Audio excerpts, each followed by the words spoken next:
I said it.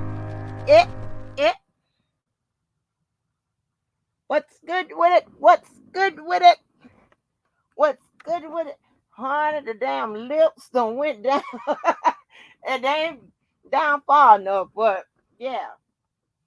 Right now they are still stuck on black people lips, and shortly they'll be reduced to maybe in between black people and white lips. You know. What's good with it? What's good with it? Yeah, y'all got them thumbs up. Lord, y'all got them thumbs up quick. Uh, mm-hmm. Let's see what we got. Now, unfortunately, people, it's pretty much gonna be kind of like a first read, but I want to talk about some things first. Talk about some things before I get this chat call out the way. Give me a second. Make sure I pull up everything I need. Let me see. Where am I? I think I got it all.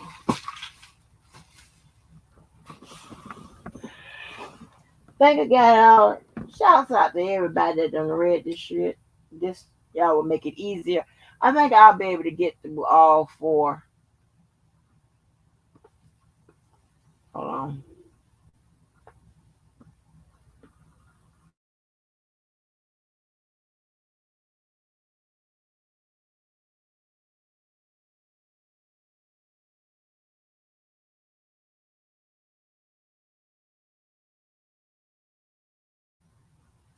All right, let me get that chat call out the way. Let's see. True Strong Warrior, what's good with it? Hey, Rockin'. Hey, Karen. Levi is in the building. What's good? What's good? Hey, Candy. It's like candy. Peter. Peter done changed that picture, child, to some type of abstract. I don't know. Abstract. I don't know what that is. Hey, Kyla. Uh-oh. Two of them whispers in the building. Hey. Hey. Hey, Just V. What's good with it? Hey, Samara. Yes. I don't see no women. Hey, Vanetta. Hey, Big Head Killer. Hey, Killer. Hey, JoJo.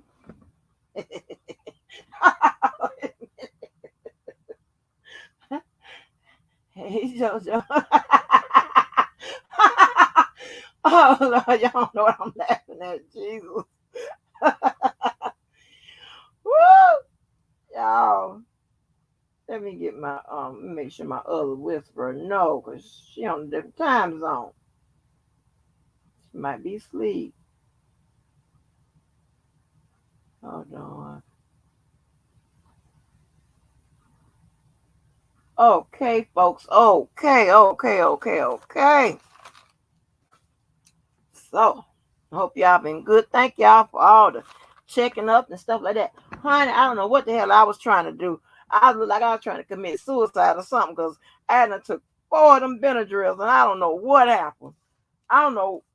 I went to sleep shortly after.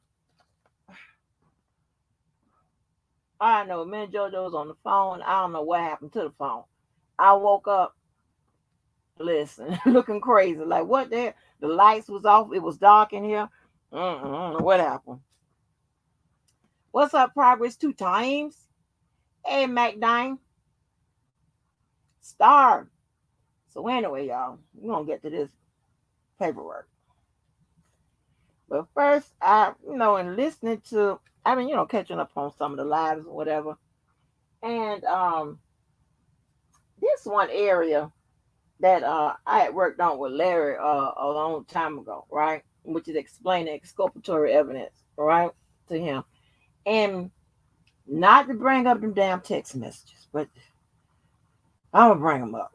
Because it might give a little bit more clarity. And I don't know why I even forgot to think about this. I just thought that we hadn't gone beyond, so far beyond what exculpatory evidence is, so that I didn't even think about talking about it anymore, right? But I think we need to talk about it because we have ideas. We had some people saying, well, The government wouldn't have put them in there if they weren't true and accurate and all this here and all this here, third, whatever. And I was thinking, I was thinking that those statements were now being made um because you understood what exculpatory evidence is, and so people may not be privy to actually what it was. So let me put this in the context of those text messages. And I hate to bring them up, but I have to, right?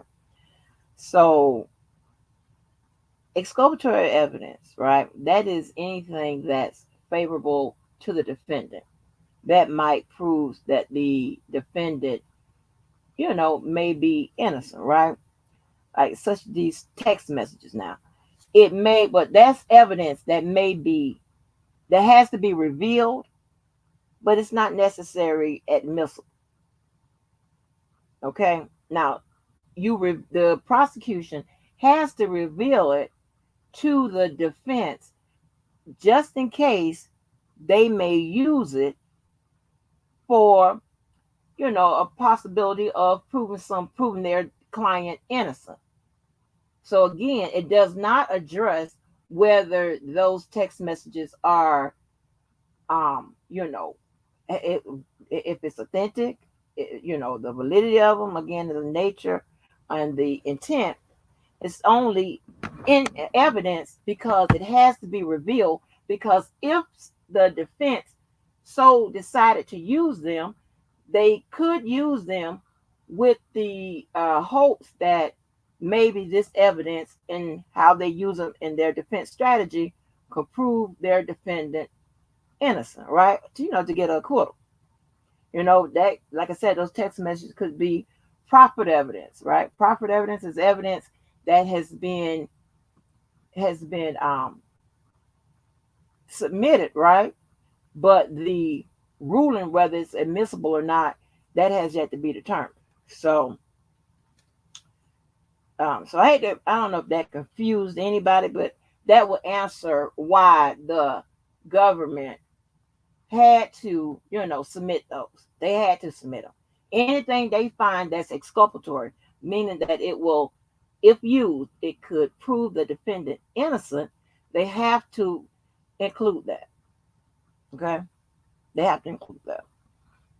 So that's why, another reason why they showed up. Now, to go on, in order to, prove, you have to, like during the commission of the crime, the trial, the prosecutor would have to like introduce, the chain of custody with regard to those text messages, or enter additional evidence to prove that those text messages are valid, legit, whatever, however you want to look at them. And they could simply do that by asking a witness on the stand, right? They could have done that by asking Azrael with regards to those text messages, and the defense could have did the same thing while she was on the stand if they brought them up or whatever to ask them with regards to the validity of them. If did your mama send them? Was this your conversation? What was this about? This, that, and the third, whatever. It all will tie back to the chain of custody, but it would also give some testimony, which is evidence. Testimony is evidence that these text messages either legit or, whatever it is. Are they like fake, like the letters, or whatever it is? So that, I mean, I apologize for that because I thought everybody knew exactly what exculpatory evidence was. These text messages more than likely was exculpatory, and that's why they were added. Irky dirky. Now, let's get into this goddamn on paperwork. Now, unfortunately, I'm gonna have to tap on Bonjean shit first, right? Okay. I'm gonna have to have the indictment up, just in case I have to refer to it. But first up, I'm going to briefly pick out whatever and I'm really just going to concentrate on Jabo's argument, right? We're going to see, and keep in mind, a good response, a good response, a good motion will always either counter, the other side, and or remedy, right? So let's see. Make sure this one. I got so many damn papers open. I wanted to be ready. It's gonna be a rough read though. I'll tell you that now. Okay. Which one is which? Is it this? Hold on, let me see. Is that it? Is that her? Motion of acquittal. Okay. All right. Let's start with this one. Okay. This is J. Bo's motion for an acquittal. Let's see what she's talking about. This is a review for most of y'all, so sorry. I'm just really getting to it. Okay. Her first argument, I see it says the government failed to prove defendant guilty of the offense of racketeering count 1.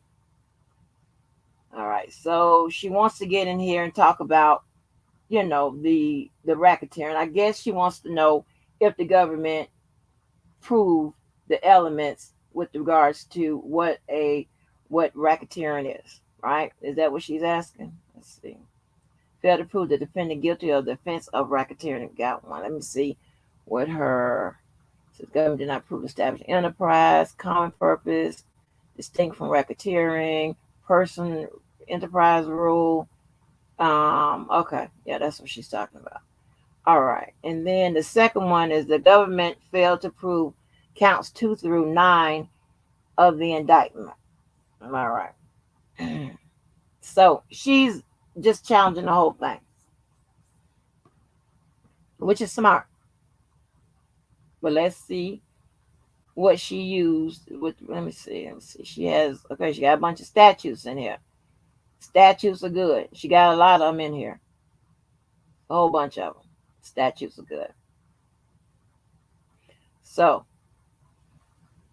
probably looking at all of this. So this is gonna probably be a little heavy on the legalese side. I'm gonna add those other 2 videos I kind of did. Other 2 lives. I'm not on the screen, so, and I'll tell y'all when I am, so you can ask the questions so I can see them.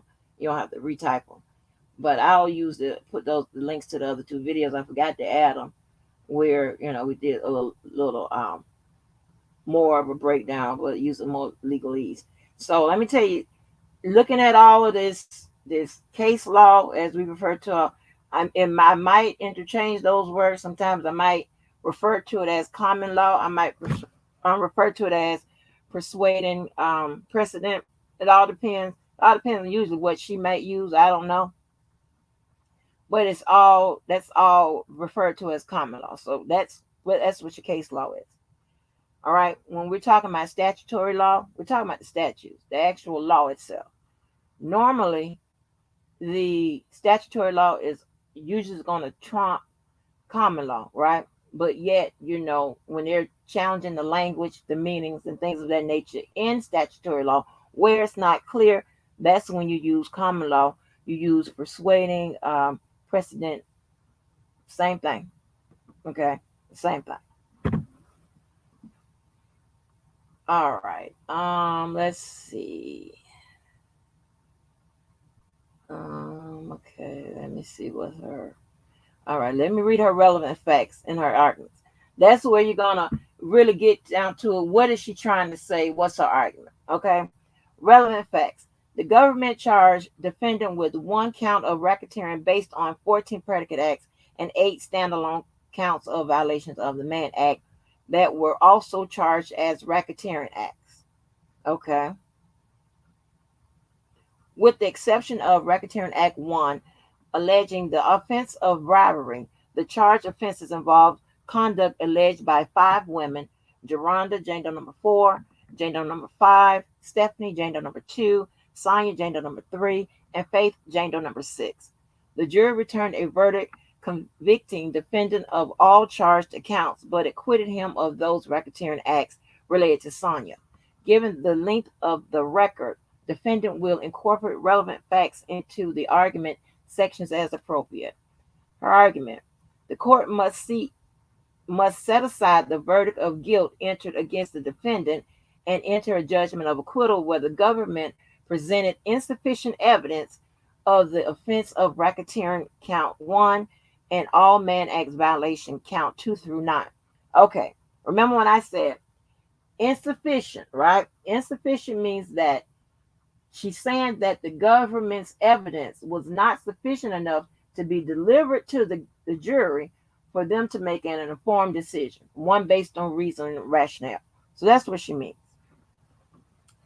And she goes on to say, Federal Rule of Criminal Procedure 29C provides that if the jury has returned a guilty verdict, the court may set aside the verdict and enter an acquittal. A court can enter a judgment of acquittal on the grounds of insufficient evidence only if, after viewing the evidence in the light of most favorable to the prosecution and drawing all reasonable inferences in the government's favor, it concludes no rational trier of fact could have found the defendant guilty beyond a reasonable doubt. That's basically what I just said, saying you can't deliver this to the jury because it's not sufficient, right? And if you go back a while ago, I think in Farinel's motion, when you see matter of law, that was asking the judge either before the jury gets the the decision, or after, asking the judge to make a direct verdict at rather not if the evidence was sufficient enough for the jury to say, give a verdict of guilty or innocence, right? It's just saying they shouldn't have even went there that far. All right. And we read, it says, to sustain a conviction, the jury must have been able to find each of the essential elements of the crime beyond a reasonable doubt. And remember, beyond the reasonable doubt is what the government has to prove.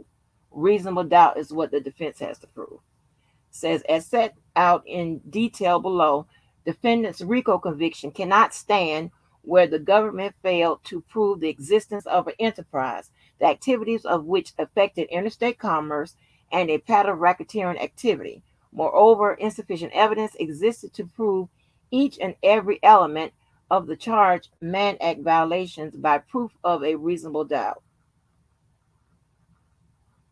Okay. Let me make sure I got this. Y'all can hear me. All right.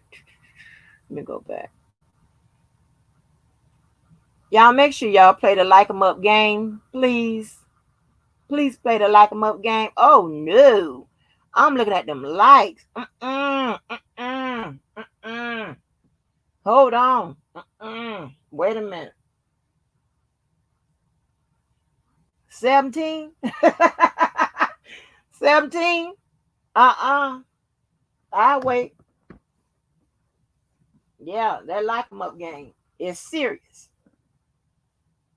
Now I don't tell y'all to like 'em up for my bullshit, right? That just be my bullshit. I don't give a damn if you like that or not. Whether you're entertained by that or not. But when it's, something serious as this, yeah, well, we're going to do better than that. Nope. No. Like I say, hey, I'm going to do the J-Bo on you. Like me up. Hit the like button if you're just proud and happy that you woke up this morning. I'm going to be as slick as she is. Hey, like me up if you like the chat. Yeah. Yes. Y'all don't have to come on up with it. Hit the like button. This is both sides Team Kells and Team Lock Kells up. Might be some good stuff for both sides. Child, listen, I can play tic-tac-toe and wait. Drink me some. Let me get this water out this refrigerator right here. Yep. Oh, shit, what was that? Where we at?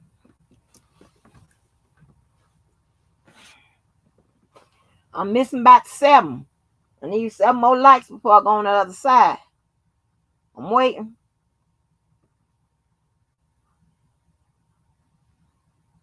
Seven more likes.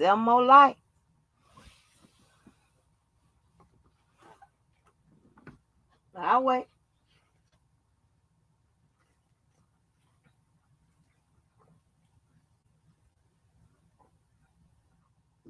Drink all this water.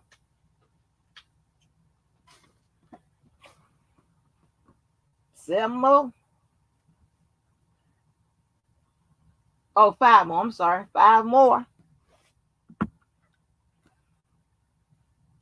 Because I'm holding up somebody from going live. I'm not holding up somebody from going live, but you know what I'm saying. I like to be courteous. I hope people be courteous to me. I don't like to go live interrupt. 4 more. 4 more. 4 more. 4 more. 4 more. The pressure on. 2 more. Oh, 3 more. I'm sorry. 3 more. The pressure on.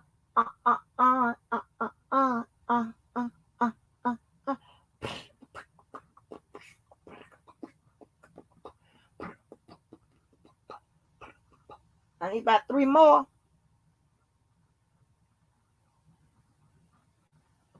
Yes. Yeah. 2 more. I'm up here horn for damn likes just for the halfway. Damn. I ain't say giving no cash app, giving no ass app, none of that. I can definitely charge for that. Nah. One more, one more, one more, more. Oh my God. Oh my God. And I'm not gonna light myself up. I'm gonna do that. One more. One more.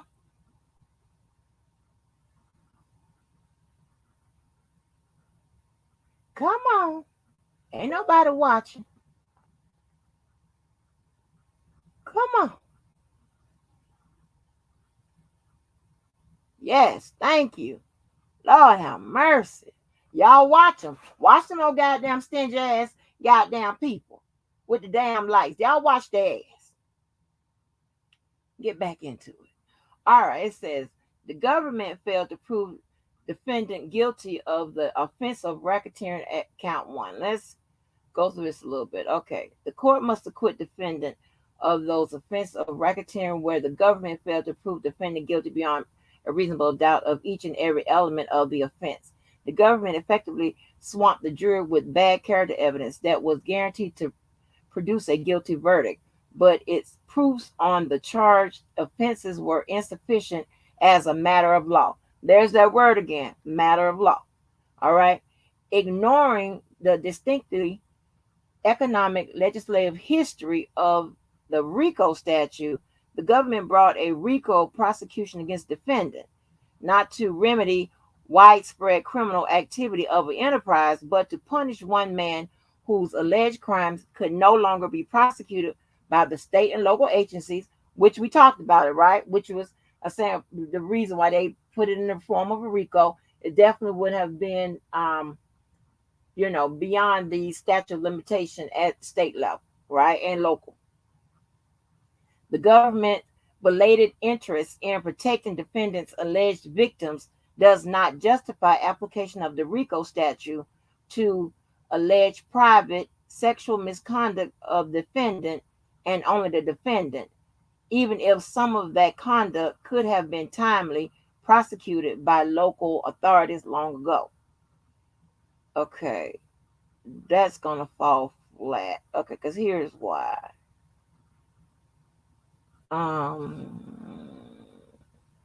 Ignoring the distinctly economic legislative history of RICO statute. Okay. So there, you don't have to have an economic component with RICO. All right. It says, as a matter, RICO's primary purpose was to combat organized crime by prosecuting the highly diversified acts of a single organized crime enterprise under a RICO umbrella. Okay, so she is trying to play on, compassion, right? Trying to play on what this is too severe for crimes in this matter. And if you cannot, and she's probably saying, if it wasn't for this statute, these crimes couldn't have been brought, right? Which is true, but this particular statute has a broad interpretation, a broad uh, um, application outside of just organized crime. So, and we know that, now know that. Says the overcharging goal of the statute was to curb the infiltration of legitimate business organizations by racketeers. In its statement of finding and purposes accompanying the RICO statute, Congress declared the following, and I'm not going to go through that. Let me see. Well, wait a minute. Maybe I will. Hold on. Organized crimes in the United States is highly sophisticated, diversified, and widespread activity that annually drains billions of dollars from the. Okay, she's trying to make her case about the monetary component of RICO, and that's not needed. So, and that's not needed to prove RICO. RICO can have a non-economic value to it. So that's and just by that, it can have a non-economic value to it just by virtue of the predicate acts, right? Like murder doesn't have to have anything to do with making a dime off of murder.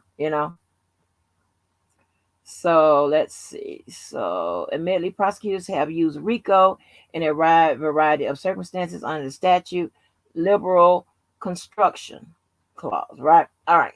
The liberal construction clause notwithstanding, the Supreme Court has acknowledged that the clause is not without limits. Right. Okay. So RICO is one of those statutes that, can be loosely defined. It's not a real structure type statute. Maybe could be a little this, maybe it could be a little that, or whatever, which is, and she's pointing this out, which probably favors the government, because she's actually saying they can apply it very loosely, but it does have limitations, right? That's what she's saying. Says, as the court held in Reeves, the liberal construction clause was not an invitation to apply RICO to new purposes that the Congress never intended. So if I would have read a little bit more, she would have said just what I just said. So she's trying to make an impassioned, and I see her game. She likes to make impassioned statements and things of that nature, and that's good. That's actually good, right? And she wraps up her shit all real good, in one legal brief. And she also, like I said, gives you, from what I heard people read and things of that nature, she really try to box in the government, by just, you ever seen those little gifts where it's like one little small gift and on the inside of a bigger gift, inside of a bigger gift. She does that type of boxing in, and which is smart. She's real good. She plays and she plays upon sympathy. She plays on the law. She works in the common law, which is the persuading precedent, the case laws and shit. She works it all. This is a working woman. Go ahead on J-Bo. I'll hire your ass. Yeah.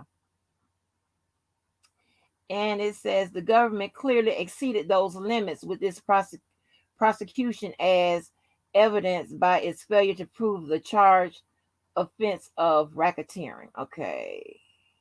All right. She says, to sustain a conviction for RICO, the government must prove that the defendant, one, through the commission of two or more acts constituting a pattern of racketeering activity. Two, directly or indirectly invested in, maintained an interest in, or participated in an enterprise. Three, the activities of which affected interstate or foreign commerce. As set out below, the government offered insufficient proof of all elements of the offense of racketeering. So I really don't need to go into that, too deep, right? She's saying that the government did not establish an enterprise, right? She said the government's case was doomed from the start where it failed to plead or prove an enterprise. The enterprise includes any individual, partnership, corporation, association, or other legal entity, and any union or group of individuals associated, in fact, although not a legal entity, right? Which describes, what they say R. Kelly's business was. I don't know if they refer to RSK Enterprises or what did the government denoted as the enterprise, which business he had, because he had several. Okay, it says the United States Supreme Court has defined a RICO enterprise as a group of persons associated together for a common purpose of engaging in a course of conduct. Okay, common purpose. You probably need to keep that in mind. Words like that will stick out to me because, let me write that down because I won't forget. Common purpose, because the government, remember I said with the responses, you got to offer a counter and or remedy. All right. And I add a third. And you got to prove that whatever they're saying, you did prove it, right? So keep in mind that word common purpose. We're going to see if the government's evidence showed that there was a common purpose. That's one of the things she's alleging. Common purpose. Okay, let's see.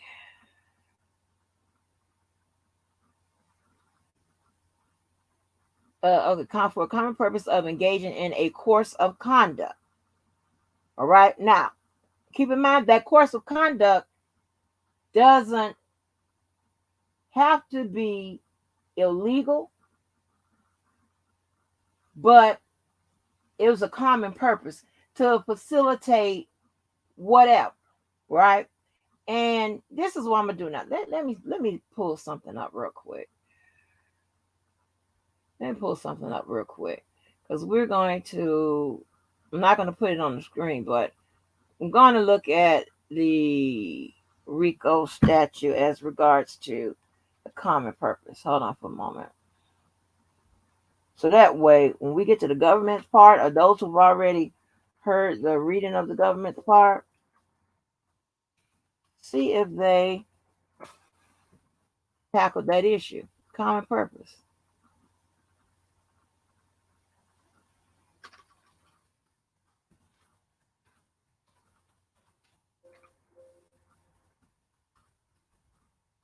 Okay. All right. Okay. In the RICO charges, this is the explanation from the Department of Justice. Okay. I'll read it. It says the government must show that racketeering predicates are related and that they amount to or pose a threat of continued criminal activity. Racketeering predicates are related if they have the same or similar purposes, which is common, which means translate to common, results, participants, victims, or the method of commission, or otherwise are interrelated, by distinguishing characteristics and are not isolated events. Okay. Furthermore, the degree in which these factors establish a pattern may depend on the degree of proximity or any similarities in goals or methodology or the number of repetitions. Okay. Let me read on a little bit more. Continuity refers to either to a close period of repeated conduct or to past conduct that by its nature projects into the future with a threat of repetition. Because remember this is one of the ways they establish pattern of racketeering, pattern of racketeering activity, right? A party alleging a RICO violation may demonstrate continuity over a closed period by proving a series of related predicates extending over a substantial period of time. Predicate acts extending over a few weeks or months and threatening no future criminal conduct do not satisfy this requirement, as Congress was concerned with RICO in long-term criminal conduct. So let me think about that. Let me see. Extending over a substantial period of time. Predicate acts extending over a few weeks or months, threatening no future criminal. Okay, so they're saying that it has to be in a long-term type situation, right? Existing more than a few months. And a predicate act is a act that was committed in furtherance of a main act down the road, right? So, and you have to have two of them within 10 years. That's how they tie them together, right? That's how they say this act that you did in 1980 relates to the act that you did in 1985. Okay, so that's how they get their predicate acts, which by proving RICO. So they do have to have. So she is correct that it has to be a common purpose element in there. So let me go back to the paperwork. All right. And she did state, what was I? The first associated with the prompt purpose. Okay. Enterprise demonstrated by evidence of an ongoing organ. See, damn, if I just go continue to read, I don't have to do all this damn extra work because she's gonna tell me what the hell she's trying to say. Okay, so what I just read. So, and I read that off the government's website. So she says an enterprise is demonstrated by evidence of an ongoing organization, formal or informal, and by its evidence that the various associates function as a continuing unit. And then it says for an association of individuals to constitute an enterprise, the individuals must share a common purpose to engage in a particular fraudulent course of conduct and work together to achieve such purposes. The enterprise's purpose must be common to all of its members.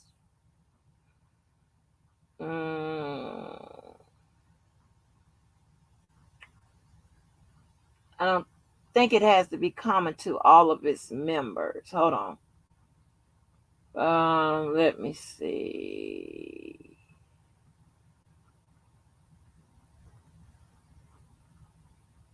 Hold on. Let me see if I can find it. Yeah. There we go. Hold on.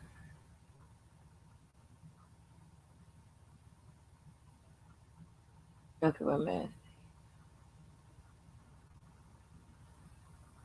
She said, hold on, let's see if she's right. Okay, it must be common to the enterprise purpose must be common to all of its members. I don't think she's right. I'm gonna tell you why. Okay, let me read this. The RICO statute expressly states, and this is back on the RICO with the Department of Justice. So here I'm trying to show you the battle between common law and statutory law. Statutory law is normally always going to win unless they're using common law to define something in the statutory law. Those are the persuading precedents. Those are what also known as case law. Okay, you got to be defining, trying to break down the statutory law. And the statutory law is set because that went through legislators and all of that, right? That's how it became law. So it says the RICO statute expressly states that it is unlawful for any person to conspire to violate any of the subsections of 18 USCA section 1962. The government need not to prove that the defendant agreed with every other conspirator, knew all of the other conspirators, or had full knowledge of all the details of the conspiracy. All that must be shown is the defendant agreed to commit the substantive racketeering offense through agreeing to participate in 2 racketeering acts. 2, that he knew the general status of the conspiracy. And 3, he knew the conspiracy extended beyond his individual role. So, if you use that, and this is from the Department of Government, this is them explaining RICO, that is saying that no, J-Bo, the enterprise purpose don't have to be common to all of its members. Because here's the thing, right? If she's saying that, and this is my interpretation, she's alleging that everybody must know what's going on, that the action is for a common goal, that everyone knows what everyone is doing. What I just read, it says that even the conspirators don't even have to know each other. So how is the common goal going to be shared by everybody to all of its members? See, she probably should have checked that wording on that. Mm-hmm. All right, it says the enterprise is neither the individual defendant nor the pattern of racketeering activity. Rather, it's an entity separate and apart from the pattern of activity in which is engaged and must be alleged and proved separately. Okay, hold on. The enterprise is neither the individual defendant, okay, nor the pattern of racketeering activity. Rather, it is an entity separate and apart from the pattern of activity in which is engaged and must be alleged and proved separately. However, there must be a nexus, meaning, connection between the enterprise and the racketeering activity that's being conducted. Furthermore, the RICO enterprise must have an ascertainable structure separate and distinct from the pattern of racketeering activities. Okay. In order for, and I'll just put this short, make this short. In order for the defendant to be the enterprise, and how can I put this? He can't be both the enterprise, okay, and his employee, right? Because he can't do business with himself. Okay, he can't break the law with himself. When they said it has to form, show that it's distinct from one another, meaning he is the enterprise as well as he is also involved in the racketeering activity. So he, along with others, is involved in the racketeering activity. Okay. Had it been a situation where it's just him as the enterprise, and they also, and for the racketeering activity, is showing just him doing all this other bullshit that they allege, then she would have an argument that would be correct. But they're showed, because in that indictment, let me look at the indictment just to be sure. The indictment, let me scroll up. I think it's on.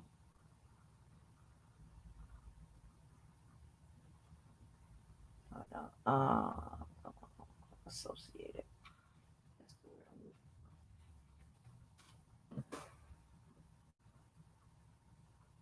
When the government wrote this up, right? This is what they described this enterprise as. The defendant, Robert Sylvester Kelly, also known as R. Kelly, and individuals who served as managers, bodyguards, drivers, personal assistants, and runners for Kelly, as well as members of Kelly's entourage, comprised an enterprise within the meaning of USC Section 1961-4.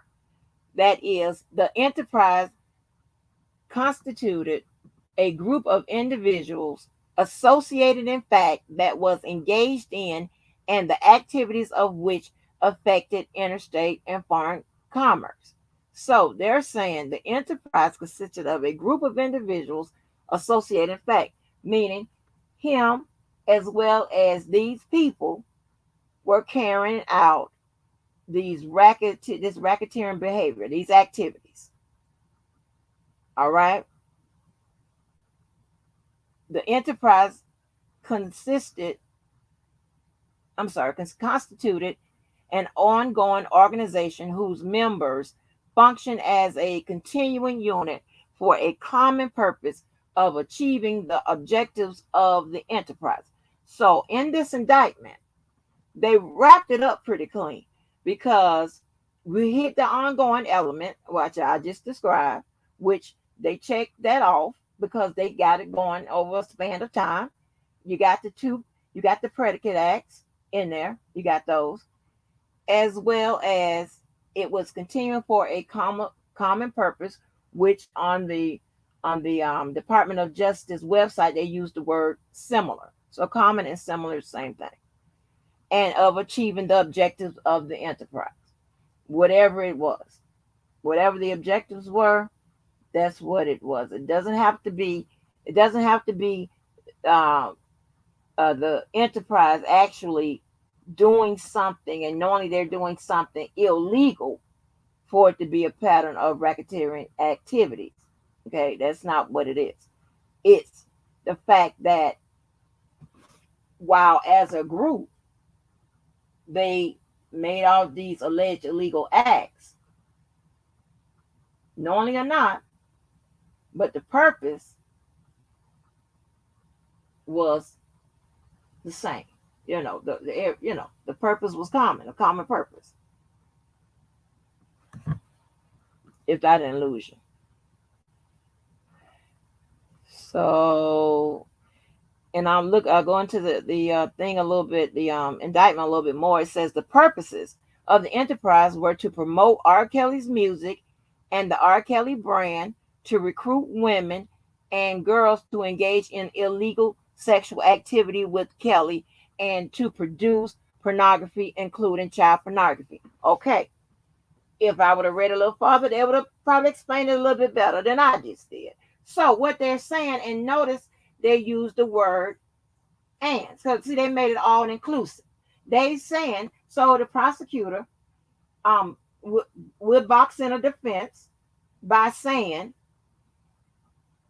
they promoted R. Kelly's music, the brand, and they recruited women and girls to engage into illegal sexual activity. So that's blocking the defense to say that the prosecution said that his enterprise, his company, was only solely to do illegal shit. This, recruit girls and get into illegal sexual activity with us. They said that inclusively that he did all of these things as an enterprise. So they're citing it, says, yeah, there was some illegal shit going on, as well as there was some legal shit. So that would block the defense from saying, yeah, you just said that he got this enterprise just to do illegal shit and whatever. So let me go and see what it was.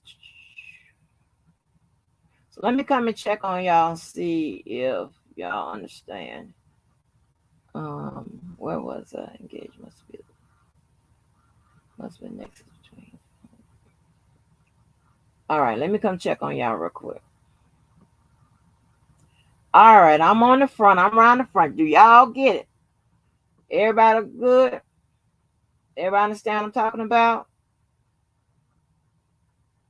And I see Team Kels. Y'all been in here. Y'all been kicking some ass these past couple weeks on these lives. I appreciate you. I appreciate, of course, Team Lock Kels up.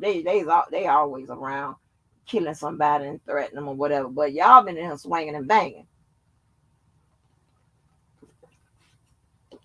Y'all been in here swinging and banging, baby. I know that's what y'all don't give a shit who's Club Blue or not. Y'all coming in this mother. Free R. Kelly. That's all we yelling. y'all straight. Y'all need any let me see.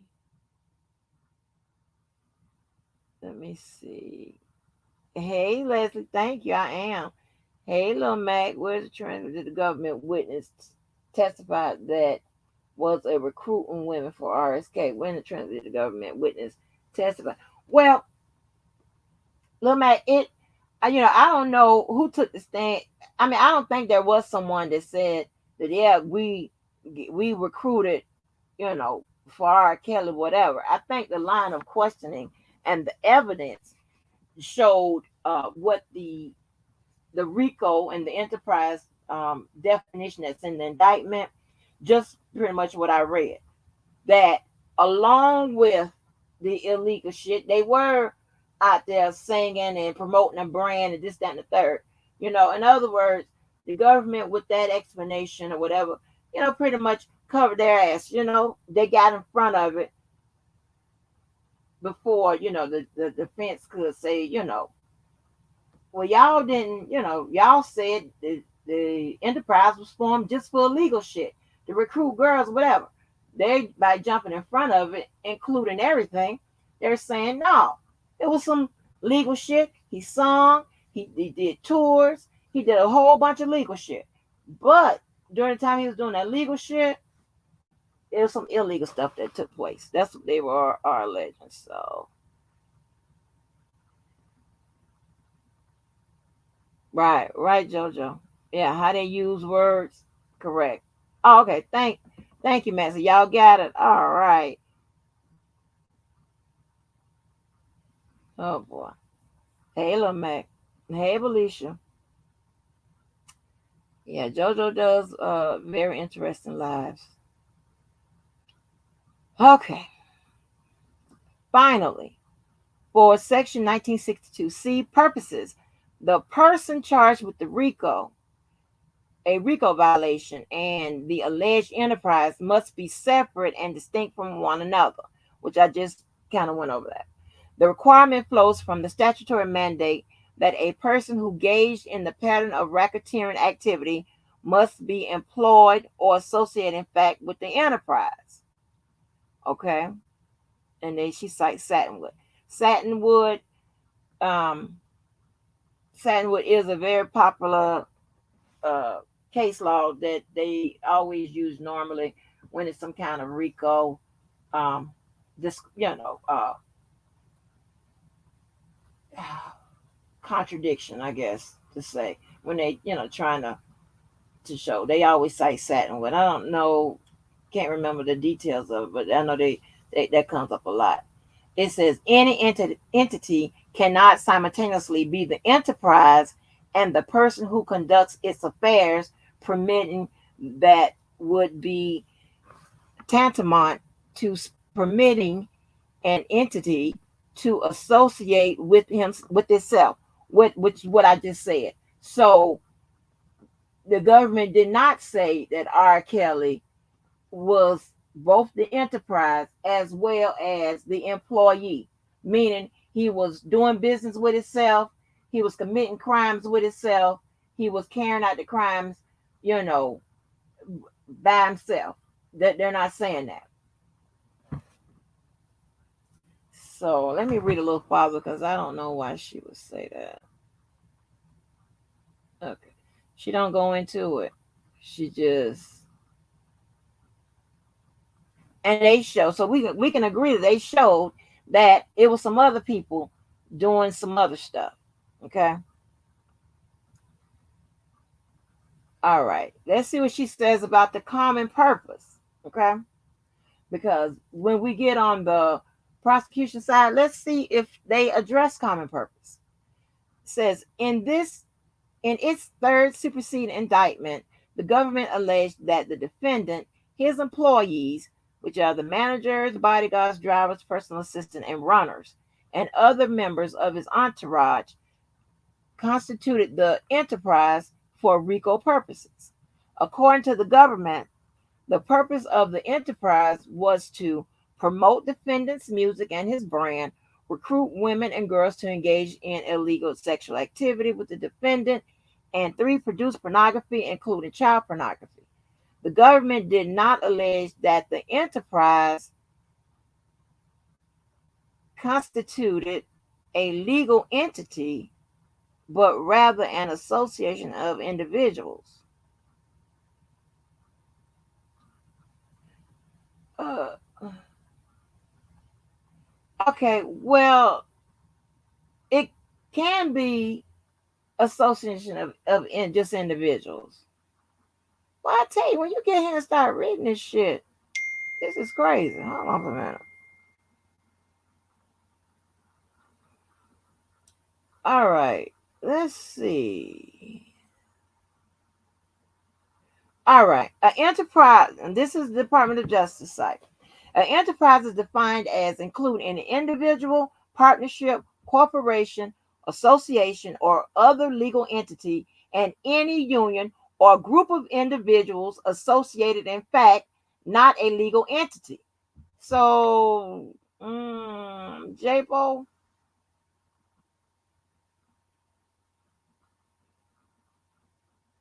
um,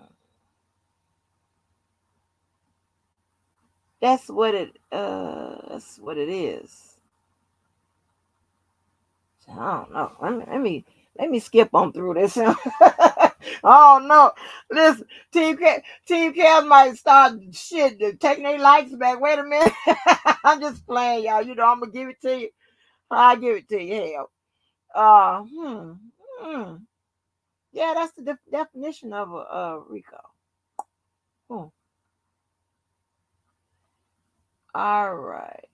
Okay, as held in Satinwood Super, for an association of individuals to constitute an enterprise, the individuals must share a common purpose to engage in a particular fraudulent course of conduct and work together to achieve such purposes. Thus, for the government to establish an enterprise here, it was required to prove that the defendant, his employees, and his entourage came together with the common purpose of recruiting women and girls to engage in illegal sexual activity and produce pornography, not merely the broader purpose of promoting defendants' music and brand. Okay. All right. All right. She's trying to get around these words because a fraudulent course of conduct and work together to achieve for an association to constitute enterprise. No, I don't know. I mean, I don't remember the details of Satinwood, but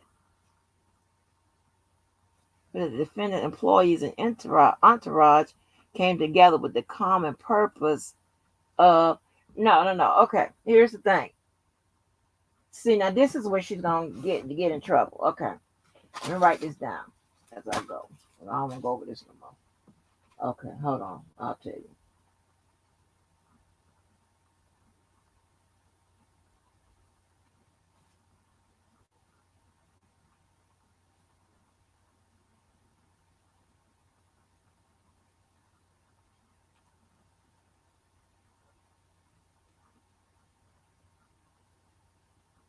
Just 1 minute, y'all.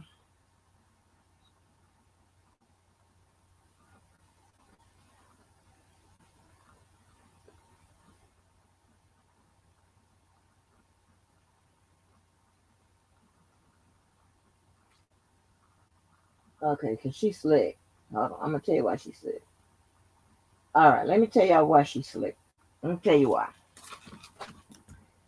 Damn, I'm sorry, y'all. I'm sorry I didn't go through this before. Sorry, but I like my natural reaction. Let me tell you why J Bo is slick as hell. Let me tell you why. Playing mind games. I'll tell you why. Okay, it is the law, and there's no way around that. That a person has to be convicted based on those elements. Okay, based on those elements. It was a big deal when they were trying to change the jury charge and fool around with the language or whatever, because if you can't, you only can make like small administrative changes, right? Like the and or whatever, but you can't just straight up change the meanings and stuff like that, whatever, because that can cause someone to be convicted wrongfully, because you're not convicting by the elements. You're convicting by some other bullshit, out of some shit that wasn't there, some shit you added. That's illegal. You can't do that, right? What she's trying to do is to say that,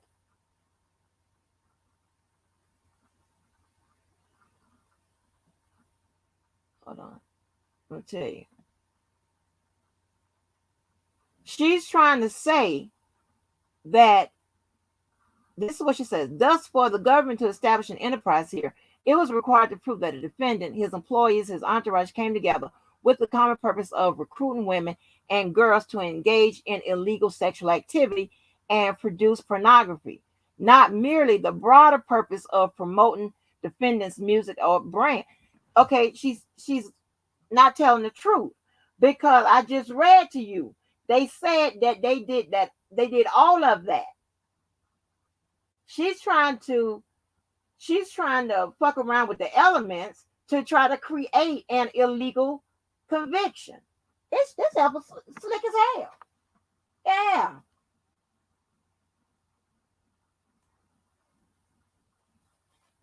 Yeah, let me write this down. I gotta write this down her ass.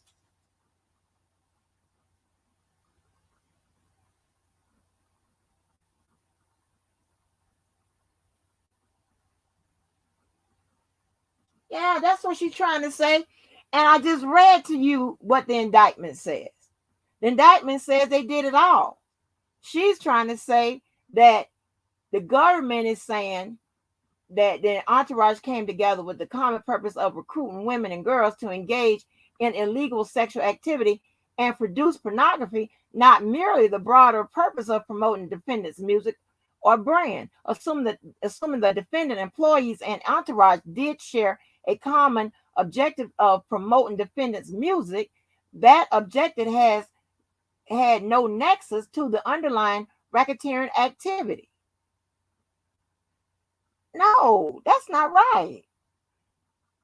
Defendant did not go through all the trouble of becoming a world famous R&B singer for the purpose of engaging in illegal sexual activity, even if his job put him in proximity to women. The government cannot end run the common purpose requirement by identifying a broad objective of the enterprise unrelated to any fraudulent activity with no nexus to the racketeering activity. That's not right. They didn't say that. They absolutely didn't say none of that. They say it was all inclusive under that umbrella. It's in the so they didn't Oh, baby, she's slick. She good though. She's slick though. Let me read on. The hell? I'm sorry. This might be a little, because this just got interesting to me. I'm sorry. This might be a big whatever, because I know y'all long past this, but there's some shit here. said the government's evidence of an enterprise was insufficient because it failed to establish that defendants, employees, and entourage shared the common purpose of recruiting women to engage in illegal sexual activity with the defendant that included creating pornography. Notably, the government does not define illegal sexual activity, but based on the predicate acts charged, the government contends that the defendants, employees, and entourage sharing an objective of ensuring the defendant had his sexual needs met by women. This is a lie. Some, but not all, underage women, while at home and while traveling, was able to control these women to engage in sexual conduct the government deems abusive, was able to videotape his sexual activities with these women, and could expose his sexual partners to herpes. To be clear, the government contends that making sure the defendant's sexual needs were met was the objective of the enterprise, in addition to promoting his music and brand. Now she tries to ease it back in there. She's saying that the government contends that making the defendant's sexual needs were met was the objective of the enterprise. And that's not what they said. Wait a minute. Let me go back to this indictment. What the fuck?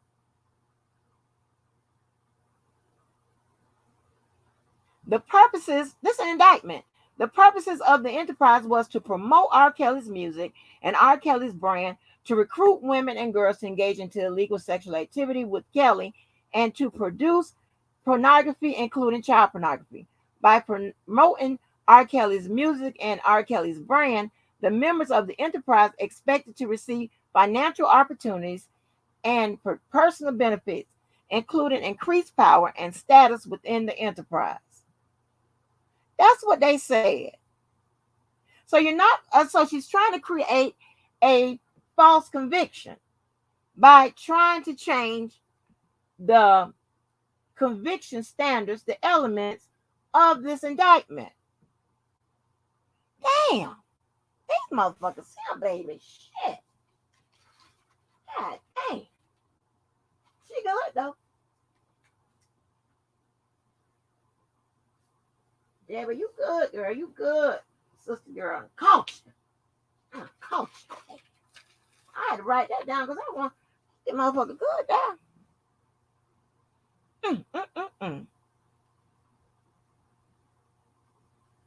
Let me see. Defense women who had personal sex. Okay. Okay. Let me see this. All right. Yeah, the record is devoid of evidence that members of the enterprise acted with the common objective in ensuring the defendants engaged. Okay, wait a minute. These tests included providing defendants phone numbers to women attending his concerts, inviting women to after parties for arranging for travel, gas, ordering food. However, the record is devoid of evidence that the members of the enterprise acted with the common objective of ensuring that defendants engaged in illegal sexual activity. It is true that RICO does not have mens rea requirement beyond what is necessary for proving the predicate crimes. But where the government's evidence of an enterprise centers on its claim that the associate, in fact, members shared a common purpose of ensuring defendants' illegal sexual activities, which did not say that, the government must offer some evidence that the members of the enterprise knew that their actions were promoting not just legal sexual activities, but illegal sexual activities and the production of pornography. No, it don't, because they don't have to. Remember, I read it, they don't even have to know each other or whatever. So, of course, how they going to know? If they don't have to know each other, how they going to know the common purpose? This is wrong. Okay, it says, put in terms expressed in Satinwood, the government was required to show that the individuals who made up the enterprise shared a common purpose to engage in a fraudulent course of conduct. To share a purpose requires the members agree on what the purpose is. And that is not what they said. So, later. defendant is not claiming that each member of the enterprise. Okay, wait a minute now. The defendant is not claiming that each member of the enterprise must have possessed knowledge about every predicate act that the defendant is alleged to have committed. But the government cannot prove a common purpose without showing that the member of the enterprise shared an understanding of what the purpose was, which, according to the government, was promoting illegal sexual activity and producing pornography. Huh? But you just said that the defendant is not claiming that each member of the enterprise must possess possess the knowledge about every predicate act that the defendant is alleged to have committed. But you said y'all had a common purpose. The common purpose would be shared by the defendant since he is a person that's carrying out the shit. So, the government cannot prove a common purpose without showing the members of the enterprise share their understanding of what the purpose was, which, according to the government, was promoting illegal sexual activity and producing pornography. Despite its bullying tactics, the government came up short on evidence that all of the defendant's employees who made up this vague enterprise were continuing working as a continuing unit to ensure defendant couldn't engage not in just sex but illegal sex. Huh? Wait a minute. No employee testified that she understood that there. I'm sorry for spending so long on this, but this is kind of crazy. That their purpose in the enterprise was to recruit underage women, nor did any member of the enterprise present any testimony that they had knowledge about defendant's herpes diagnosis, that he practiced unsafe sex, or that he videotaped his sexual experiences. Right, which what I said before. I said, they could have been a defense that if the defendant wasn't sure that he had herpes or not or whatever, then how could he have informed someone about his status if he wasn't sure he had? Now that would have been it would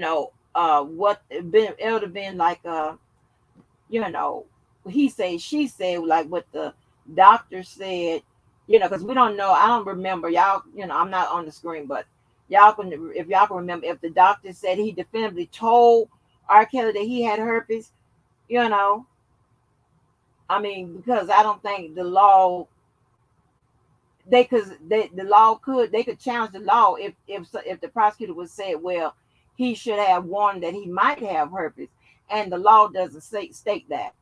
It's either you have it or you don't. That you have to disclose it if you have it. So if you have something, a life, um, a permanent life STD like herpes and AIDS and shit like that, then you have to disclose them. But if he's not sure that he has them, and if the doctor didn't concretely say, okay, you have them, then to me that would be the accountability, responsibility portion for R. Kelly, which will make him liable for him not disclosing it. If he was told concretely, there's a test that says you have it, okay? You have it. You have it means you got to disclose it because you know for sure you have it. That would be a good argument to me. That would be a good argument to me. But let's see. The government can point to no evidence that any employee possessed specific information about what precisely transpired in defendant's bedroom once he was alone with the female guest. Even if defendant's employees knew that defendant expected his guests to follow strict, even controlling rules and possessed recording devices like iPads and iPhones, it does not follow that members of the enterprise share the goal of promoting illegal sexual activity. Okay. Right. Okay. Well, they don't have to know that they promoting sexual activity. Okay, the law states that. So I don't know. Let me see. Enterprise extent. Okay, did the extended government argues that the evidence showed that the members of the enterprise share the common purpose and knowledge of promoting defense. Okay, that's kind of repeat to what we already went over. Person enterprise rules shaping the government was required to determine that the defendant was distinct from the enterprise. It is axiomatic that clearly envisions that the person and the enterprise would be distinct, right? You know that.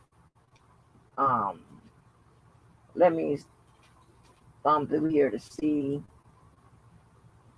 Because one thing about it, one thing I do like about her is that she likes to put pressure on the judge and pressure on the law. So, she does a pretty good job of hitting her points and covering her ass. But uh that little part I just read, I don't know. This looks like she's trying to play a game with that. And that's not gonna work out because you can't create an illegal conviction by saying that the government was supposed to prove something, and by proving it, listing it as an element when they wasn't supposed to do that. It was not even listed as an element. So I don't know about that. She's slick. So okay, so she is saying, so it's evident that it clearly envisions that the person and the enterprise would be distinct. This requirement focuses on the section of the culpable party and recognizes that the enterprise itself is often a passive instrument, right, or a victim of the racketeering activity. The United States Supreme Court has held a RICO defendant must have participated in the conduct of the enterprise's affairs, which is what I said, not just his own affairs. Right. So if I'm not mistaken, the government showed that, so I don't have to go through that. Okay, I want to get to. Let me see. So I'm gonna move on to.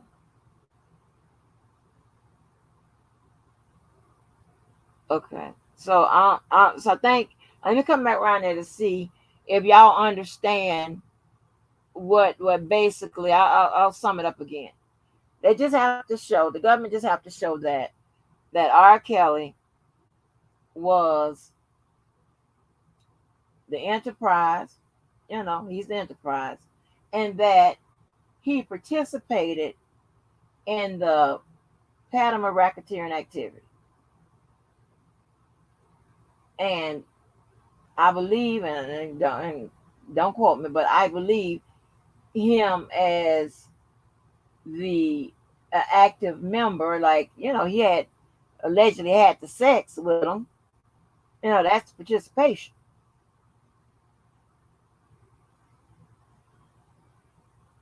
I'm around here, so let me know.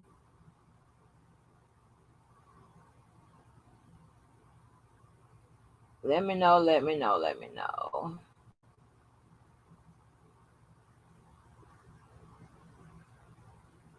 Shut up, Debo. It's one man Canberra Enterprise. I just read it 50 times. And not no law you picking up, pointing out. I'm talking about the law he was charged with. Hey, R. Kelly blocked me. Um, hey, Eric Brown. Hey, Eric Brown. Eric Brown. I got Leslie. I got progress 2 times earlier. T Bang one. Hey, Mom Life Love. Who the whisperers up in here? Hey, Keith. I got Felicia. James Harris, you're bald headed. Hey, Libby J. So they said, wow, if y'all could, y'all would block the JoJo.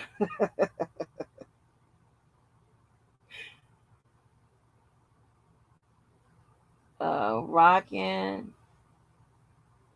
and everybody come in. Just give me 1 minute. Is it okay? Can I go run to the refrigerator, get me soda? Because I ain't stocked no sodas in here in a couple of days. Y'all mind? Because this is y'all time too. Do y'all mind? Damn, this is 1:26. I hope y'all, we're going to be here a minute. Because I'm not going back with this shit. Y'all asked me and come through it, and I was like, damn. Y'all mind if I get me a soda? Uh-uh. No, I got the little skins. I don't like this batch. No, you want back here because I ain't post no damn link, James Harris. You always come and start shit. You must be kin to JoJo. Like to start shit. Cause now he's an innocent. What you said, JoJo? You're an innocent. What you are? An innocent. I'm an innocent little lamb. He said he an innocent something. A sheep or something. Yeah, whatever it is, it's a lie. Innocent my ass. Hold on, I'm gonna go get a soda real quick.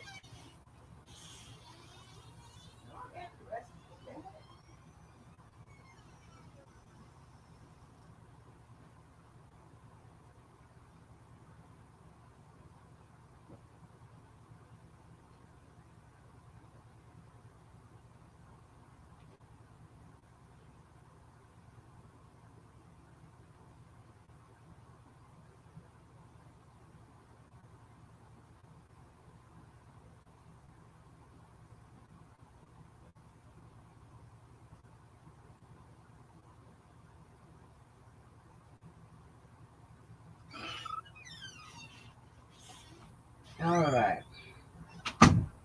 Whew. Got me plenty of water. Y'all don't mind. We're gonna be here a minute. Sorry. I didn't know that shit was real. If y'all straight, let me know. Y'all got time. I got the time with you. I love where she going with this. I know what she's trying to do. She's real skilled, y'all.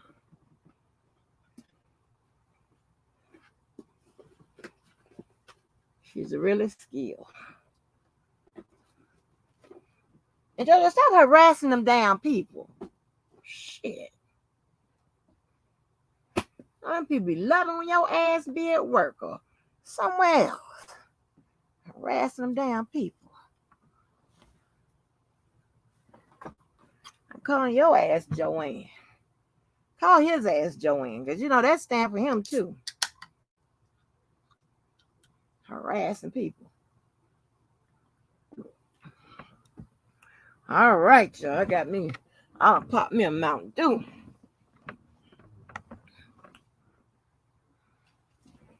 Yes. Let me see. I got to go back and get those links so we can kind of tie all these breakdowns together because they relate. All right. Cool B J. Hey, Jacqueline Jones.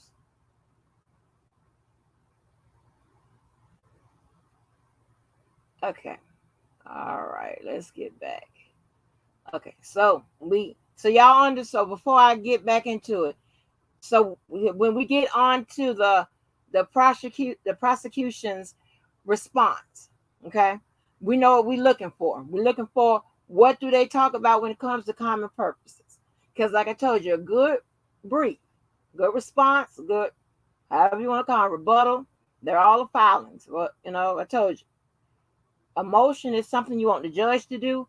A pleading is something you want the other side to do. And they're all are considered filings, right?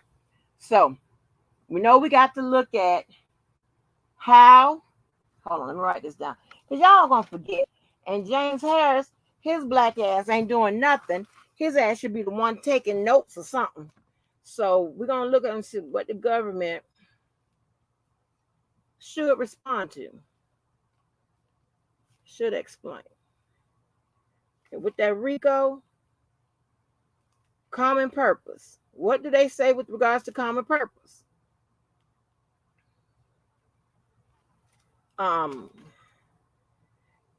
The distinction. I tell you when we come to the distinctions. Meaning they, are they going to say, are they going to show where R. Kelly is distinct from the enterprise? All of that. The person is extinct from the enterprise. Is the enterprise distinct from the racketeering activity? We're going to see if they address any of that. And we're going to see if they address the elements that they must prove. Now, I know Otankhead Keller should have all these answers. So, Keller, if you are still in the building,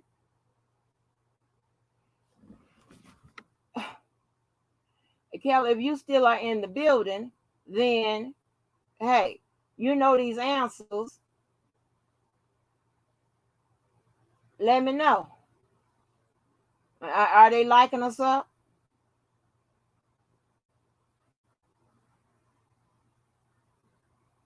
All right, y'all doing okay on the like button, but keep it going, keep it going, keep it going, because and again, I still warn you, don't get excited over these little post-conviction motion briefs back and forth, okay? Or even when Judge Donnelly gives her ruling, because I told you, it's most likely she's not going to rule against herself. Get excited when you start seeing the briefs that's going back and forth with the appeals. All right, this right here, I say, and this is just my opinion, is just a idea of what's to come, right? Because just because it's shot down here doesn't mean that she can't bring it back up.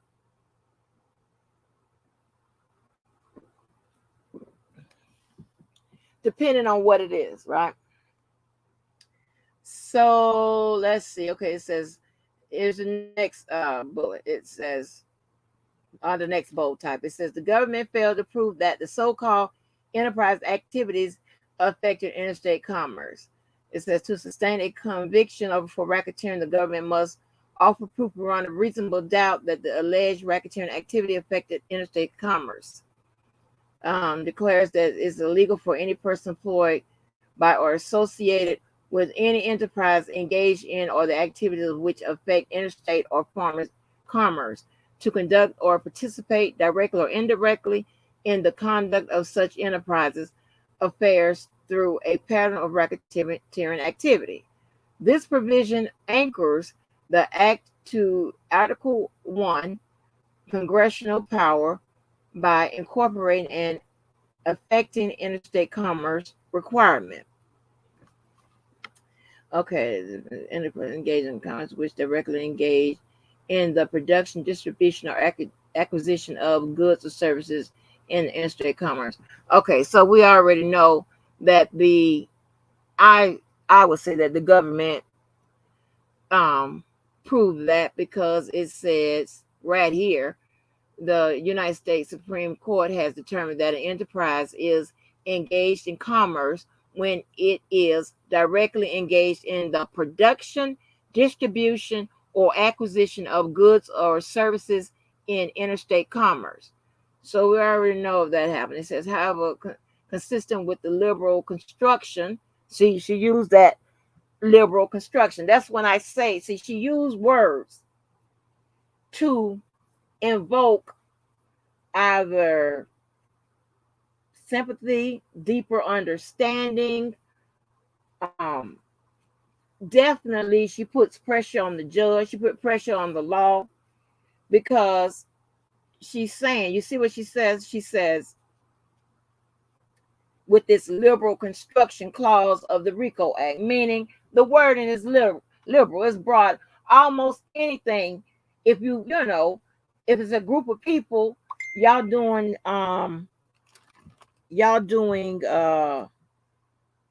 stuff together,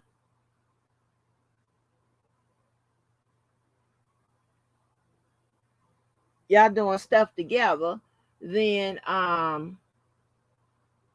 y'all hold on. Y'all doing stuff together, then this law can pretty much convict anybody, any group of people. And what she's trying to rely on for someone to say the law, she's trying to get in the heads of people or somebody that disagree with the law and how they apply it. But you don't understand that the law, how it's written, can be applied to anything that fits in those parameters in which the RICO outlines, right? So let me come right here for a minute and make sure y'all understand what I'm saying.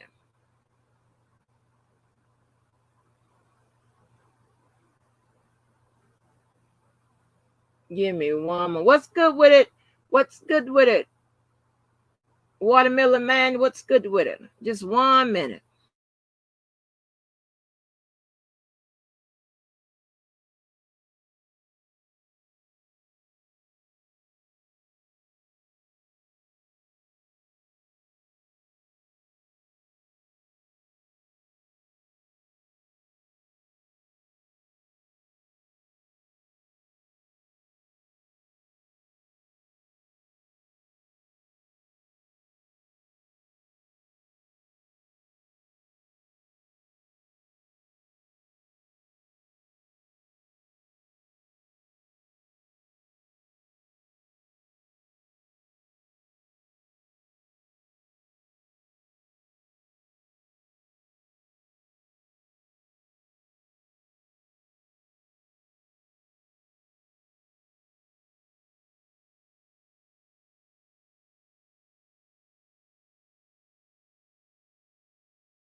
Oh, okay. Wait a minute.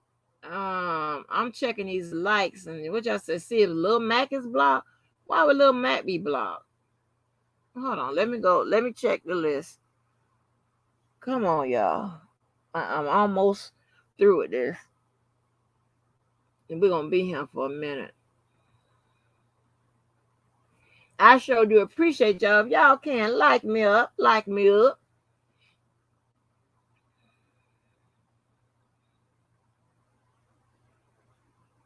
Now, y'all watch with the timeouts and blocks and stuff like that because I have to waste time looking at the list. And I don't know why Lil Mac would be blocked. And also, y'all do know that, disrespect would be met. Disrespect would be disrespected. So if you say something slick, you can look to get lit up. So let me see. Let me see, Lil Mac. Now, Lil Mac is my partner now. Y'all can't be blocking no goddamn Lil Mac. Not saying that's a reason not to be blocked. Of course, if Lil Mac doing something. Hold on. See, I have to spend time doing this.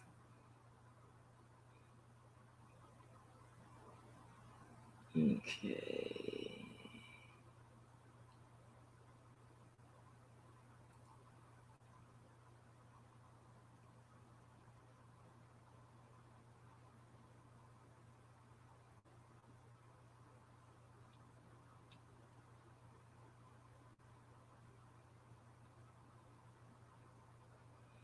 I'm gonna institute once a month a chat apology day where all y'all come in and y'all just say, "I'm sorry" to each other. Oh Lord, I gotta go through this list. Jesus. Lil Mac, if you still here and I'm not around the front, can you type in there to see if you blocked or not?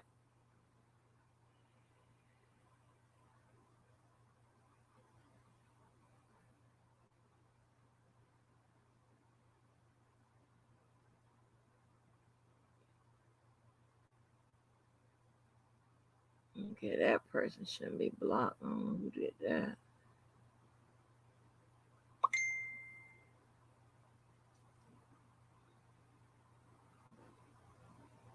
Okay.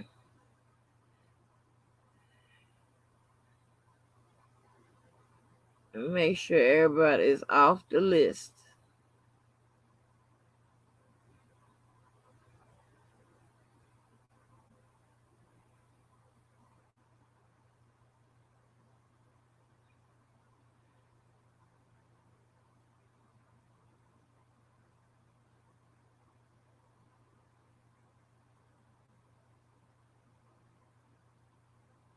Okay.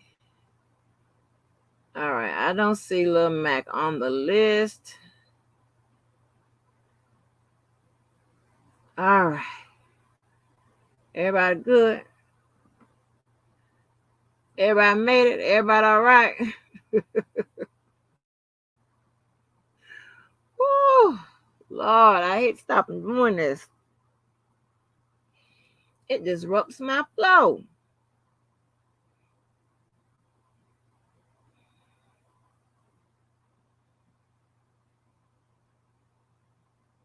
All right, hold on. Let me make sure everybody's good. Hold on, y'all. Let me make sure.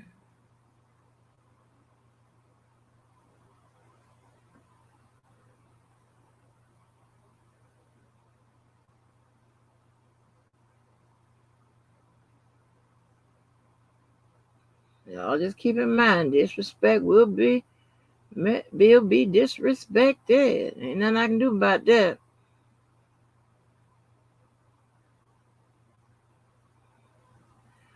All right. Now let's see. Okay. Now. So okay.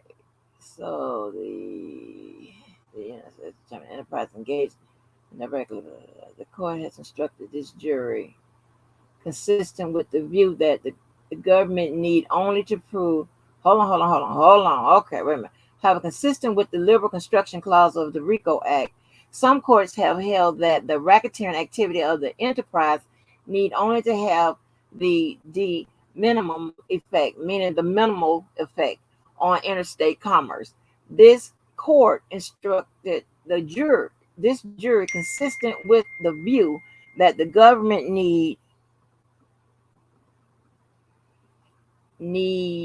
only to prove beyond a reasonable doubt that the enterprise had a minimal effect, okay, which is what I just said, on interstate commerce. The court further instructed the jury that it is not necessary for the government to prove that the individual racketeering acts themselves affect interstate or foreign commerce, rather than the enterprise and its activities considered in their entirety that must shown to have had that effect.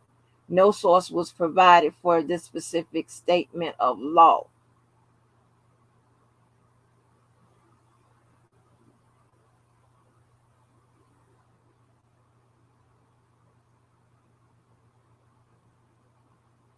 No source was okay. She can't that was a good point out she did, but that still don't do anything. That doesn't mean that the law did anything, the government did anything wrong. So not sure. Oh.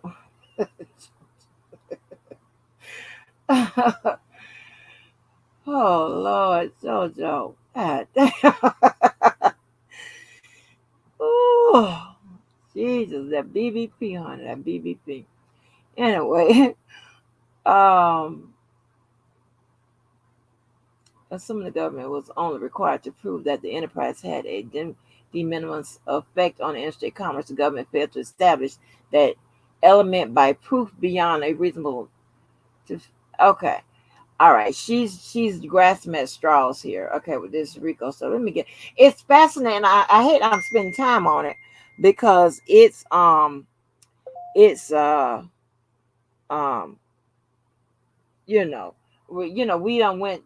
I mean, like I said, I went through what RICO meant and all that type of stuff back and forth. So, and then who was pattern of racketeering. So, but it's fascinating how she tries to work this. This is good. She's real good. Says the government's proof did not establish a pattern of racketeering. The government must also demonstrate a pattern of racketeering activity by proving, at a minimum, two predicate racketeering acts that occurred within 10 years of another. Okay, proof of two predicate acts is not sufficient to satisfy its burden of proof. The government also showed that the racketeering acts are related to each other and to the enterprise, and together pose a threat of continuing criminal activity. We went through that loosely. All right. It says predicate acts must be in relationship to each other. All right. That manifests the continuity required to a proven pattern. All right. So let me write that down. Y'all got to think, see if you got two acts. Let me see. Manifest predicate must bear. Manifest. Okay. What she said. Okay. Proof that sufficient burden of government racketeering to each other. The government's supposed to. Okay. Predicate acts must be a relationship to each other. Manifest continuity proven. Okay. Inapplicable to perpetrators of the isolated or sporadic criminal acts. Criminal conduct only forms a pattern if it embraces criminal acts that are related. Okay, so the government, okay, proof of two predicate acts is not sufficient. Okay, the government must show that the racketeering acts are related to each other. Okay, and to the enterprise. I think they already did it too. Predicate acts and related to enterprise. So far, when we get to the government's response about this RICO, we got to find the common purpose, the distinctions. Do they address the elements that they must prove, and the two predicate acts related to the enterprise? Okay. Oh, have mercy. She is doing a lot of smoking mirrors. Okay. Focus on the relationship requirement. The predicate acts must be related to both each other, term horizontal relatedness, and to the enterprise as a whole, term vertical relatedness. Okay. Horizontal relatedness can be shown through the predicate acts that have the same or similar purpose, results, participants, victims, or methods of commission, or otherwise are interrelated by distinguishing characteristics and are not isolated events. Okay. Approximately the common goal, similarity of methods of repetitions, where the enterprise in question is not primarily in the business of racketeering activity. Predicate acts must be related to each other in kind for a RICO case to proceed. Okay. I think the government did that. But okay, so Racketeering. So we don't have to go through all these. All right. We can get on to the government. 'Cause I don't know where she's going with this. She did a lot of preparation work though. That's straight up. Okay, I think with this might be some insufficient when she breaks all this stuff down. She probably gonna hit something about insufficient evidence in here somewhere. Probably is one of her arguments. Um, what is this? Those are the text messages. Let me see. Let me just get to her.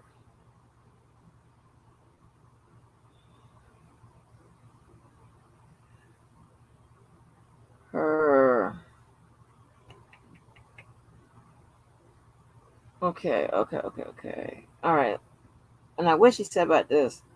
Okay, to sustain mandate violations charged in connection with face travel to visit, the government must provide the defendant intended to engage in sexual activity for which he could not be he could be charged with a criminal offense, pushing the boundaries of its prosecutorial discretion. The government alleged that the defendant could have been charged with the violation of New York Public Health Law, Section 2307, and or reckless endangerment because he created a substantial risk of serious physical injury when he had unprotected sex with Faith, knowing he had herpes. At the outset, Faith did not contract genital herpes from the defendant despite her misleading testimony. What? Wait a minute now. Hold on now.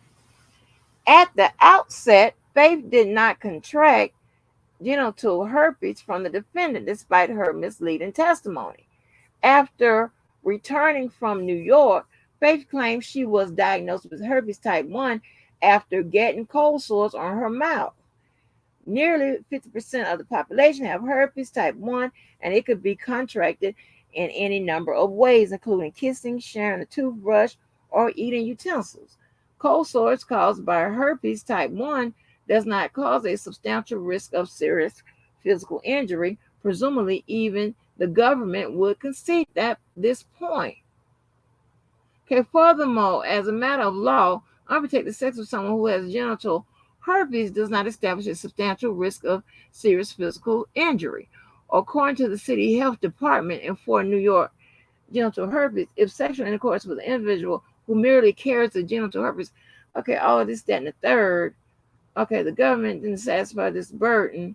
Okay, the risk of the defendant transmitting genital herpes to Faith is unknown, where he did not Okay, the government did not satisfy this burden. Oh, hold on, what?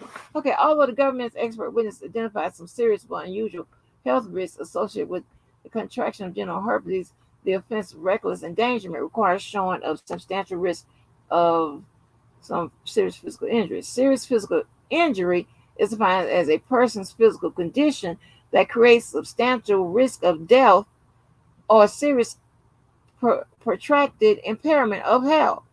Right.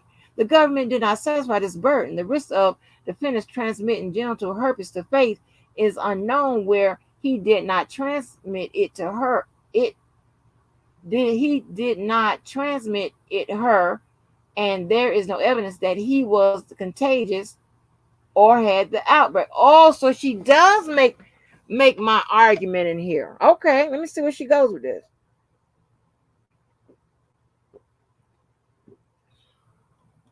There is no evidence that he was contagious or had an outbreak. Now, is she saying that he has it, but he wasn't contagious or had an outbreak at the time that he had sex, therefore thereby not disclosing his status? Is she trying to make that claim? Because that still will fall flat, because whether you have an outbreak or not, or whatever, it's not a condition for you to telling somebody that you have a damn, a life-threatening disease, STD.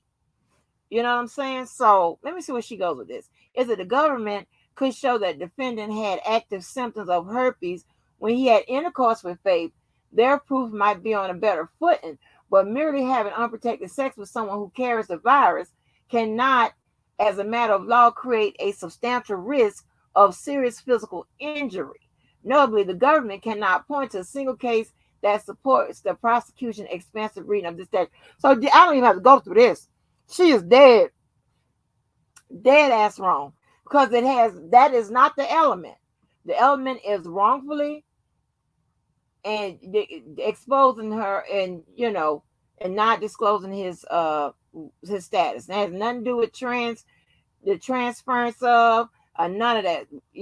She, like I said, she could have had not could contracted the disease, and he still could have been found guilty, because it has nothing to do with that he passed it to her. It's that he exposed her to that. So I don't know where she's going with this. Let me see. See, this is getting fascinating because, girl, let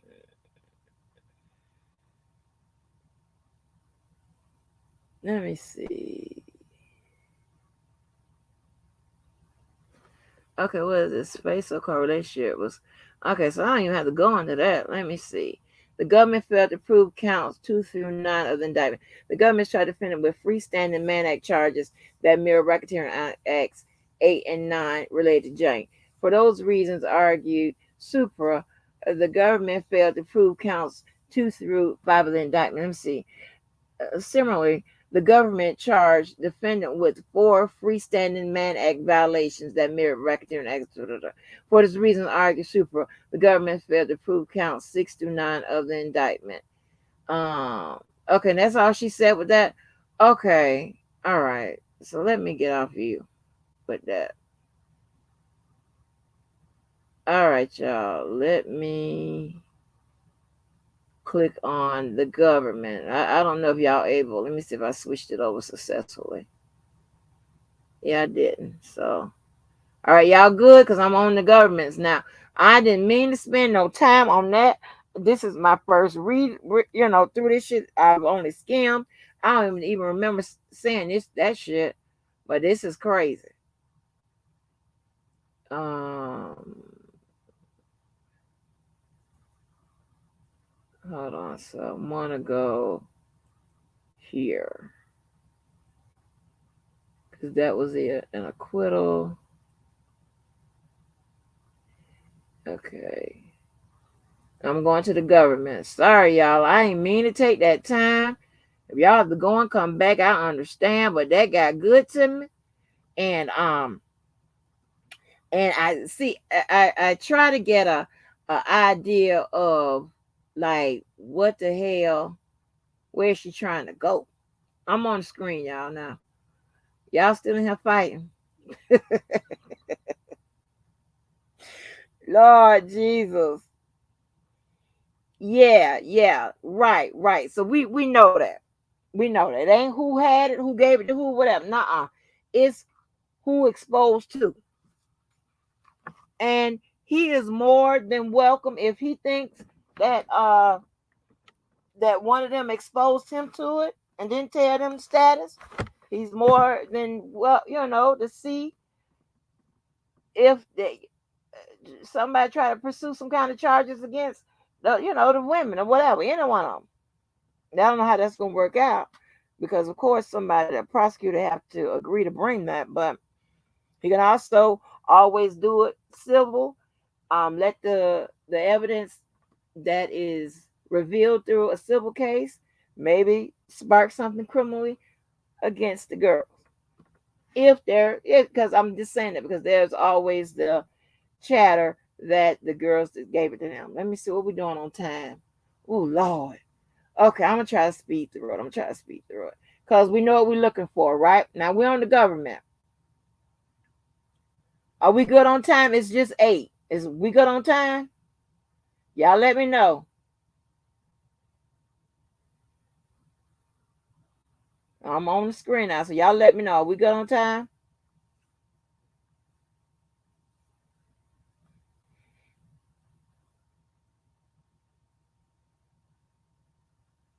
Let me know. Where my whisper? Somebody let me know. How we doing on time? Because I'm at 2.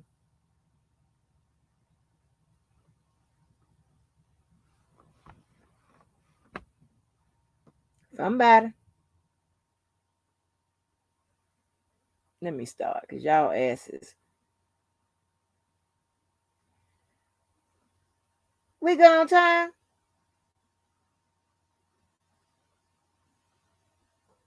Yeah, okay, thank you. All right, okay. So this is the acquittal from the response acquittal from the government, right? And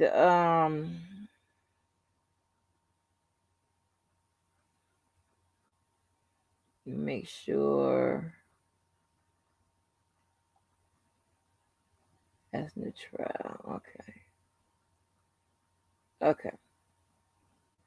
All right. This is the response, you know, in the opposition, right?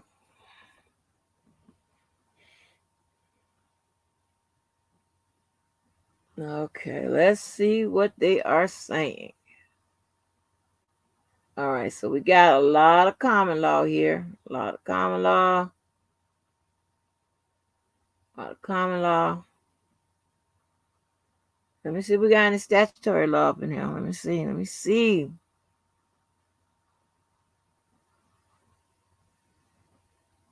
Hmm.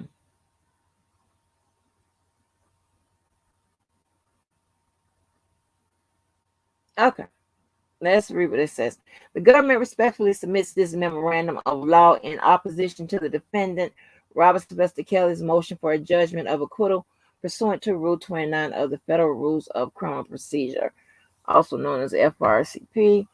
Um, let's see, memorandum of law in supplement of a judgment of acquittal, ECF docket entry number 269. Okay.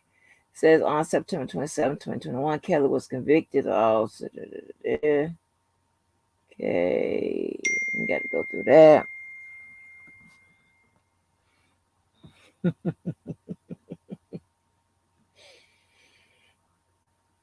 I hear you. Kelly now moves to set aside his conviction. All right, let's see what this says. He argues that the court should reverse his convictions because he asserts no rational juror could have found the evidence sufficient to support his conviction. Meaning, that is when you be seeing that word insufficient. That's all they're saying. That's just one word to tie up that no juror could find the evidence sufficient to support his conviction. That's what it means. Okay, for this reason set forth below, the motion is without merit and should be denied.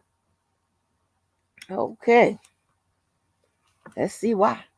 It says the evidence adduced at trial means the evidence that was presented consisted of testimony from 50 witnesses, including 45 witnesses they called by the government and 5 called by the defendant, and hundreds of exhibits admitted at trial.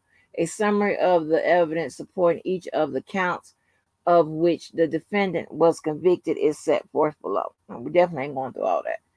All right. Kelly and the Enterprise. All right. Now, remember what we was looking for. So since the 1990s, Robert Kelly has recorded and performed as a professional musician touring across the United States and beyond.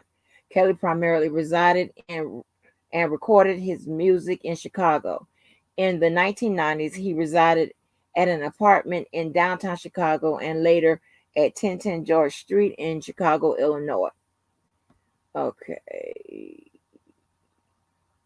And recorded his music at CRC Recording Company, a recording studio in Chicago.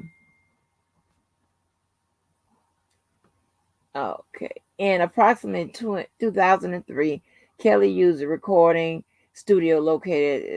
This is bunch of background information. Okay, we don't need all that. Kelly surrounded himself with the inner circle. Kelly and his inner circle worked to promote Kelly's. Okay. Kelly and his inner circle worked to promote Kelly's music and brand, as well as to meet Kelly's demands in his personal life. Okay.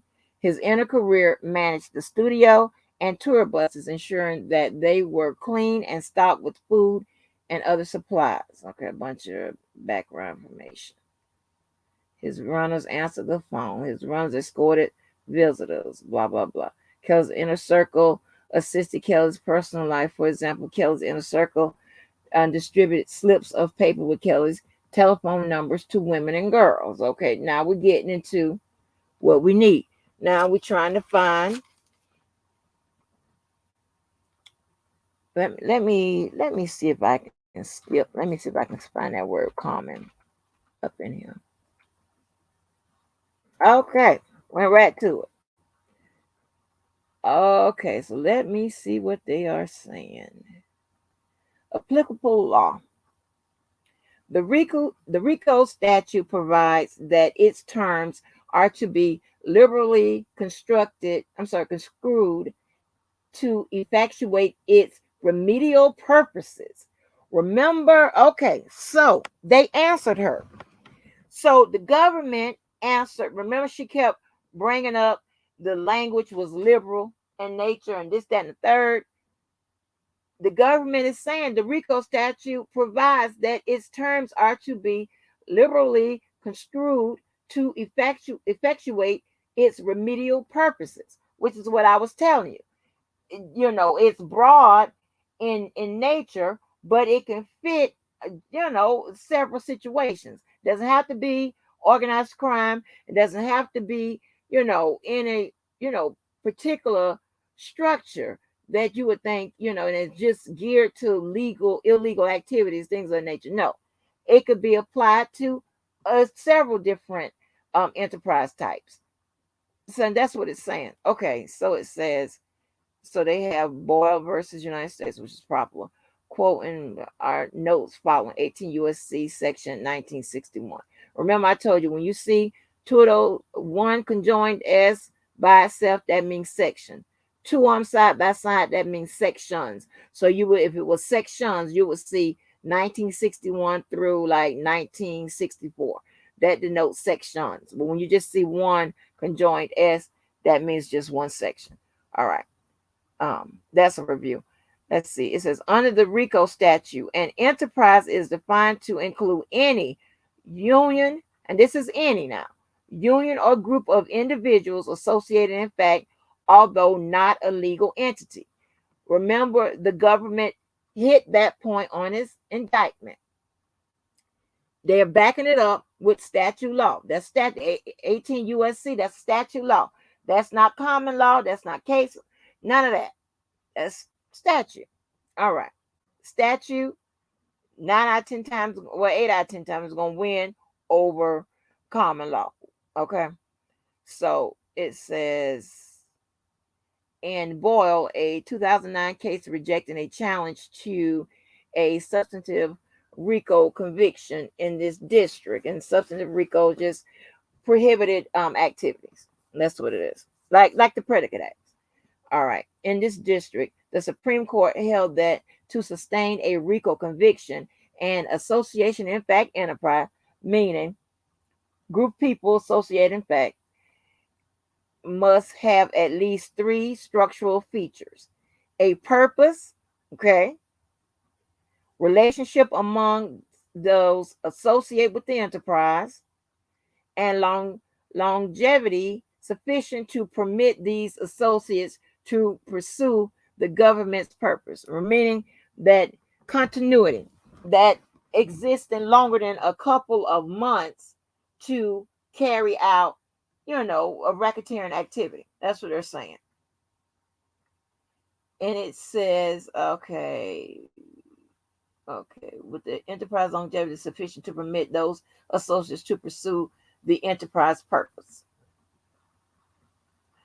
Observing that statutory definition of enterprise in 18 USC does not specifically define the outer boundaries of the enterprise concept, and that the definition is obviously broad and has a wide reach, which was what I was explaining in Bonjean's document, that it could be wide. I just said it could be applied to more than just what you think. when you think of illegal activity, racketeering, and all of that, it could apply to like a gang. It could apply to a business, or just a regular operating business that it has incorporated some illegal activity, in which the members know or don't know that's going on. So let's see, but they're working about their day. They're not even knowing that they're helping commit a crime. All right, let's see. An enterprise does not require a hierarchy or regular meetings regarding enterprise affairs, meaning they're trying to tell you that everybody don't have to be okay. We're gonna get together and listen. Everybody in this room, y'all got to know about this common purpose, and this is what we're gonna do, and this is how we're gonna break the law. All right, okay, or a set membership, okay, or establish rules. Okay. So they came back and backed up the statutory law with case law. Okay. And it says, an association, in fact, enterprise is simply a continuing unit that functions with a common purpose. Right. That's what they're saying. They're saying they're trying to say that J-Bo went too far into, like, saying what the common purpose is, and being that detailed and trying to restrict it and limit it to whatever. They're saying it's just simply continuing unit that functions with a common purpose. Wow.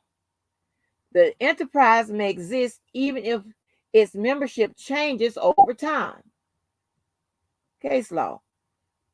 Existence of enterprise not defeated by changes in membership. Meaning that, hey, people can come in or out, whatever, an enterprise can still exist.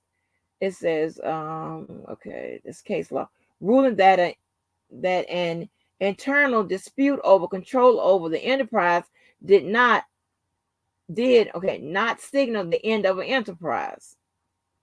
An association fact enterprise continues to exist even though it undergoes change in leadership. Upholding instruction that membership in an enterprise may change over time. Wow. Whoa. They knocked that out of the box. So we're gonna go and give. Wow. Okay, I ain't gonna get a little. Let me put my little score sheet over here. Okay, when it comes to this RICO, let's see. We got J-Bo versus GOVT. Let's see. Okay, members of the enterprise shared a common purpose to engage in the course of conduct. Okay, so they addressed our first one. They addressed the common purpose. Let's see what they say. Kelly argues that the government's proof at trial lacked a showing that members of the alleged enterprise shared a common purpose. He is wrong. As described above, the government elicited hours of testimony by members of Kelly's inner circle who told the jury how they worked tirelessly to promote Kelly's music and to meet his personal needs. All right, so they went into all of that. They're going into, people and this, that, and the third. Okay, to the extent that Kelly argues that proof of an enterprise requires that members of the enterprise share a common purpose of criminality rather than a common purpose of engaging in a particular course of conduct, he is wrong. Wow. Whoa. Wait a minute. Team Kills, Team Lock Kills Up is coming back. They finna, boy, look like they finna hit y'all ass with the whammy. Hold on. Wait a minute. Okay. In support of his argument, Kelly cites to language in First Capital Asset Management Inc. versus Satinwood Inc. 385. Wow. Okay. That the individuals comprising an enterprise must share a common purpose to engage in a particular fraudulent course of conduct and work together to achieve such purposes. Kelly uses this language out of context. Uh-oh. Oh, shit. Okay.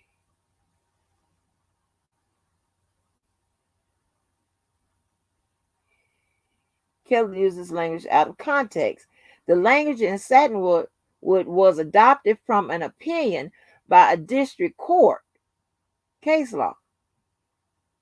A closer look at the mall and its cases cited by the district court in Mall shows that there, the defendants argued that the alleged enterprise essentially overlapped with the pattern of racketeering.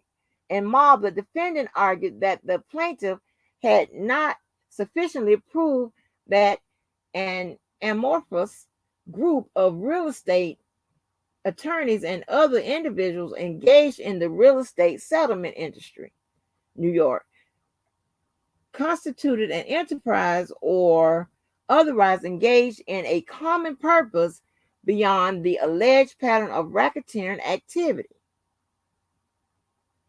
Let's see what that means.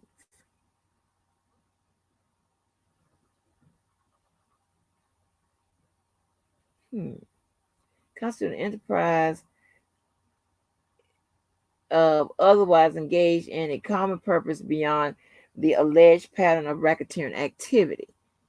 Citing case law, the Mall Court explained that to be an enterprise, the group must have a common purpose of engaging in a course of conduct. That, of course, is the standard for an enterprise and does not require that the enterprise be grounded in criminality. That's what we were saying. So it just has to have a common purpose, right? That is the music shit, promoting his brand, and the other stuff, along with the sex and all of that, whether it's legal or illegal, right? But in Mall, and the cases cited in Mall, the common purpose was the alleged course of fraud, leading Mall Court to use the language cited by Kelly. Oh, wow. J-Bo, oh my gosh. Girl. But in Mall, the cases cited in Mall, the common purpose was the alleged course of fraud, leading the Mall Court to use the language cited by Kelly. Oh, shit. Let me get on. Okay. Notwithstanding the language used in Mall and cited by Kelly, it is well established that an enterprise may have common purpose of engaging in a wholly legitimate course of conduct, and there is no requirement whatsoever that the enterprise members have a common purpose of fraud or any other criminality. Indeed, although RICO does not specifically define the other boundaries of the enterprise concept, it is clear that any legal entity may qualify as a RICO enterprise, in which way what we were saying, okay, because it is broad. Oh, wow. Oh, man. The enterprise alleged by the government and found proven by the jury was one comprised of an inner circle who shared a common purpose of engaging in a course of conduct. That common purpose was largely not criminal. See, I told you the other part about the brand and all that shit. Okay, let's see. The inner circle worked together to promote Kelly's music. See, if I kept reading, we'll get to it. The inner circle worked together to promote Kelly's music and his brand and to meet his personal needs, which included recruiting women and girls. It was what we said when I was reading the other thing. This is what they were alleging. So she cannot make this an illegal indictment. This is where I'm going. Because there's no hanky-panky in the elements. The elements is quite clear. The enterprise was established. The purpose was defined.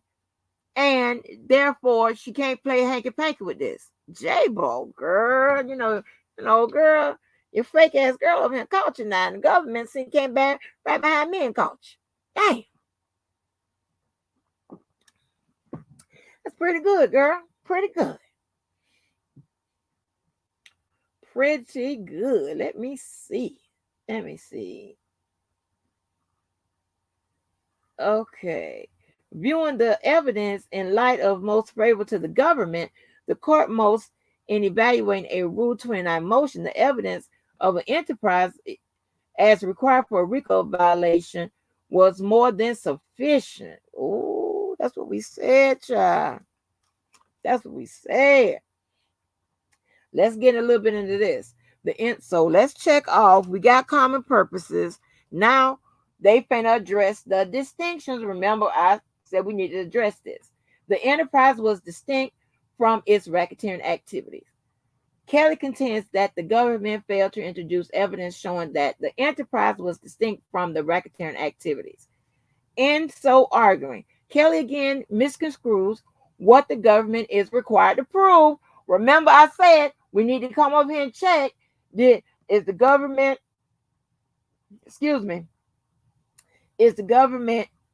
proving what is required, and the requirements are stuffed in those elements. That's what they are required to prove. That's what they said, because that's what's going to keep this a legal conviction. Okay, if they didn't prove this shit and this, that, and the third, and it just goes in different directions. I'll explain that. But I think I kind of talked through it, but I'll explain that. Maybe as we go. I don't know. But okay, so let's get to this. And so arguing, Kelly again misconstrues what the government is required to prove. It is true that the government must prove both the enterprise and the pattern of racketeering activity, and that the proof of one does not necessarily establish the other. Case law. For example, if several individuals independently and without coordination engage in a pattern of RICO predicate offenses, proof of these patterns would not be enough to show that the individuals were members of the enterprise, which makes sense. Okay? Case law. However, that they are separate elements does not mean that the existence of an enterprise may never be inferred from the evidence showing that persons associated with the enterprise engage in a pattern of racketeering activity. On this point, the court reiterated its conclusion that it made in Turkett that the proof of a pattern of racketeering activity may be sufficient in a particular case to permit a jury to infer that the existence of an association in fact enterprise. In any event, as set forth above, the government added sufficient evidence of an enterprise as set forth in the great detail below. The government adduced, which means presented, sufficient evidence of the pattern of racketeering. Therefore, Kelly argument fails. Whoa. Let me look at this real quick. It's not necessary to show the enterprise related to racketeering, but rather his existence.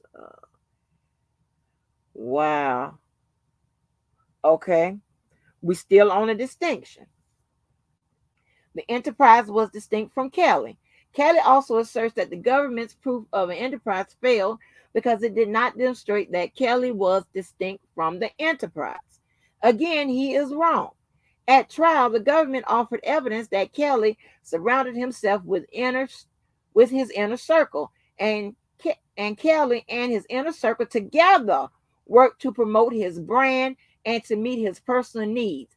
Because the enterprise comprised of Kelly and his inner circle consisted of more than just Kelly and even more than just Kelly's employees, is sufficiently distinct, which is what I was telling you. So it has to prove that Kelly as the enterprise and Kelly, along with others, carried out the racketeering activity. Okay? So if they were saying, so she is trying to say this, that I don't know. I'm not even sure now what she's trying to say, but they're saying what I said. Okay, so they are knocking distinctions out. Oh man. Okay, let's read here. It says Kelly's reliance on a series of cases where the defendant was a corporation is inopposite. For example, in Riverwoods, Chippewa, wait a minute, Chippewa, I can never say that goddamn word. Chappaqua Court, whatever the fuck it is. The defendant was a corporation.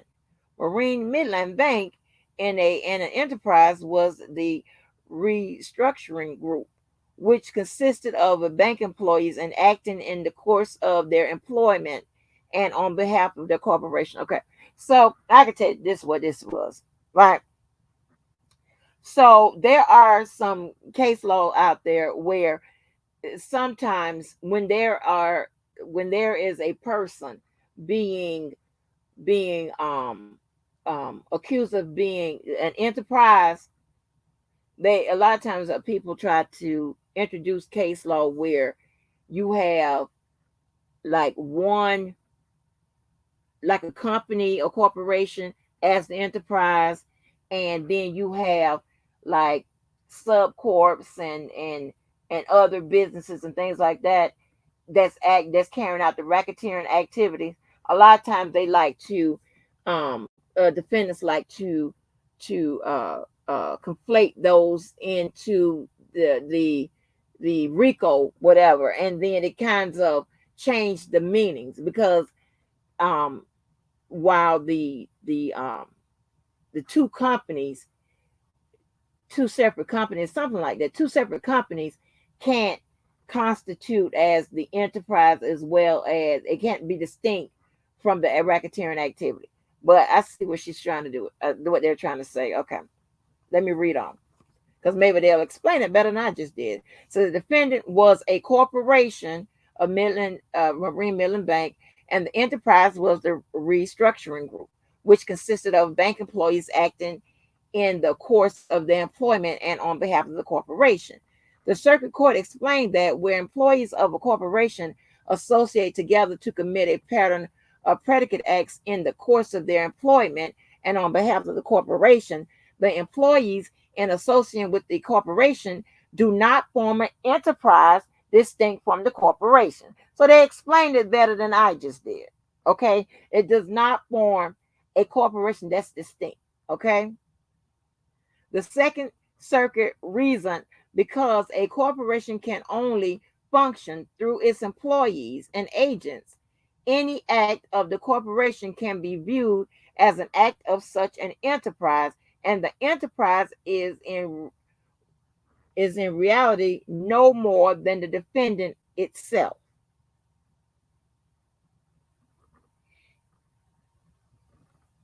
In any event, the mere fact that Kelly engages employees is not a shield against a RICO conviction, notwithstanding the fact that Kelly may use his employees to carry out some of the alleged conduct. At trial, the government adduced ample evidence that Kelly can and did, in fact, function separate and apart from his employees and agents.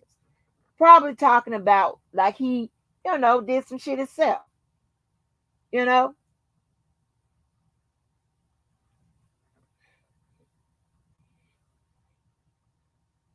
but he didn't do it all himself. All right. Okay, so they got distinctions out the way. Now let me see. So those was two on the list. So the enterprise affected interstate and foreign commerce. Okay, we don't really need to go through that because okay, government did not adduce. Okay, Kelly claims the government did not adduce sufficient evidence from the interstate commerce element and asserts that the government must offer proof beyond a reasonable doubt that the alleged racketeering activity affected interstate commerce.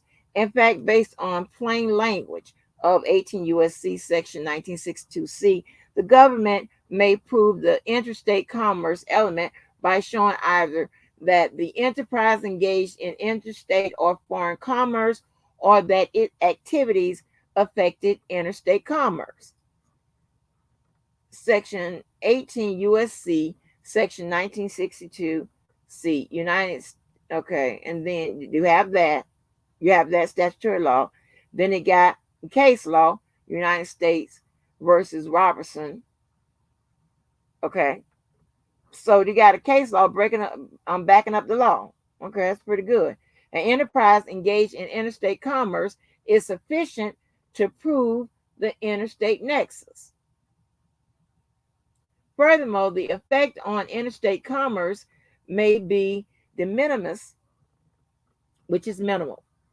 Okay, see United States case law, upholding jury instruction that only a de minimis effect is needed, and observing that that Supreme Court decision in United States versus Lopez did not alter the principle that where the type of activity at issue has been found by Congress to have a substantial connection with interstate commerce, the government need only to prove that the individual subject transaction has a de minimis effect on interstate commerce. So I think what they're saying is J-Bo is trying to say that it was some big old interstate commerce, effect to that they need to prove.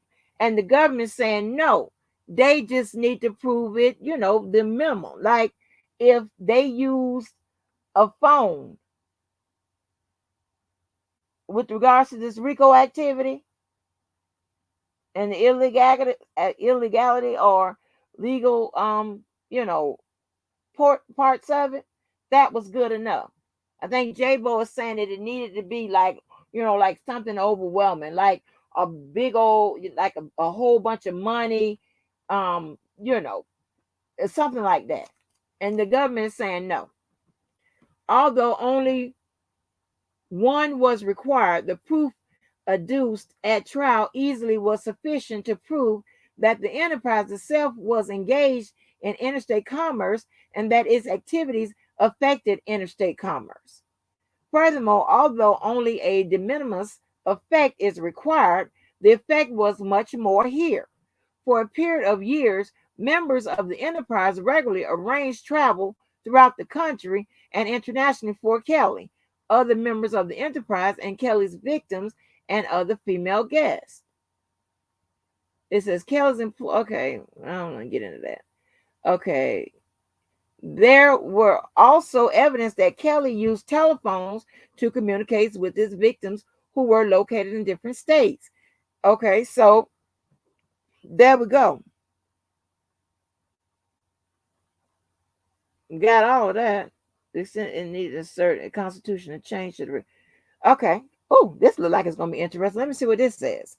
To the extent that Kelly intended to assert a constitutional change to the RICO, one has not properly been presented.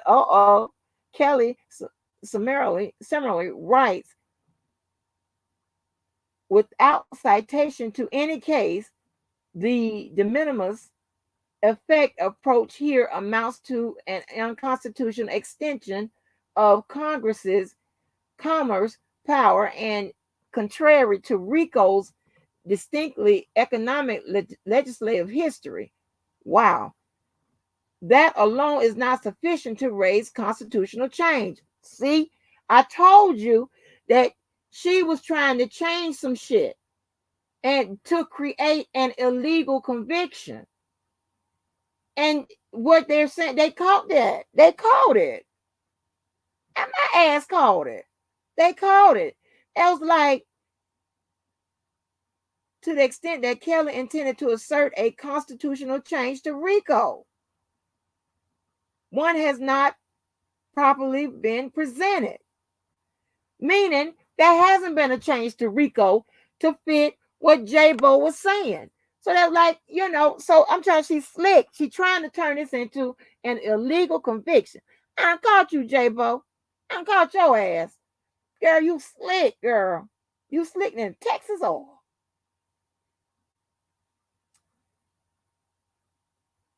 Okay. Independent such as fair. RICO constitutes a valid exercise of Commerce Clause powers on its face and applied here.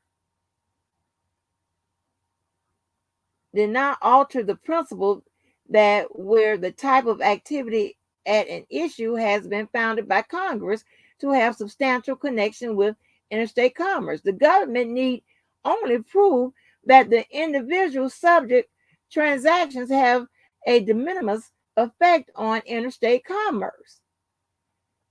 The state criminalizing violent crimes in aid of racketeering as a valid exercise of Congress powers under the Commerce Clause.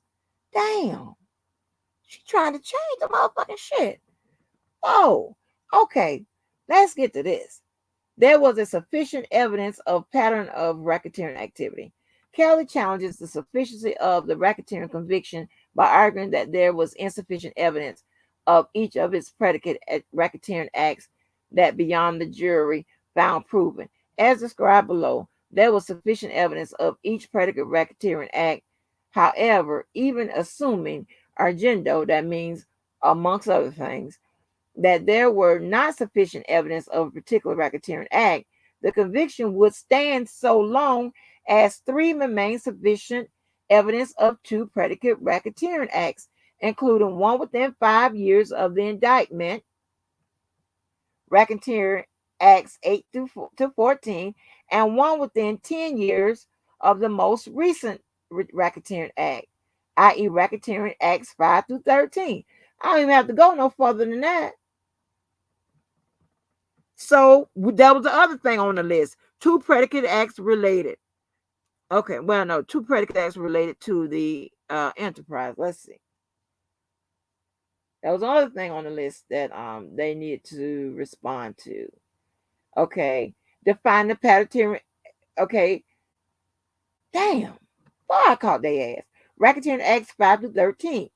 It says defining the pattern of racketeering activity as requiring at least two acts of racketeering activity, one of which occurred after the effective date of this chapter, and the last one which occurred within 10 years, excluding any period of imprisonment after the commission of prior act of racketeering activity. So that checks off the list. So that's the list we had. Okay, they checked off the list. Remember, I said we need to find did the government um uh respond to, did they remedy the common purpose, the distinctions? They did that. They addressed the elements. So this proves that this was an illegal conviction, and they also did the two predicate acts related to the enterprise. So all of this is just breaking down, I guess. Let me see. They're talking about the different. Okay, we should talk about intent. Let me see if I can the intent instruct. Yeah, this is just I don't know what this is. Yeah, they knocked that out. Yeah, they killed that. The government killed that. I'm gonna come around the front to see if I lost anybody thus far. If y'all good on this. Whoa.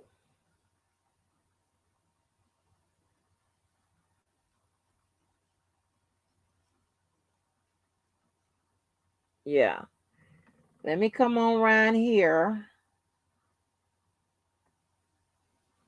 Let me see what the next one new trial. Okay. So I'm gonna be starting on a new trial soon. So let me come around here and make sure y'all are good in the hood. Are we good in the hood? Because we're getting ready to start on a new trial. We're good on in the hood. The government pretty much annihilated that. Tore that up. They go try. That was pretty good though. Okay. That was pretty good.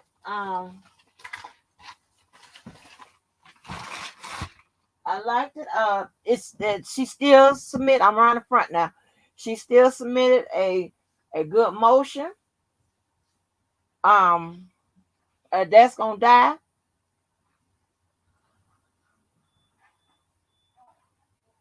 Let me see what that was. That was the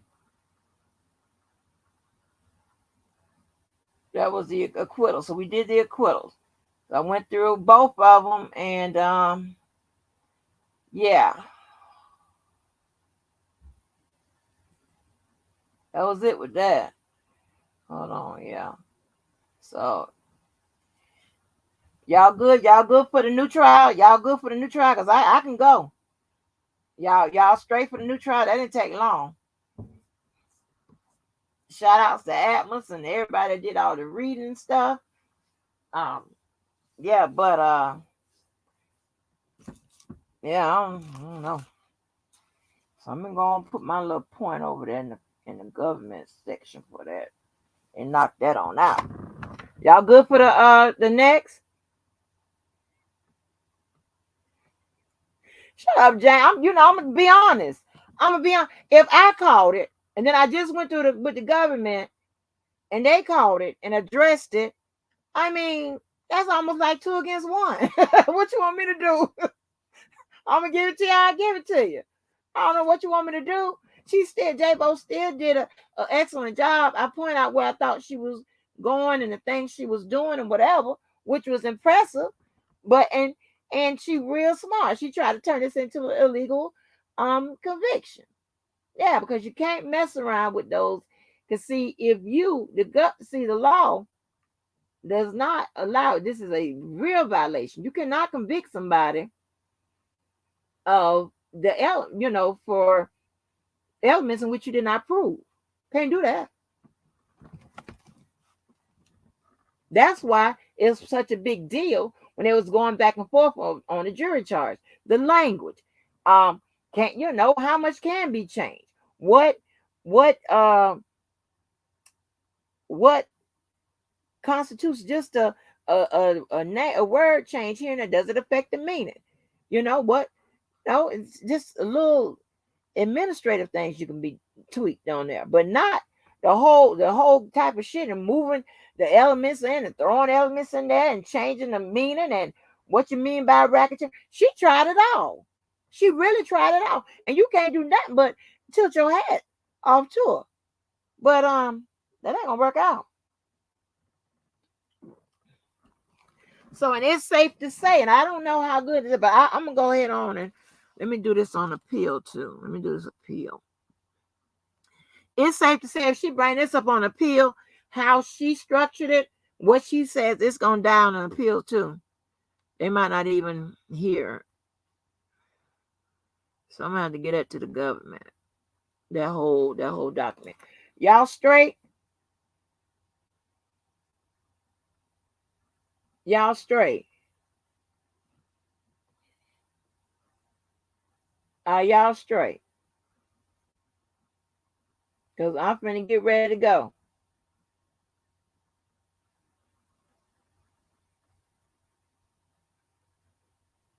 Are you arguing with me? Yeah, get them likes. So let me check them likes. Let me play this like game. Y'all straight, Kayla? We gonna get to this. Woo, child. That was an exciting read. Went through that real fast though. Okay, let's get to where we at.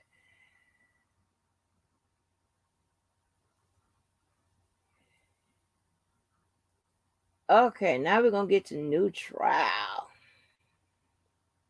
Y'all let me know if any of this is a repeat. I know y'all caught some of this. I'm pretty sure y'all caught some of this. I'm just repeating for the smart ones.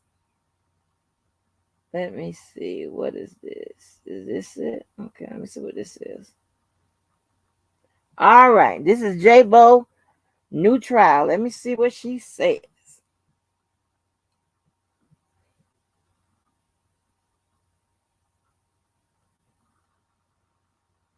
All right, look at her arguments, right? It's her arguments.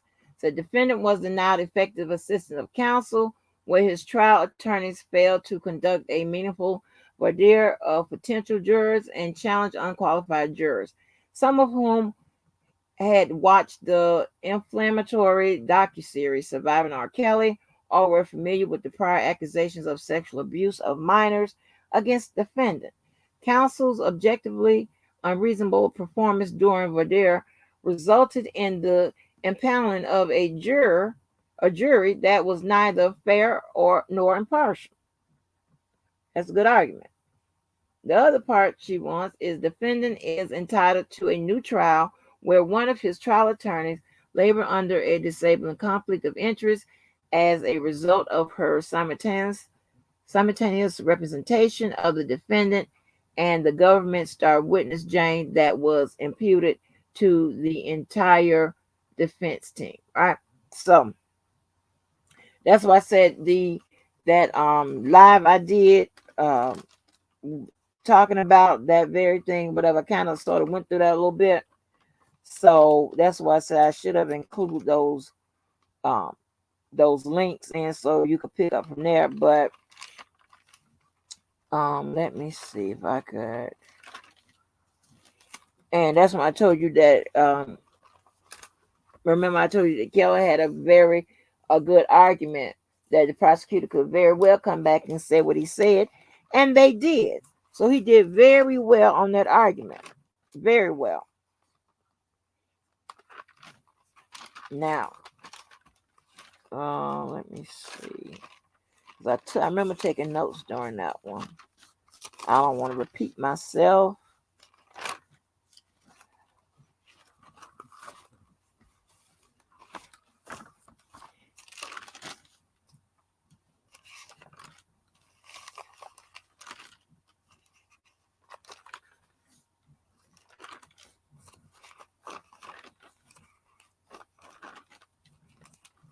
Hold on, y'all. Okay. All right. So I got my notes from that, and I will get to it. Okay. I'll make a little list to see what I think the government has to address, right? Just based off what she's talking about. All right. Let me look. I like to look to see what they do as far as prep work. Okay, we got a lot of case law. All right, we have some rules up in here. Got those. And we have the Constitution, which is very smart for her to use. Okay. Okay. It is an axiomatic that the defendant is entitled to the effective assistance of counsel. U.S. Constitution Amendment 6, what is that? 6, right? Incorporated, 6. I'm thinking about it. Incorporated in Defendant's Sixth Amendment, guaranteed is the right to conflict-free counsel. Defendant was denied his Sixth Amendment guarantees in a number of ways, some of which are clear from the record, some of which are not. In this complex RICO prosecution, defendant's legal team fell apart mere weeks before commencement of trial. The docket reflects the defendant's lawyers were unable to effectively represent defendant as a team. Energy, resources, and time that should have been devoted to preparing for trial were expended battling each other until two of defendant's more experienced attorneys were granted leave to withdraw. Defendant was left with a disjointed, unprepared trial team and no singular defense strategy. Ooh, okay. That means she will throw your ass under the bus. All right. Okay, well, I ain't got to go through all that because we know she is a legend. Legal standard. Federal Rule of Criminal Procedure 33 provides that upon the defendant's motion, the court may vacate any judgment and grant a new trial if the interest of justice so requires. Unlike Rule 29, Rule 33 confers broad discretion upon a trial court to set aside a jury verdict and order a new trial to avert a perceived miscarriage of justice. But such discretion should be exercised sparingly. Okay. Trial turns conflict to a meaningful right there. Okay. Um, we went through this kind of. Okay. All right. Let's see what she says. Okay. As United States Supreme Court Justice Black stated in Michael case law, it is difficult to conceive of a more effective obstruction to the judicial process than a juror who has prejudiced the case. That is because due process means a jury capable and willing to decide the case solely on the evidence before it, and a trial court ever watchful to prevent prejudicial occurrences and to determine the effect of such occurrences when they happen. Case law. The United States Supreme Court observed the right to a jury trial guarantees the criminal accused a fair trial by a panel of impartial and indifferent jurors. This is true, regardless of the heinousness of the crime charge, the apparent guilty of the offender, or the station in life which he occupied. A juror who has formed an opinion cannot be impartial, which is right. Okay, child. Naturally, court. Okay, we need to get into what she is trying to say. The questionnaire expressly asked prospective jurors whether they had watched or heard and any interviews of Robert Kelly, of any TV shows featuring him, or any specials or documentaries about him. The council invited government defendant to review the questionnaires, although responsible questions. Okay. Let's read this. These decisions cannot be justified by trial strategy. Okay. Yeah, okay, here's the thing. She is slick. Slick. Okay. Picking your jury is a part of trial strategy. Okay. So I just picked that up in here. So let me see what she's trying to say. The court invited counsel for the government and the defendant to review the questionnaires in advance of jury selection and determine whether they could agree that certain individuals should be excluded for cause, right? And for exclusions for cause, I think you get in the federal, you get 3. And for peremptory challenges, I think you get the defense get 10, and I think the government, I think, gets a little less, maybe like 6 or something like that. If I can remember. Something like that. So that means challenges to the, or these, with cause, that's 3 of them. That means you got an issue, why they shouldn't be on there. Okay. And peremptory means, you can just challenge them without stating why you want them off. And with feds, the court, which is the judge, can also weigh in on this stuff. Are supposed to. Okay, so let's see. Review the questions in advance of jury selection and determine whether they could agree that certain individuals should be excluded for cause. The parties conducted that process and identified a set of potential jurors for the voir dire process. Inexplicably, the defendant's counsel failed to challenge several jurors who ultimately sat on the defendant's jury, who was clearly unqualified to serve on account of their preconceived beliefs about defendant's guilt. These decisions cannot be justified by trial strategy, where record fails to reflect that trial counsel conducted a sufficient inquiry to probe these jurors' biases. Indeed, trial counsel was mostly silent throughout voir dire. Although the court was responsible for questioning prospective jurors. See what it says, although the court was responsible for questioning prospective jurors, it afforded the parties the opportunity to weigh in the questioning of prospective jurors who had made representations in their questionnaires that raised red flags. These questionnaires were highly effective tools for putting the parties on notice of jurors who might not be qualified to serve. But trial counsel made no effort to drill down on troubling representations that demanded further inquiry to ensure that the juror would be fair and impartial, regardless of any general assurances she was provided to follow the court's instructions. Perhaps most troubling, most of the defendant's jurors were aware of prior allegations of sexual abuse against him, and several seated jurors had actually seen a scathing, one-sided docuseries entitled "Surviving R. Kelly" that portrayed defendant as a serial predator and included interviews with many of the government's witnesses, albeit outside adversarial process. Defendant jury should not have included a single person who saw the documentary "Surviving R. Kelly." It defies all logic that a juror could possibly remain indifferent and consider only evidence heard from the witness stand after watching this docuseries.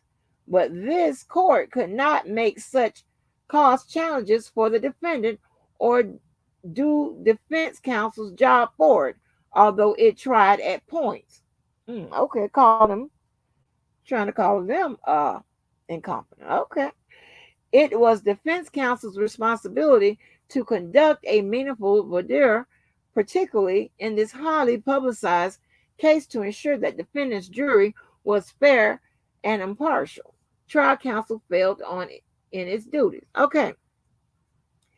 Viewing the docuseries, hearing about allegations is not an automatic disqualification for being on the jury. So she's wrong. You got to ask the questions. Then you got to further ask sub questions just to get down to see if that juror can be unbiased. Can it make a reasonable, sound decision based only on the evidence put forward for them in that trial, not any preconceived notions and things of that nature. So just watching the docuseries and any of that does not prejudice a juror. The defendant wouldn't prejudice the defendant's case, but not. All right, let me see. Those are just some test questions. Okay, the trial counsel did not ask the court to question the juror further about the responses to these questions or determine whether the juror can truly serve as an impartial, unbiased juror in light having seen the salacious and highly prejudicial docuseries. Not a single question was asked of the juror about his impression of the documentary, nor did the counsel ask the court to inquire about what information he learned about the defendant's prior legal issues or his reputation for sleeping with underage girls. Frankly, anyone who has seen the docuseries should have been automatically removed for cause. Okay, I just explained to you that's not right. And what juror was this? Juror number 3. So we're gonna see. So our little cheat sheet would be okay. A jury, and then did the government what they say about juror number 3? All right, juror number 3 is what we need to find out about. Juror number 4 is what we need to see if they said anything about them. Juror number 5, god damn.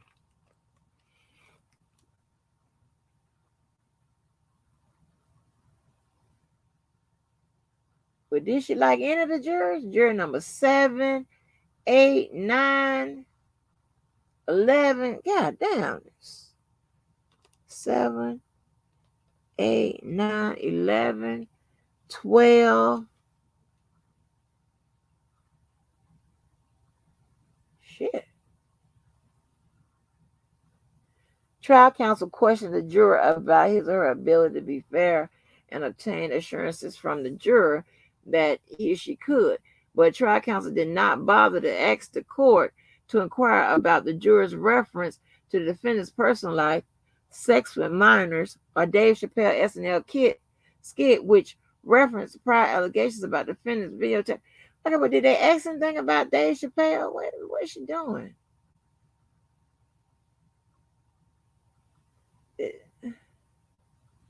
Okay, they asked somebody to describe in detail whether you recall reading and seeing hearing about it says sex with minors.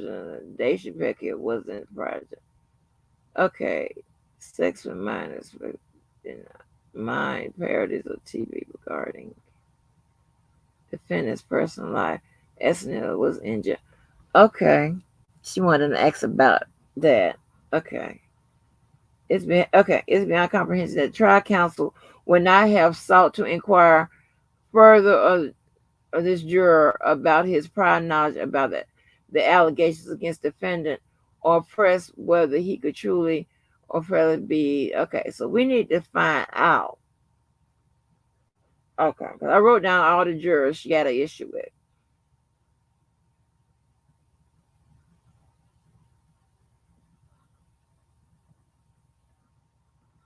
Okay. Okay, let's see. Okay, so I went through, got all the jurors. So what we're gonna do, the test we're gonna perform. So we're gonna see in the response, did the government address any of these things about these jurors? Did they get down to it and see, did they make a determination whether this juror can be unbiased? And here's the thing, if they made a determination, if that juror can be unbiased, you know, with the line of question or whatever, that means that the defense consented to it. Okay. All right. The defendant is entitled to a new trial where one of his trial attorneys labor under a disabling conflict of interest or as a result of her simultaneous representation of the defendant of the government star witness Jane that was imputed to the entire defense team. Okay. Defendant is entitled to a new trial where he was denied his Sixth Amendment constitutional guarantee of conflict-free counsel. Mere weeks before the trial committed, we went through that. That's why I said we need to go. Y'all can refer to my video I did a couple of weeks, maybe not even a couple of weeks ago. I'll put the link in there. But I went through and said what I would be looking for. Well, I'll tell you what. That's it. We already know that Bonjean meant that that lady shouldn't have even been on the team. Okay, so we don't need to go through that. We beat that horse over and over again. Okay, now let's see. The Sixth Amendment mandates in all criminal prosecution that the accused shall enjoy the right to have an assistant to have the assistance of counsel for his defense, and has the right to counsel, include a criminal defendant's right to be represented by the counsel of his choice. However, this qualified right is supported by, among other things, the Sixth Amendment right to an effective assistance of counsel. A defendant's Sixth Amendment right to effective assistance of counsel include the right to representation by a conflict-free counsel. Okay. A per se conflict of interest exists where an attorney was not licensed to practice law because he failed to satisfy the substantive requirements of admission to the bar, and where the attorney was implicated in the defendant's crime. The per se rule applies when the attorney is implicated in the crimes of his or her client, since in that event, the attorney cannot be free from fear that a vigorous defense should lead to the prosecutor or the trial judge to discover evidence of the attorney's own wrongdoing. An attorney has an actual opposed to potential conflict of interest when, during the course of representation, the attorney's and defendant's interests diverge with respect to a material, factual, or legal issue, or to a course of action. While a defendant is generally required to demonstrate prejudice to prevail on a claim of ineffective assistance of counsel, this is not so when counsel is burdened by actual conflict of interest. Prejudice is presumed under such circumstances. Now,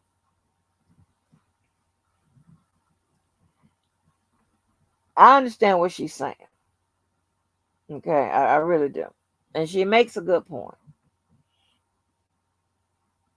But I'm not going to go over that again. She makes a good point. I want to get to what the government says in depth.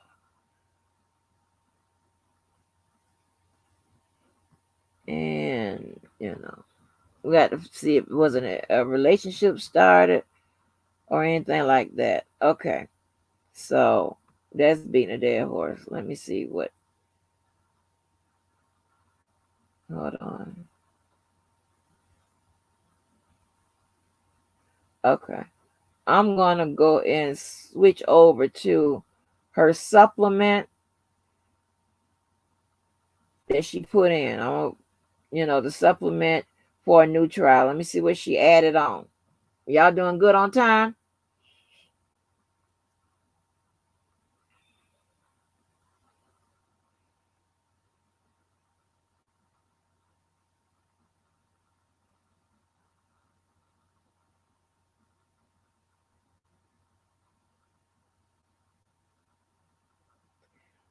Blue skies.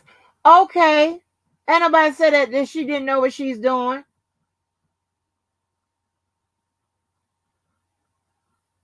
Ain't nobody said that.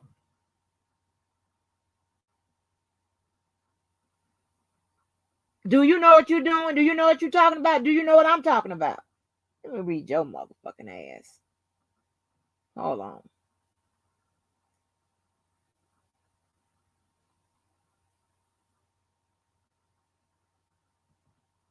You got a problem with us going over the shit?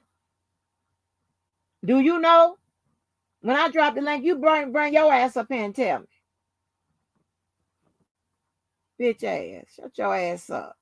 It's always some hating ass hoe that can't even read the motherfucking newspaper. Come here with some bullshit. Get your black ass out of here.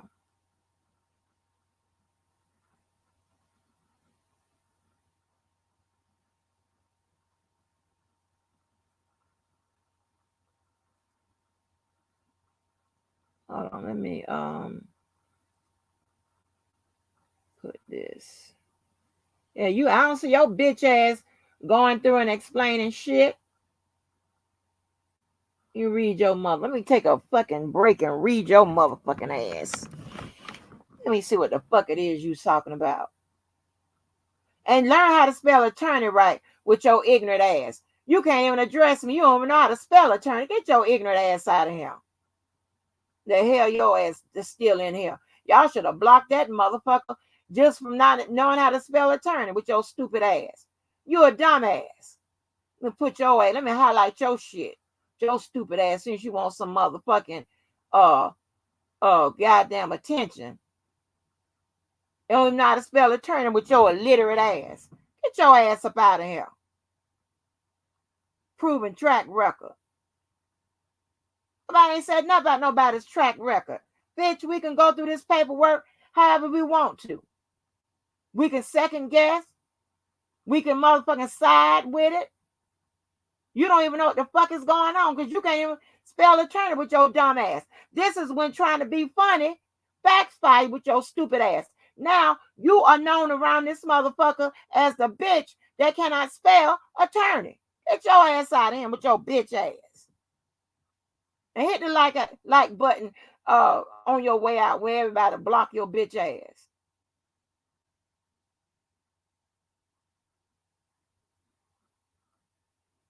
Hell.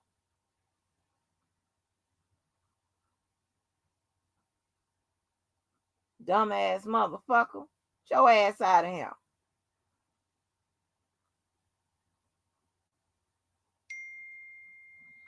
speech impediment, bitch. You wish. You wish I had a speech impediment. Dumbass. Always somebody coming in here with the bullshit. Yeah. The fuck you in here for?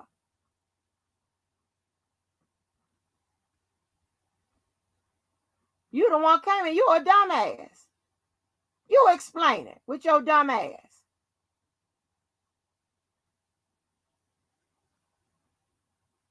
I know, but them some hating assholes. All you had to do is, well, you probably couldn't pass the entrance into a college, a real one anyway. Never mind the LSAT, that ain't gonna work out. You ain't gonna pass that, and you fuck damn sure ain't gonna pass that bar. So I don't know what to tell you. You could cheat like me and went over state line and take it where it's easy at, like in Georgia. You could done that. Your stupid ass. Your ass up. Y'all always talking about what somebody else doing, but you can't do the shit that you're talking about what somebody else is doing. Your illiterate ass. It's always some hating ass motherfucking sharing bunk bed ass motherfuckers that had parents that had too many kids that talked against education and shit like that. Always talking about a motherfucker. Fuck you.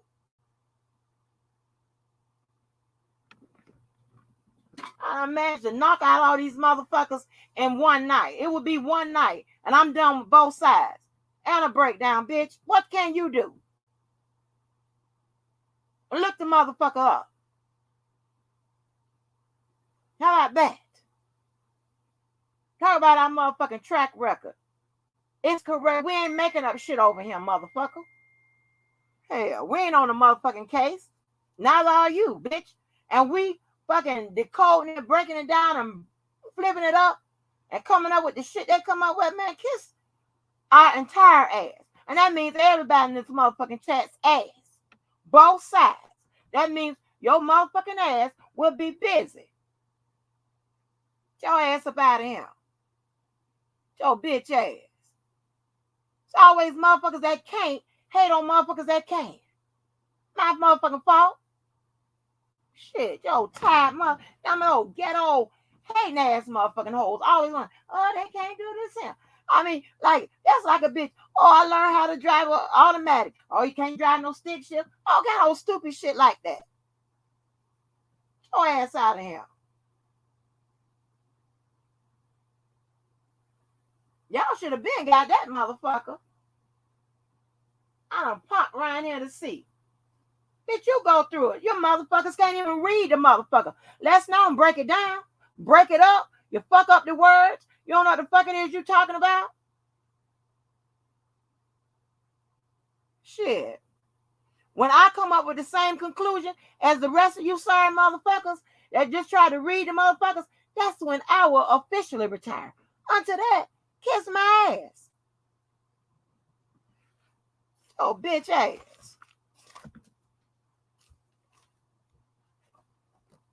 Hating ass motherfuckers. Always the fucking illiterate. Always talk, oh, they got too much education. Oh, that's a bad thing. What motherfucking parents didn't encourage your motherfucking ass to go to motherfucking school, learn some skills, learn the motherfucking tricks of the trade of the street, learn all that shit. What motherfucking parents didn't encourage it all? A sorry ass motherfucking parent. That's who. Parents they couldn't complete shit themselves. Cause see, my parents have an education. Although my father only just graduated high school and then he did the Army and the motherfucking Marines, right? But everybody on my mom and them side have a fucking education. And half of the ones on my father and them side have one, and they are entrepreneurs too. But so they encouraged all of us. And I told you, our motherfucking requirements are high. I'm putting them calls up. I'm gonna get to them. So what me and my cousin talking about our motherfucking requirements. Every goddamn battle, we got a piece of paper and not stumbling and bumbling and shit over a regular dictionary motherfucking Webster ass motherfucking words. And this bitch come on here talking about the attorney. Bitch, ain't nobody say nothing about the fucking attorney, whatever. I know what the fuck she trying to do. I said she was good at what I'm just trying to tell you now, they done called it.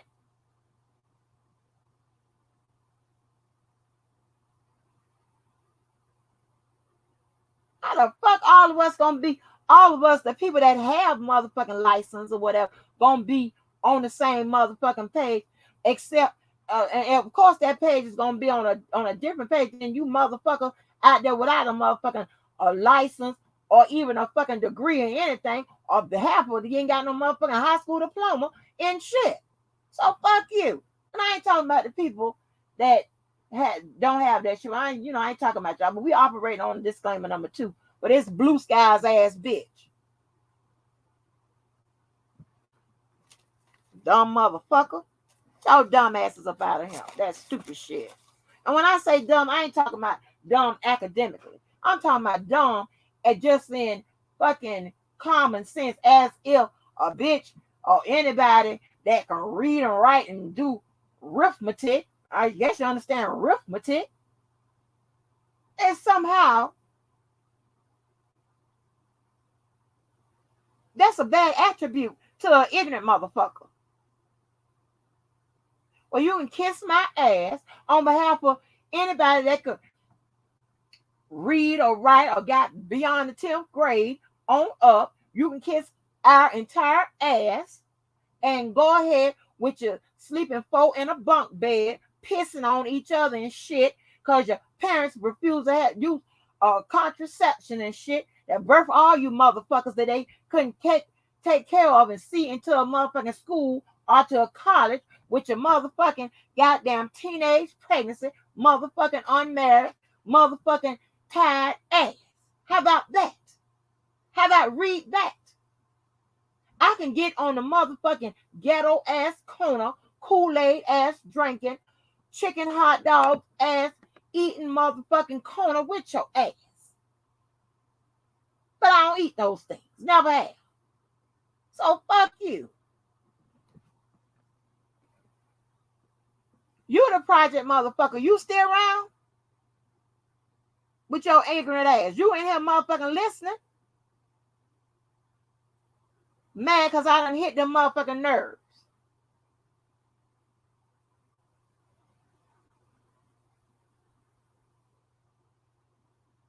Get your ass up out of here and find something else to motherfucking do. Because ain't nobody in here. Let me tell you something. Ain't nobody in here able to talk to your motherfucking ass. Because you slow. Mad.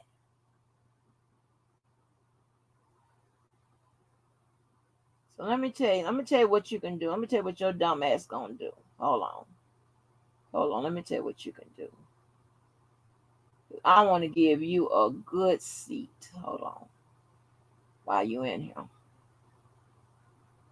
You can sit. Take your bitch ass.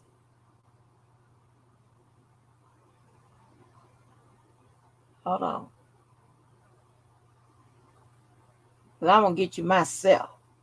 You're going to be, this a personal. I'm going to block your bitch ass myself. We done flew through this motherfucking paperwork. Bitch, fuck you.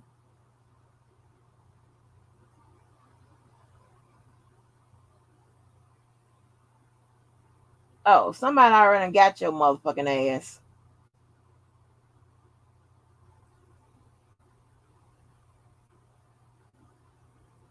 Yeah, you better get your ass out of here with your slow ass. And all your dumb ass able to do is make another motherfucking profile and come on through. Anyway, let's get back to it. So,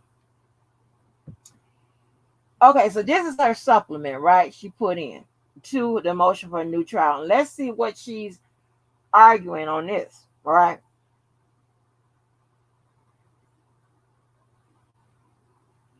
Okay, that's the introduction. Defendant's trial was engulfed by irrelevant and excessive bad character evidence that added little to the jury's assessment of whether defendant committed the charged offenses.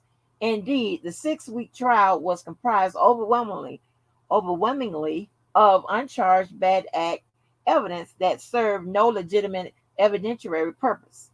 With the court's blessing, the government subjected the jury to a mass of repugnant conduct for the primary purpose of depicting the defendant as contemptible sexual deviant. The government defended the introduction of the evidence as relevant to the means and methods of the enterprise, with nary a word of Rule 403 considerations. For reasons argued in defendant's Rule 29 motion, the government's evidence of an enterprise was insufficient as a matter of law. This case was not about an enterprise, it was about the conduct of one man who the government sought to punish for his alleged history of mistreating women. As such, the mountain of bad evidence offered in this prosecution was nothing more than inadmissible propensity evidence. Because defendant was forced to defend against dozens of uncharged claims of abusive and sexual misbehavior, much of its lawful, albeit unpalatable for some, defendant was stripped of the presumption of innocence and denied a fair trial. So all they're saying is that uh, all that shit they put in those extra uncharged acts and all of that, she's probably going to make a claim that it just prejudiced the jury. Let's see. Let's see. Let's see. Let's see. Let's see.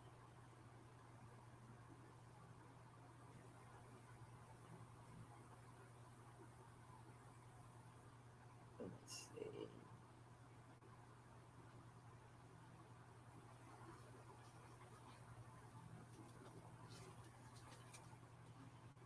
Let me see. Let me see. I'm trying to see if she's saying something different. Trying to see if she's saying something different.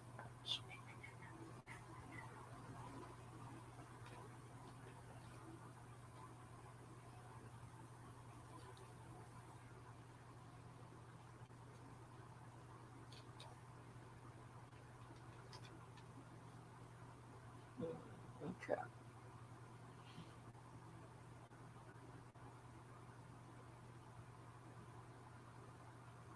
I'm trying not to make no repeat shit. I know y'all done already heard this shit.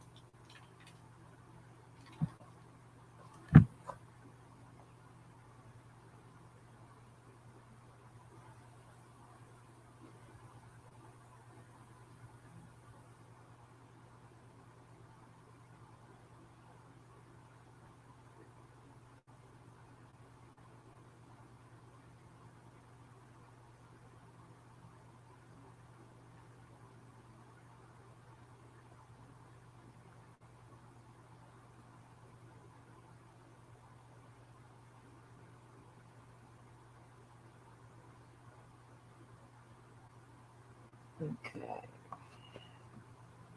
All right. I'm trying to see. Okay. Okay, I guess I'm gonna have to read it to get a better idea of what she's trying to say. I thought maybe I can skip through it. Okay. Okay. She talked about, okay, this case was not about enterprise, but content. Okay, okay. But that's not all. The defendant was denied effective assistance. Okay, wait a minute. How's she tying this together? Okay, as such, the amount of bad evidence offered in this prosecution was nothing more than inadmissible propensity evidence. Okay, because the defendant was forced to defend against dozens of uncharged claims of abusive and sexual misbehavior, much of it lawful, albeit unpalatable for some. Defendant was stripped of presumption of innocence and denied a fair trial. So what is she trying to say? But that's not all. The defendant was denied effective assistance of counsel when his attorneys failed to file adequate pretrial objections to the introduction of the massive, overly prejudicial propensity evidence and routinely failed to lodge timely objections to some, although not all, damning bad act character. So is she saying ineffective in this as well?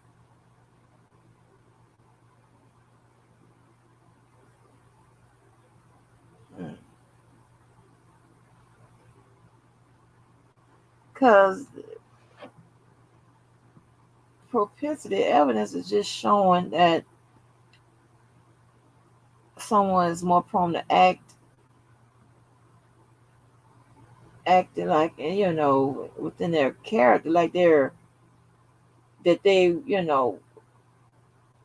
more than likely to do this type of thing, which is, but they can't use propensity evidence unless they're probably trying to show like a pattern or intent or something of that nature. So that's what we got to find out. Will the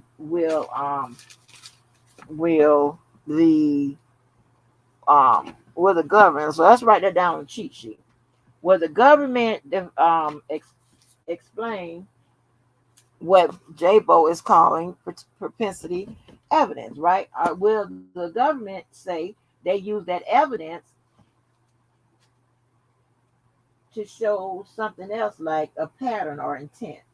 So let's see. We got to check for propensity evidence. See if they oh no, they won't be able to hit this yet because they haven't responded to this. Oh shit, but that's gonna be on our list. Okay, so they won't be able to hit this. They haven't hit this yet. Okay, because this is a supplemental. Okay, so and then some the government was little and reenactment one sided. And prior to months of defense trial, he was focused on fighting one another, preoccupied with litigating a custodial hearing on account of one of his attorneys disabling conflict of interest. Not surprisingly, the defendant trial team wasted valuable time and resources focused on his side circuits rather than preparing a strategy for the defense case. Okay, she's just supporting her argument for ineffective IAC claim by talking about just keep trying to remind the judge how ineffective his counsel was while she was while they were concentrating on this Curcio hearing and all this other bullshit she's trying to pull up. They were ill prepared to bring this case, which she's trying to illustrate that she's trying to hit two birds with one stone. So all she's trying to show that this counsel was ineffective, wasn't effective. Remember, it has to be two things: effective and conflict free, right? So she's saying that this damn team was ineffective alongside of this goddamn conflict. So yeah, she's doing a good job with that. I get that. Don't know if that's gonna work out, but she's doing a good job trying to hit all those. I told you one thing I do like about her is that she tries to hit all the points and make box you in and box you and put another box around that. She puts pressure on the judge, put pressure on the law. She uses the statutory law as a part of her evidence to support her argument, as well as using common law as well. So she does a good job with all of this. And she tried to, make a passionate statement to try to get the judge to kind of, to see it on her way. And I get it. She tried to explain it in such a way where she tries real hard trying to explain it in such a way where you may think about the words of the actual law differently. You understand what I'm saying? That way, that means that you're more trying to interpret it than rather going by its plain language, where some laws you can just go by how it's plainly stated instead of being interpreted because the language is loose. She tries to do that with all the laws. That's a pretty good little thing she got going on. I give her that. I said she was good. Okay, so at the defense request, the court granted an extension for the filing of motions in limine until July 23rd, 2021. We went over that. The government's filed a whopping 55-page motion seeking to admit a heap of prior bad act evidence. Right, that's the propensity evidence she's she's talking about. Defense counsel filed no motions in limine. Incredibly, the defense counsel failed to preclude any uncharged bad act evidence that was produced as a part of the government's 3500 material, which is the Jinx Act. Okay, on July 30th, 2021, defense counsel filed a written objection to the government's motion in limine regarding the introduction of prior bad act evidence, largely on timelessness grounds. Wow, wait a minute. The defense counsel filed a written objection on timelessness grounds. The response contained a general objection to the evidence as untimely with no meaningful relevancy, objections, or Rule 403 analysis. Inexplicably, defense counsel did not seek a continuance of the trial to investigate these alleged surprise witnesses, but merely asked the court to strike them. Wow, she's calling them real incompetent. She's using her shit to sneak shit in. Okay, what I'm saying is she's killing 2 and 3 birds with one stone. Okay, because let me see, what was the actual argument this was supposed to be about? What was she supposed to be about? The bad character evidence.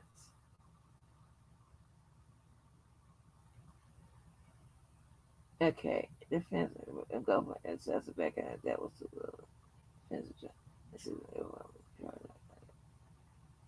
okay. So is this is the add-on to her IAC claim? That's what it was. Add on to the IAC claim right there. Yep.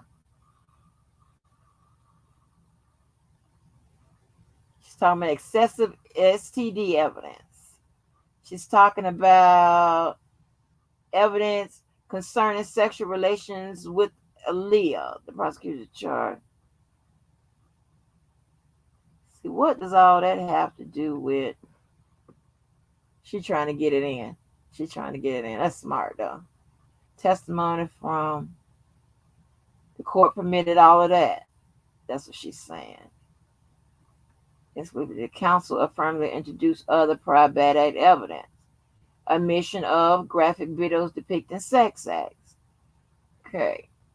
She's talking about including for ongoing defendant. Yeah, such an outweigh the prejudicial effect. One cannot imagine more prejudicial piece of evidence than these videos, which added very little to the testimony the jurors had heard. Okay. All right. She's just trying to get some shit in. Okay, I got that. I ain't gonna hate on you. Let's see now we to the part where we want to see what the government says. Now remember, they haven't addressed the supplemental. I just went through that real quick, so I won't have to. All right, we still good? Still good. All right, let's get the last document of, we're doing good. Okay. Now, what we need to find out is what they said about them jurors. And they addressed them. Okay.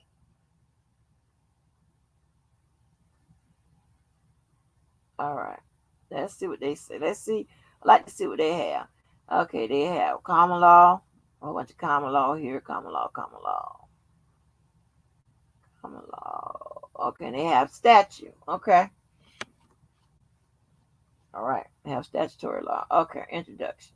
Defendant seeks a new trial pursuant to Rule 33 of the Federal Rules of Criminal Procedure as a result of his conviction. Nine of the counts. The defendant was denied. The defendant argues that he was denied ineffective assistance of counsel because his trial attorneys failed to conduct a meaningful voir dire of potential jurors and challenge unqualified jurors, and was denied conflict-free counsel under the Sixth Amendment because of one of his Attorneys simultaneously represented the victim who testified at trial under the pseudonym Jane. For reasons set forth below, the court should deny any motion in its entirety. Here goes applicable law. Rule 33 provides that the court may grant a defendant's motion for a new trial if the interest of justice so requires. Okay. However, motions for a new trial are disfavored in this circuit, and the standard for granting such a motion is strict. Accordingly, courts must exercise their Rule 33 authority sparingly and only in the most extraordinary circumstances. Okay, so they're coming out trying to set a precedent of what you're going to read. And what they're trying to get the court on their side to say, hey, when it comes to this stuff, I mean, it's not a popular decision to overturn stuff that went through a trial by jury, to second guess the jurors, unless it's in the interest of justice. And they also add that it is disfavored. So they're also doing a little bunging, right? They're trying to make a passionate plea saying, hey, this some bullshit. Okay, now, it said the defendant was not denied effective assistance of counsel during voir dire. The defendant asserts that he is entitled to a new trial where his trial team conducted no meaningful voir dire as acquiesced to the seating of jurors who were unqualified to serve on this jury. This claim lacks merit. All right, I got to blow my nose real quick, y'all. Give me 1 minute.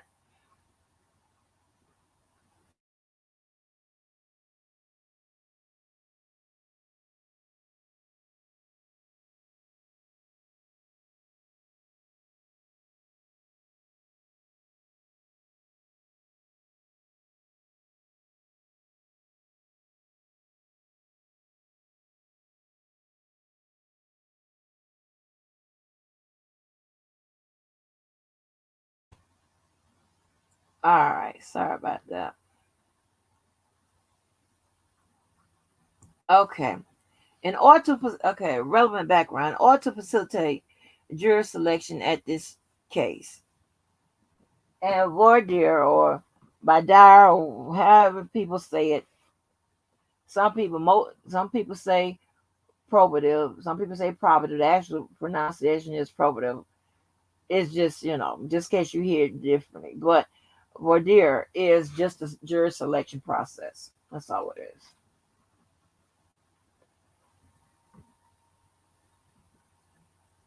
Says relevant background. In order to facilitate jury selection in this case, approximately 575 prospective jurors completed a comprehensive 28-page questionnaire comprised of 108 questions.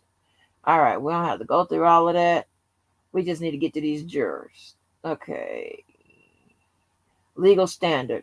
A defendant who attacks his conviction based on claims of ineffective assistance of counsel must, one, show that counsel performance fell below an objective standard of reasonableness,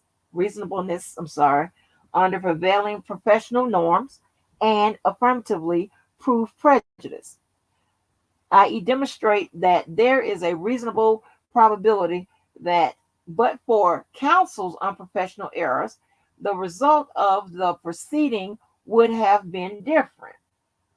Okay, that's in Strickland. Now, Strickland holds two things.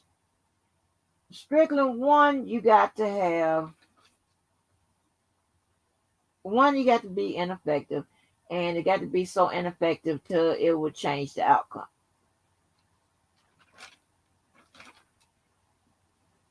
So let's see if they answer any of that.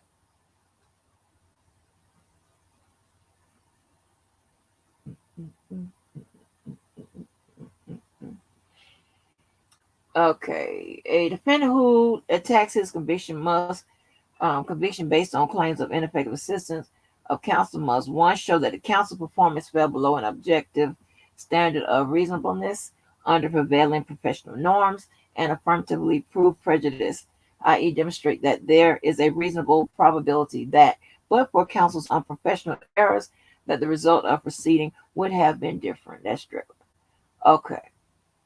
Under Strickland's standard, a petitioner must establish both that a counsel made errors so serious that the defendant was deprived of reasonably competent representation and that the counsel's deficient performance prejudiced the defense, which is what I just said. Both prongs must be, and those are two prongs, both prongs must be satisfied to succeed on an ineffective assistance claim, and the court need not address both components if a defendant fails to establish either one, as a failure on either showing is dispositive.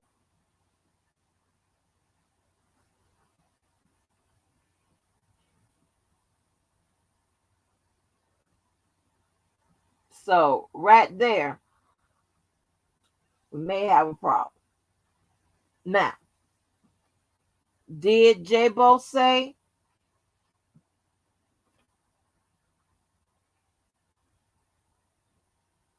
did she establish one or the other prong?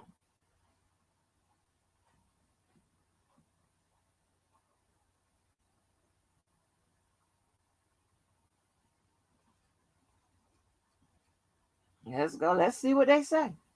Deficient performance. With respect to the first prong, a defendant must identify the acts or omissions of counsel that are alleged not to have been the result of reasonable professional judgment. The court must then determine whether, in light of all circumstances, the identified acts or omissions were outside the wide range of professionally competent assistance. Judicial scrutiny of counsel's performance must be highly deferential, and strategic choices made after thorough investigation of law and facts relevant to plausible options are virtually unchallengeable. Actions or omissions by counsel that might be considered sound trial strategy do not constitute ineffective assistance. So remember, I told you picking your jury is a strategy. Well, if you pick one that, it don't work out for you, that don't constitute an ineffective assistance. So they kind of boxing you in, J-Bo. They saying that just because now the shit didn't turn out your way, now you can't say that the pick of the jury means that the counsel was ineffective. Let's keep reading. Internal quotation. Okay. Moreover, evaluating counsel's performance must not serve as an opportunity to act as a Monday morning quarterback. Oh shit, that's just what I said. Meaning, just because it ain't turned out, shit, too late. Says, okay, a court must not use perfect hindsight to criticize unsuccessful strategies. Damn, that's what I just said. They're saying, you can't come back now and say, okay, well, just because they turn out my way, these jurors was fucked up. The jurors was fucked up. So now, hey, it's ineffective.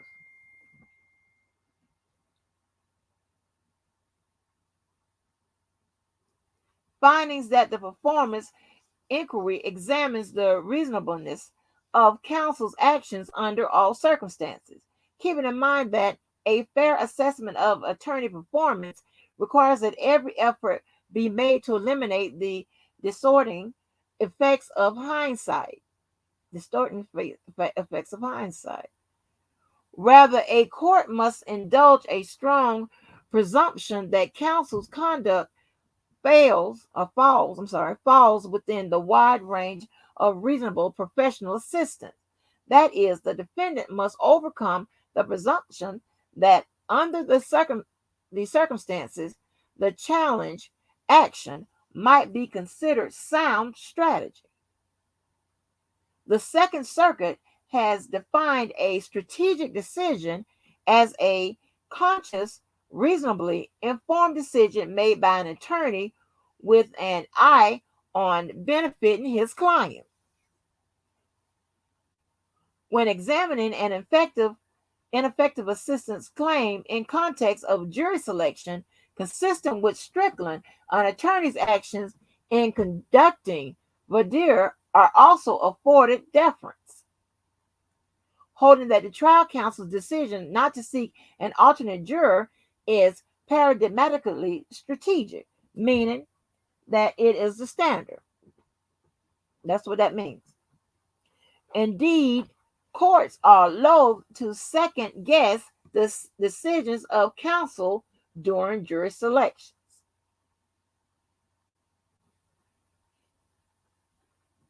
Paradigmatically means standard or usual. It's the norm. Okay, that's what that means. Strategies as to the exercise of peremptories are matters of counsel's intuition and do not rise to the level of constitutional violations. Remember, I told you you get like 3 challenges to jurors per cause, right? That means you give a reason why you don't want them. And then you get 10. I think the defense get 10. I think this isn't fair. And I think the prosecution get like 5 or 6, something like that. Challenges just for for no reason. You say, okay, I don't want them, and you ain't got to get no reason why. Okay. It is not the role of the court to second guess counsel's reasonable strategic decisions at jury selection, especially considering that counsel is strongly presumed to have rendered adequate assistance and made all significant decisions in the exercise of reasonable professional judgment. And attorney actions during voir dire are considered to be a matter of trial strategy and cannot form the basis for an ineffective assistance claim unless counsel's tactical decisions are so ill chosen that they permeate the entire trial with obvious unfairness. So that's what I said. Picking up a jury is a trial strategy. Additionally, if a defendant fails to demonstrate that he requested that his attorney exercise a peremptory challenge for a particular juror, the petitioner is deemed to have acquiesced to the attorney's decision not to do so, meaning that they said our cat was okay with the picks. Okay, petitioner has failed to demonstrate he requested trial counsel exercise any challenges to the jurors, and such petitioner is deemed to have acquiesced in trial counsel decisions not to do so, holding that defendant's acquiescence of trial counsel's strategic decisions amounted to forfeiture of defendant's right to assert constitutional infirmities. So listen, now, would have been a good idea to introduce that the defendant suffered from some type of mental deficiency that would play in his reason, for as when he didn't know whether or not he couldn't have made that sound decision. If maybe something was introduced about his mental state, maybe this could have played into that. But then would introducing something about his mental state contradict what they have planned for his appeal? I don't know. Okay, holding that the defendant's acquiescence of the trial counsel's strategic decision amounted to forfeiture of the defendant's right to assert constitutional infirmities. Prejudice. Okay, what's the prejudice?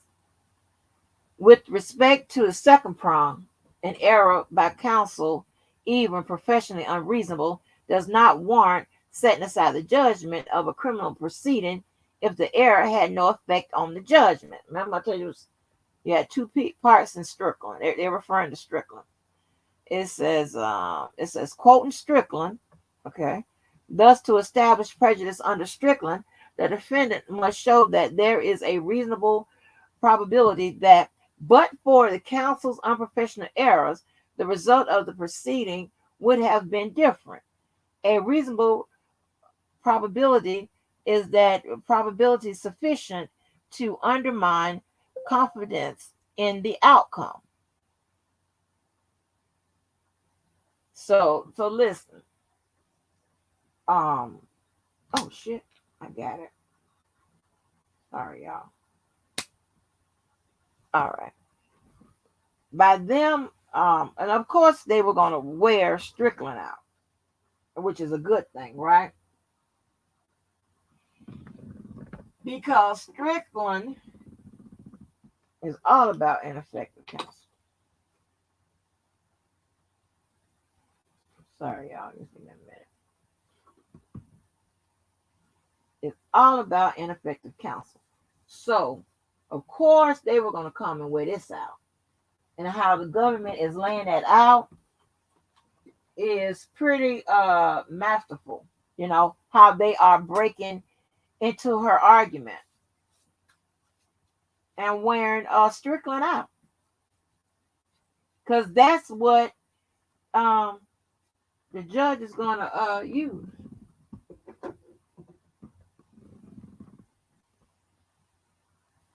Because Strickland supports that Sixth Amendment. Okay, so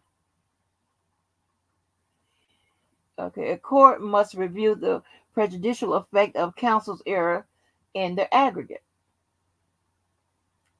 Moreover, unlike the determination of counsel's performance under the first prong of Strickland, the determination of prejudice may be made with the benefit of hindsight. Quoting case law. Okay. To establish prejudice stemming from trial counsel's failure to challenge a prospective juror for cause during voir dire, a defendant must establish actual bias.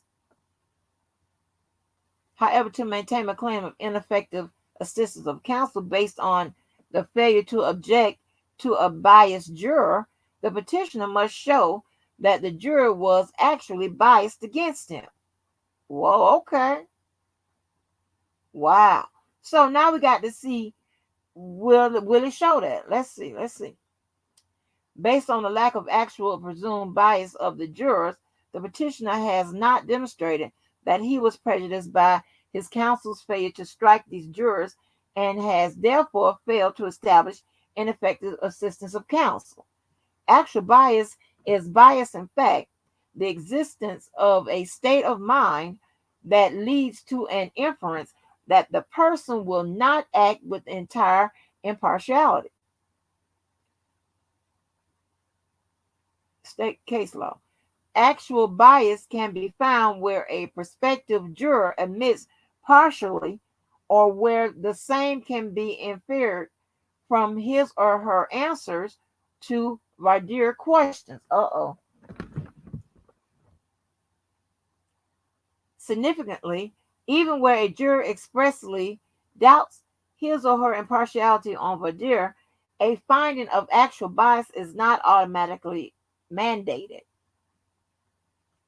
Okay, which is what, okay, no, I didn't say this part. Okay.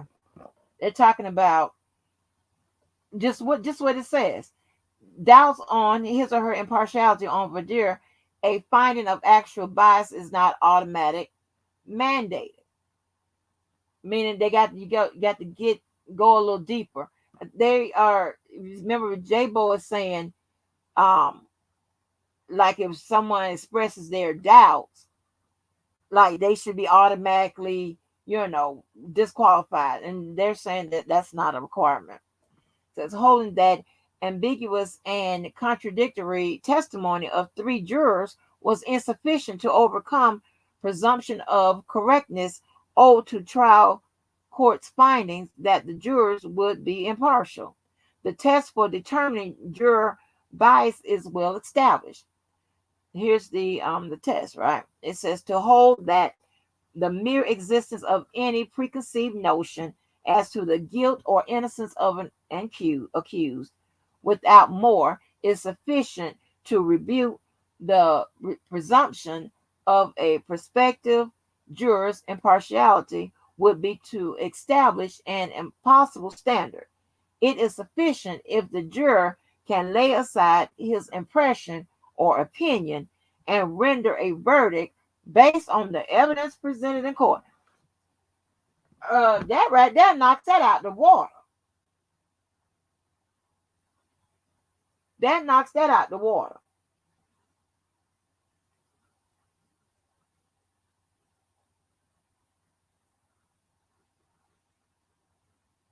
Because they're saying, even if a person is biased, if they can say that they can lay aside their bias to render a verdict that's based on the evidence, that's acceptable to be for being a juror. That's what that means. Wow. Even where a juror has previously expressed some reservations about his ability to be fair and impartial, if the juror later expressed during voir dire that he will try to decide the case based on the evidence presented, that assurance is generally sufficient. That's just what I just said. That's just what that test stated. That little caption I read. Therefore, to prevail on a claim that the defense counsel was ineffective in failing to remove or challenge a juror during voir dire, a defendant must show that the juror was actually biased against him. Oh, man. J-Bo. Dang. Without a finding that the juror was actually biased against the petitioner, prejudice under Strickland is not presumed. Wow. Analysis. The defendant's ineffective counsel assistance claims are wholly without merit. He cannot establish either prong under Strickland, and his motion should be denied. So they're saying, remember, it said if you can't, if you can't establish one, then you can't establish anything. So because it's a two, you got to do two. You can't establish one, you can't establish any under Strickland. So that's that. I don't know if we got to go into the jurors. Let me see.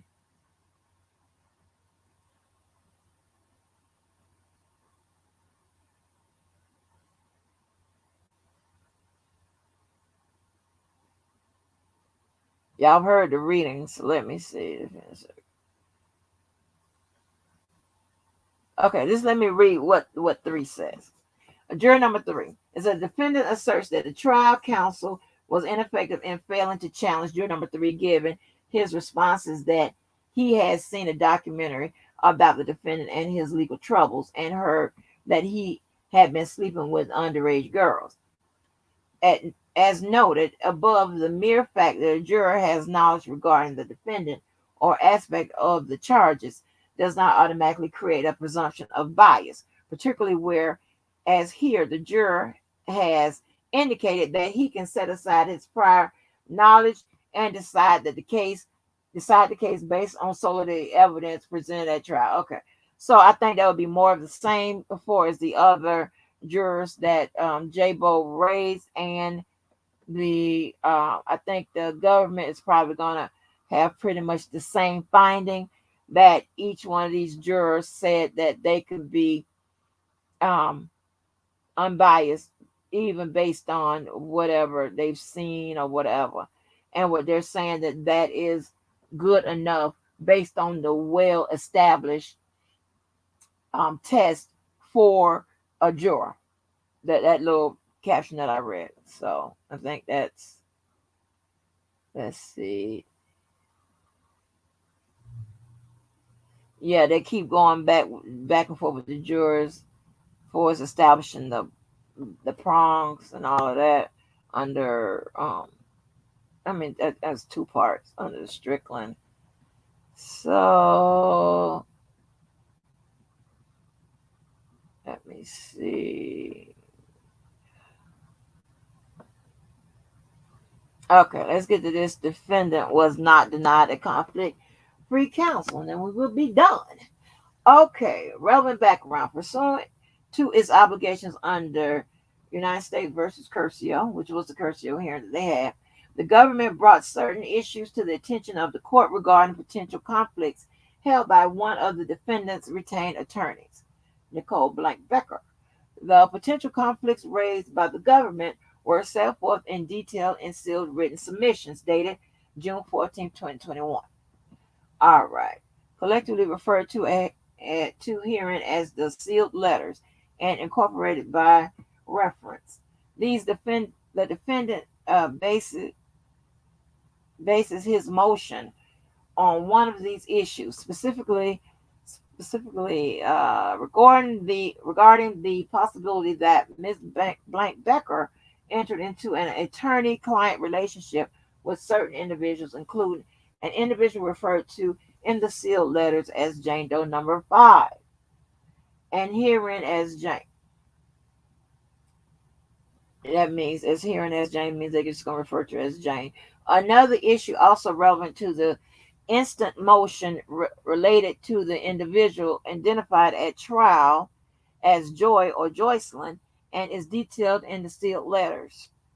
Okay, following the government's filing of its Curcio letter, the court appointed independent counsel to advise, blah, blah, blah, blah, adjourned to allow the defendant ample time to confer with independent counsel. Okay, let's get to the argument. Based on the court determined that. Okay. All right, let's get to this part because we already know the background, this, and the third. All right, based on this information, the court determined that potential or actual conflicts existed with respect to the issues raised by the government, but that all of the raised conflicts, including those related to Jane, could be waived by the defendant. Based on it, now you remember, J-Bo was saying that whatever the conflict was, it could not be waived. And she's using the Sixth Amendment to support her claim, which is good. Make sure I write that down. Okay. Based on the findings, the court advised the defendant of each of the conflicts and the relevant implications of those conflicts. During the hearing, the court also advised the defendant that he had the right to conflict-free representation, but under the circumstances could waive the conflict if he so chose. Relevant to the instant motion, the court advised, amongst other things, that Ms. Blank Becker may have developed a relationship of trust with certain individuals, including Jane and Joycelyn, even though she were never formally retained as their lawyer. She has confidentiality obligations to them. And, that's trying to loosely say is there a relationship formed there, right? And given the nature and extent of those communications and the content of them, she would have a conflict if she were to cross-examine either one of them. So that's one of the conflicts. Okay. Let's see where they're going. And this is Keller argument, I believe, that may be coming up. I'm not sure. Okay. The court also advised the defendant that Ms. Becker could not rely on her share, could not rely on or share with the defendant or his other attorneys any privileged information she may have obtained from these individuals. Oh, okay. So, Attorney Becker cannot even tell his other attorneys any privileged information that she has from these other individuals. Bonjean, wait a minute, you might got something. Hold on, Bonjean, hold on.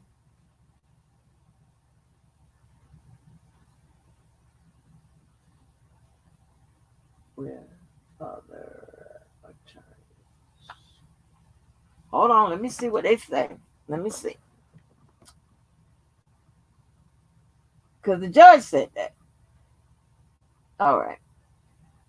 Also, relevant to the instant motion, the court advised the defendant of the implications of a possible conflict related to an allegation regarding Joycelyn set forth in the sealed June 14th letter at pages 1 to 2, noting that there was not much of a foundation for the allegation.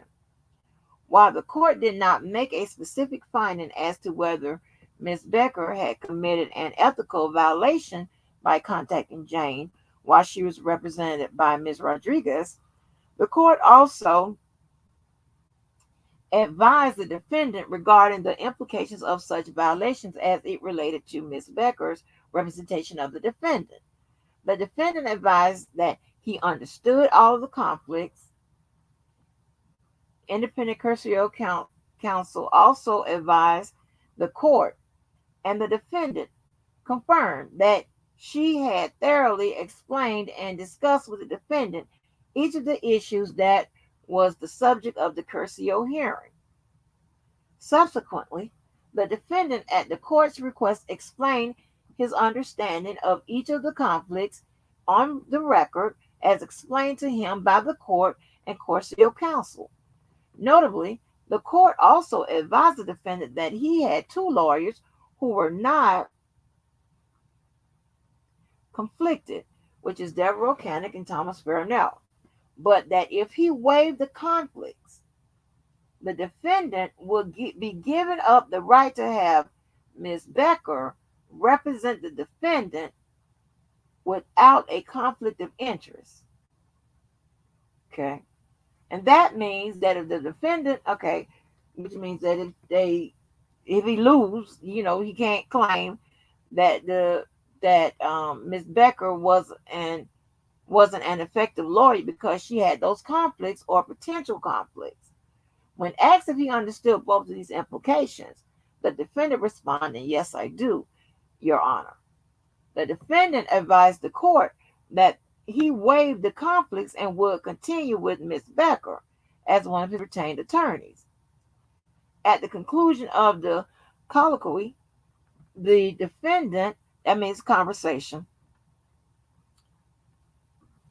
colloquy means conversation, with the defendant, the court found that it had established that Mr. Kelly is fully competent and capable of making an informed decision, that he had been advised by independent counsel, and that his waiver of these potential conflicts is knowing and intelligent, and so I accept the waiver. At the trial, the defendant was represented by 4 retained attorneys, and they name all of those. During the trial, Jane testified during the government's case in chief, meaning when the government presented their case, and Mr. Cannon conducted the cross-examination of Jane. So they were trying to say that there was no conflict that was present, right? That's what the government, I guess, is trying to say if we read on. But here's the thing, what may be, just something to think about.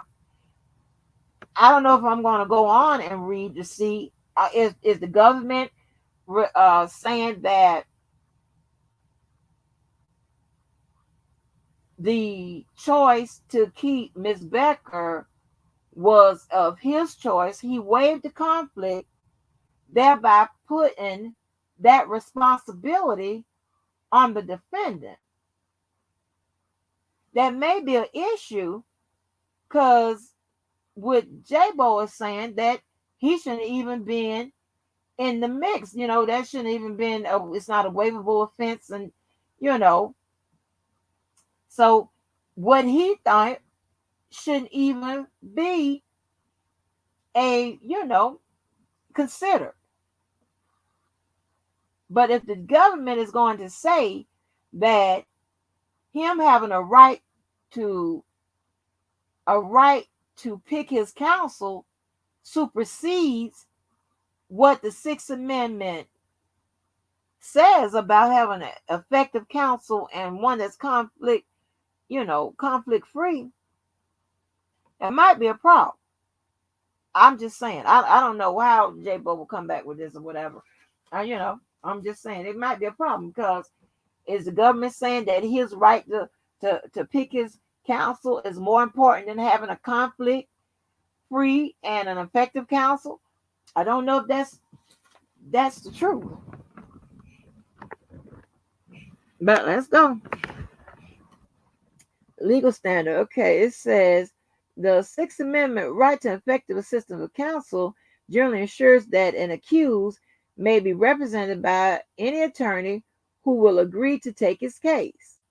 A defendant has a correlative right to representation that is free from conflicts of interest.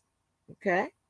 When a defendant writes to choose a counsel he wants conflicts with the right to an attorney of undivided loyalty, the choice as to which right is to take precedent, oh shit, okay, they're going to answer my question, must generally be left to the defendant. So they're answering my question. So they're saying that the defendant that takes precedence. Shit. Okay. I never had these kind of problems. Let's see. District courts have an independent duty to ensure that criminal defendants receive a trial that is fair and does not contravene on the Sixth Amendment. Okay. For that reason, when a district court is sufficiently apprised of even the possibility of a conflict of interest, as the court was here, it has a threshold obligation to investigate the facts and details of the attorney's interest to determine whether the attorney in fact suffers from an actual conflict, a potential conflict, or no genuine conflict at all. Where defense counsel has actual or potential conflict, the district court must determine whether the conflict is so severe as to require the attorney's disqualifications or whether it is a lesser conflict that can be waived in a cursory hearing. Or a lesser conflict. Let me write that down. Lesser conflict.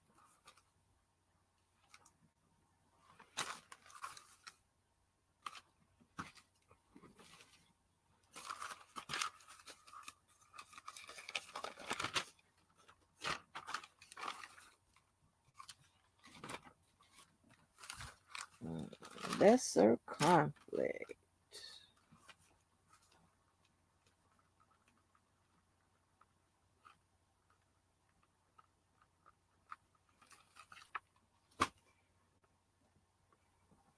Lesser conflict that can be waived.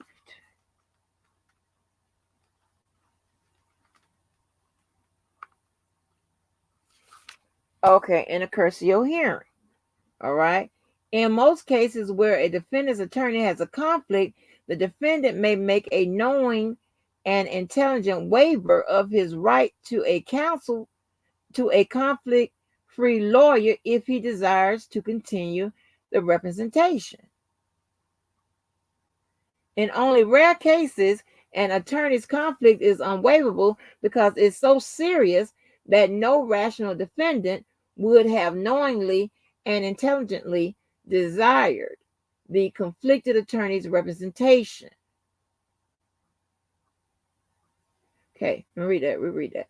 In only rare cases, an attorney's conflict is unwaivable because it is so serious that no rational defendant would have knowingly and intelligently desired the conflicted attorney's representation.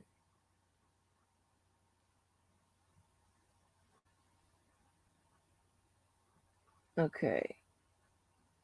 Or because the conflict is so severe as to indicate per se that the rendering of effective assistance would be impeded.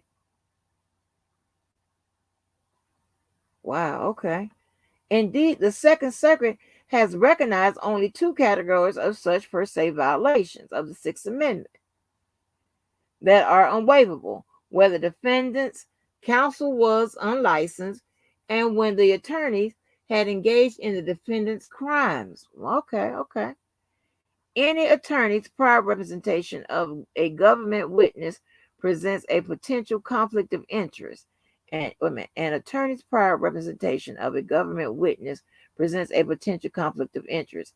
This is because a lawyer owes an absolute duty of loyalty and confidentiality to both his current and former clients, right? Okay, notwithstanding the limitations presented by this continuing duty of loyalty, a defendant can generally waive potential conflicts arising from his attorney's prior representation of a government witness. Oh, the Second Circuit has recognized that our cases support allowing waiver of the conflict that arises when an attorney must cross-examine a former client in order to effectively represent a current client. Okay, such a waiver is allowed because although such a conflict might require a defendant to abandon a particular defense, which is what J. Bo was saying, they couldn't use it because of, they couldn't use the defense, right? That's what you're saying. Or line of questioning, he can be advised as to what he must forego.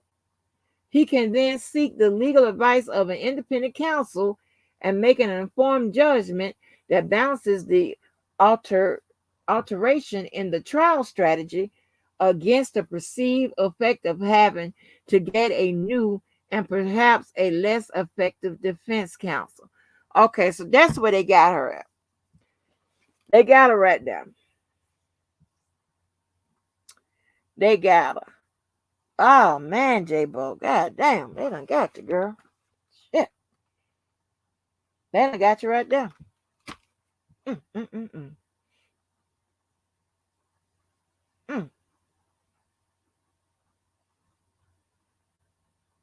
Let me read a little bit more. Where an attorney suffers from a waivable potential or actual conflict, the district court must conduct a cursory hearing to determine whether the defendant will knowingly and intelligently waive his rights to conflict-free representation. Okay, let me read a little bit of this. The Second Circuit has considered a number of different factors in determining whether a conflict can be waived, including, amongst other things, whether disqualifying defendant's chosen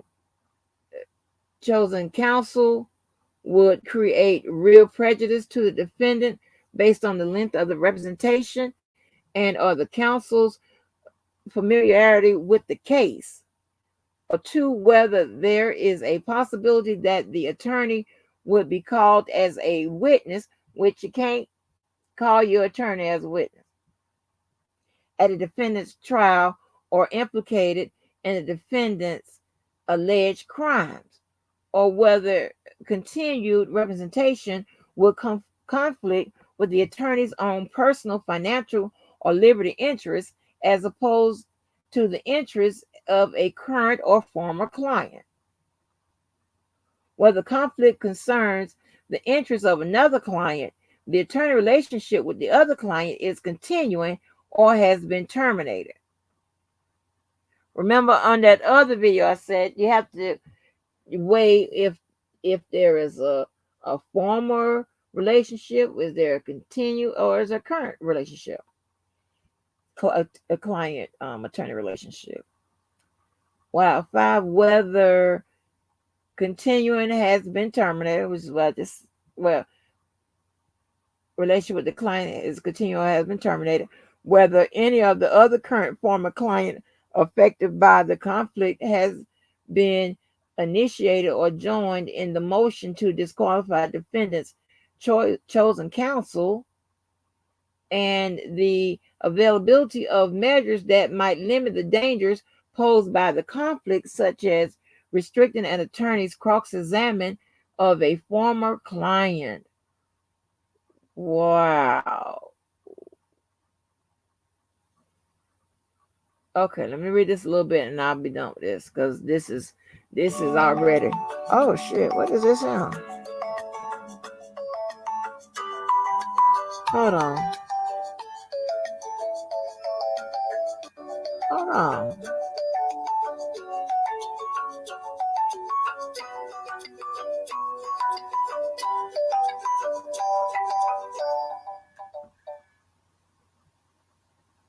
Woo. Okay. A defendant challenging his conviction on the ground that he was deprived of his Sixth Amendment right to effective assistance of counsel as a result of a conflict must demonstrate first that the conflict was either unwaivable or that his waiver was not knowing and intelligent, and second that he was prejudiced by the conflict. In other words, that but for the counsel's unprofessional errors, the result of the proceeding would have been different. While when a potential conflict exists, courts requires that the defendant establish prejudice.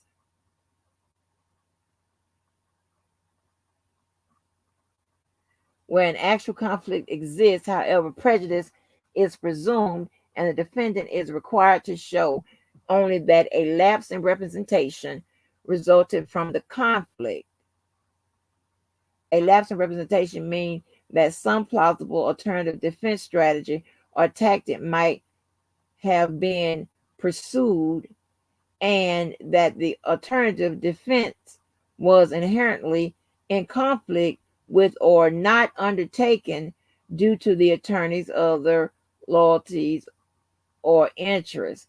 And see, the attorney doesn't have any loyalties or interests because that was it did not exist. I guess that's what they're saying.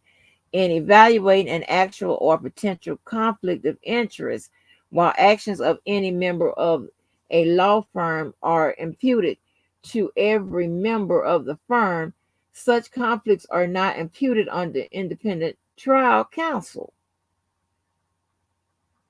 And as the defendant alleges that he was denied effective counsel because Ms. Blank reportedly labored under a disabling conflict of interest that was imputed to the entire defense team, meaning that will affect the entire defense team.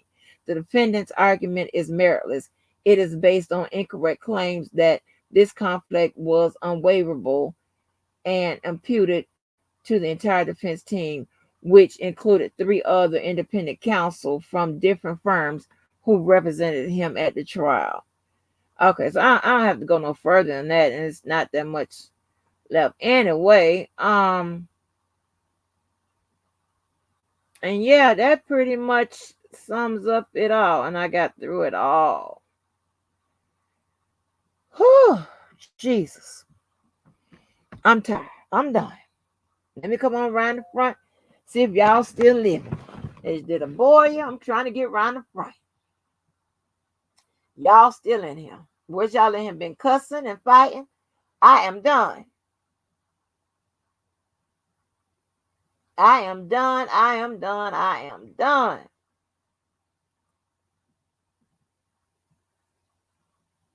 Yeah, Kelly, you did good on that. But it was some extra shit um that they got detailed and nailed J-Bo on. Wow.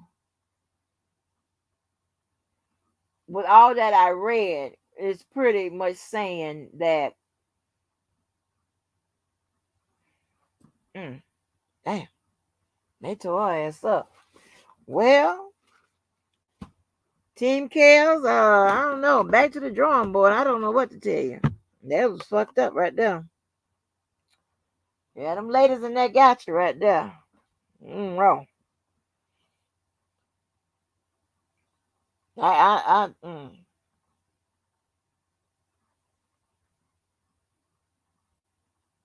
damn. I thought maybe you would get the new trial shit, but I'm gonna have to take that back. I'm sorry. I don't know. I mean, I don't know. I'm just saying, but maybe. But not, those are just arguments. We're not saying that either one of them are one was right, one's wrong, who's gonna win, whatever. I'm just saying that they struck all the points back and they went into detail. And I mean, in some cases they were saying that the context was wrong, that they were saying, oh, let me drop this shit here, this thing, because I know y'all want this link, funky ass link. Yeah, because this is, Lord, I knocked out both sides. What time we got started? Let me drop this funky ass. Ooh, let me pin it to the top. Mm, mm, mm, mm.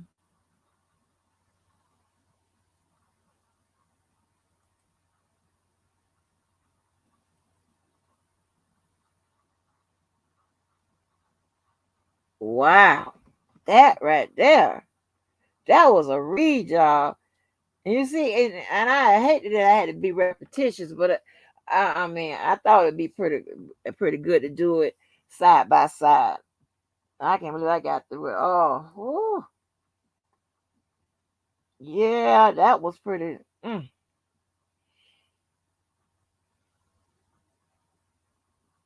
Yeah, I don't know, Team Chaos. I don't know what the fuck. I don't know.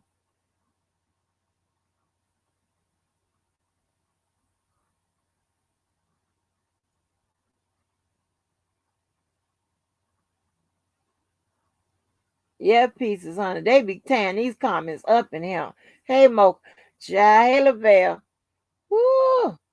They take, they come in. I think they come in here just to cuss. and get the, they come in just to cuss. Yeah, hey, Tone Bella. Oh, no problem, no problem. I appreciate it. Thank you for the request for me to do them. Yeah, they got down to the nitty gritty.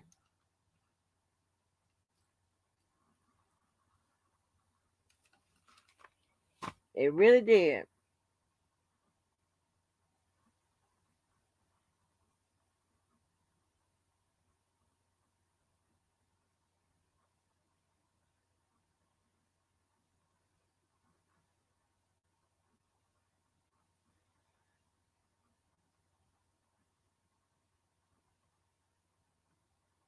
I'm trying to see that I miss anybody. Bald head James Harris. He's bald headed.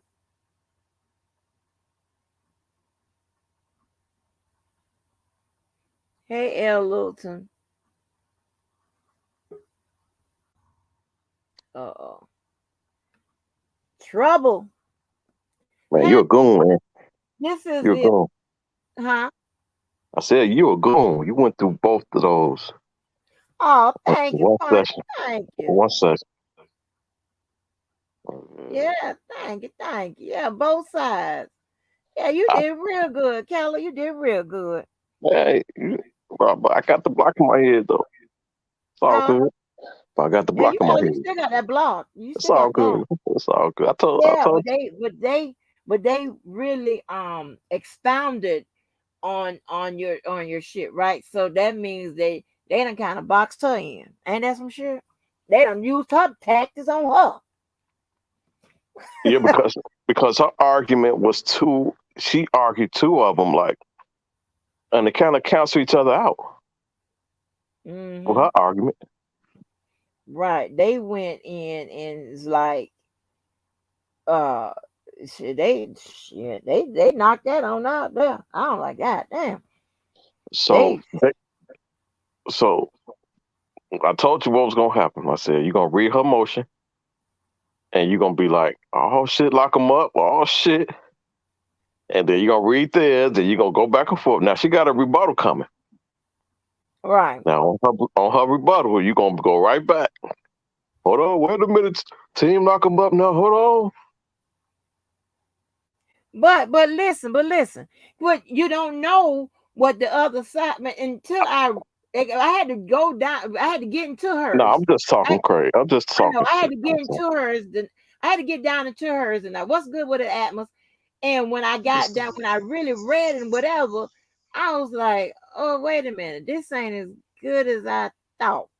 You know what I'm saying? Because I was looking at what she was. I was going at it.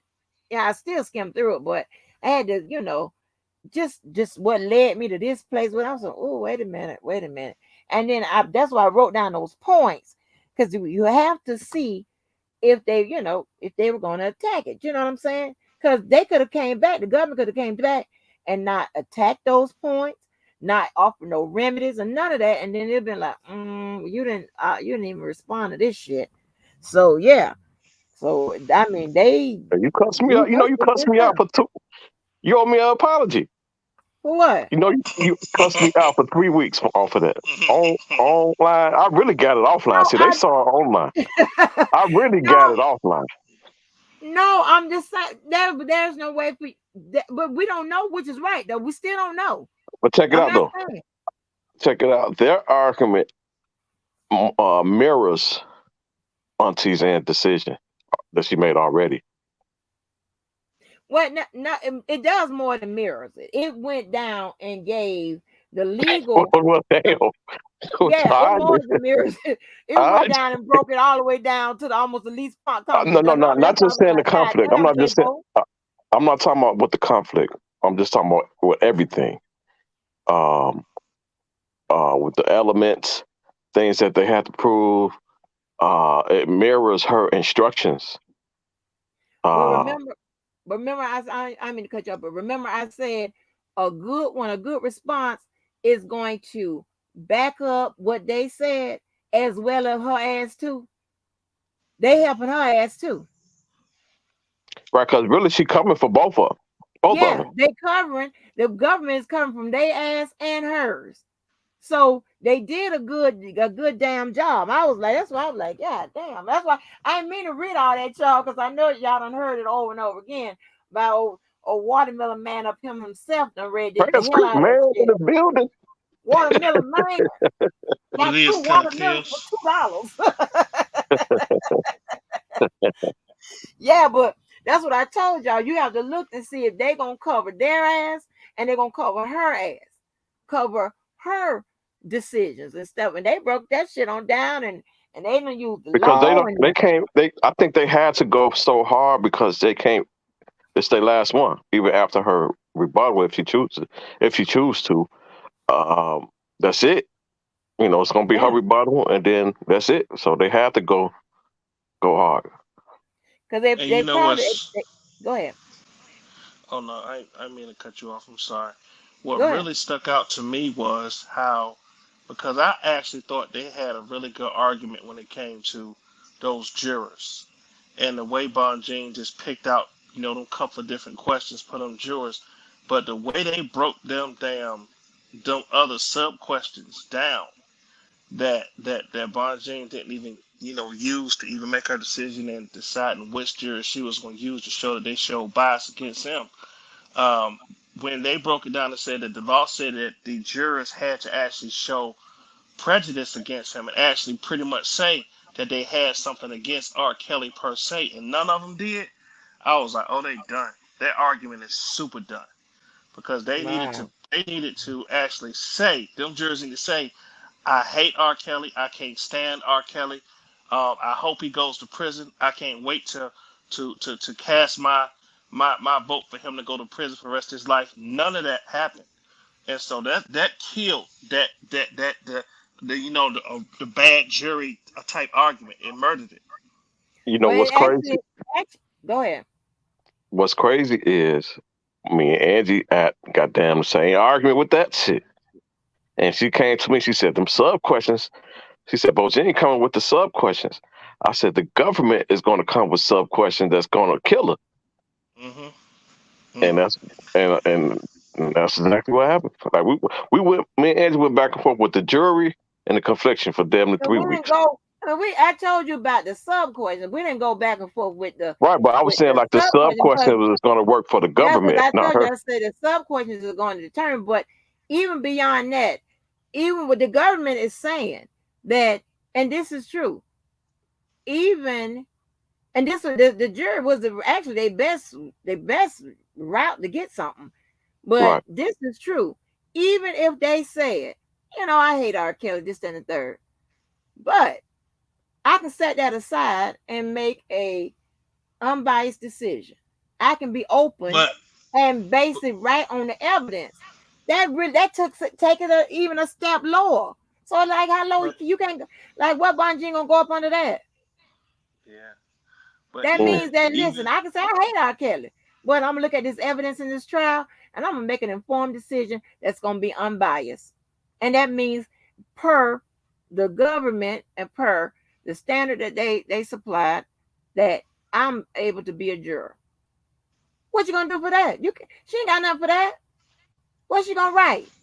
zero. She ain't got nothing. I, I mean, I I think they answered her rebuttal. And they knew like her, you know, they came for her and her rebuttal. So it'd be interesting if she. I'm interested to see what her rebuttal gonna be. Actually, Yeah. But she yeah. good So though. Don't get me wrong. She good. She but coming she a up with little something. spicy motherfucker. Yeah, you're right. She I, slick. I You She gonna been doing come? this but for years. So yeah. here's the thing. She was very very good at manipulating the hell out of her approach to even have us looking at it like, damn, I don't know, they might. Mm-hmm. Man, the I government mean, said they just said, what? Really? That's all you got? I That already helped. She knew. tried to turn that thing into an illegal, without saying it, but she tried to turn that thing into an illegal indictment. Like, Mm, girl, you moving around these elements and shit, and what But check it out. Check it out. What do she have to enterprise work is, with? and racketeering active. You just playing loose with the words, and you using the fact that you can play loose with the words against the government and law. But here's the thing: it is plainly stated that you can be loose with the words. That's what she mm. ain't, and she ain't. She's not. Do Yeah, you she's think pretty good though. She now? good. Do you think she would have did even better if she would have represented him in trial? Um, Mm. yeah, cause she's slick. She's slick. She'd have pulled from a pool of I believe she'd have pulled from a pool of that exculpatory evidence, which being those text messages and stuff like that, She got the right to the ones pull in from wherever she question. want to pull, but can you prove it? What's the thing? They could have pulled from it, but I don't think they touched it because they knew what direction it was going to go in. Well, but remember, Text you message, just for need to example. build. You just need to build on the reasonable doubt.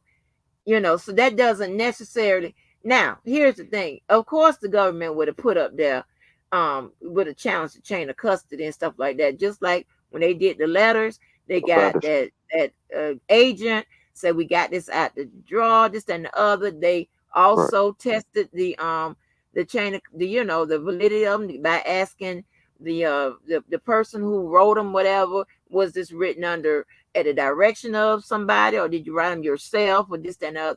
So that they would have had to have done the same thing with any evidence. The defense would have had to do the same thing. Right. Yeah. So Um. Well, yeah. Yeah, good. this thing was this I'm this was shocked you but did went through this. Hey, Abby, she got you faded, man. hmm, Sorry, she got you faded. She bro. went through all this in Listen, 2 days. It went in 4 hours. no, listen. Angie Walker is a beast, bro. I don't even. I just stay in my own little lane in the corner, hide in the corner, just do my own little thing. I don't try to be I better don't know than how you. nobody. To be honest with you, I don't know how you did that, Angie. I don't know how. What talking I about think both sides and a breakdown? I think if you would have dropped the link while you was doing that, you wouldn't even be nowhere near as finished. No, that's why I did it. That's why I do it. Up, man. Here's the thing, right? When Atmos do all that damn reading Right. Right. and all that It's stuff, not you straight get a through lot of it. I get a lot of you get a lot of it out the way. Because commentary. out of that's repetitious for them. I don't need that part.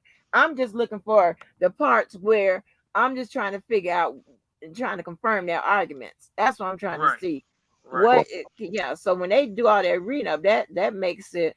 Even though I read a good little bit of it, but Still, I mean, I ain't read all that damn jury shit and all of that. That's crazy. I just need to know where the hell, she's trying to go, what she's trying to say.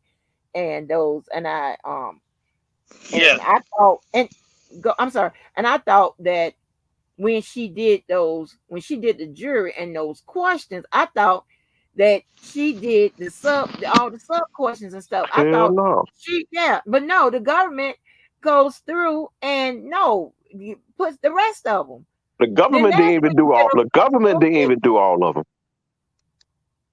But when you wow, have okay, when you have hundreds and hundreds and hundreds of questions, and you only see 3 or 4 of them, yeah, that's a problem. yeah. But they got down to the part to support their argument that this That's it. jury was okay. Right. Yeah. So I thought she had them get, okay. I'm like, shit.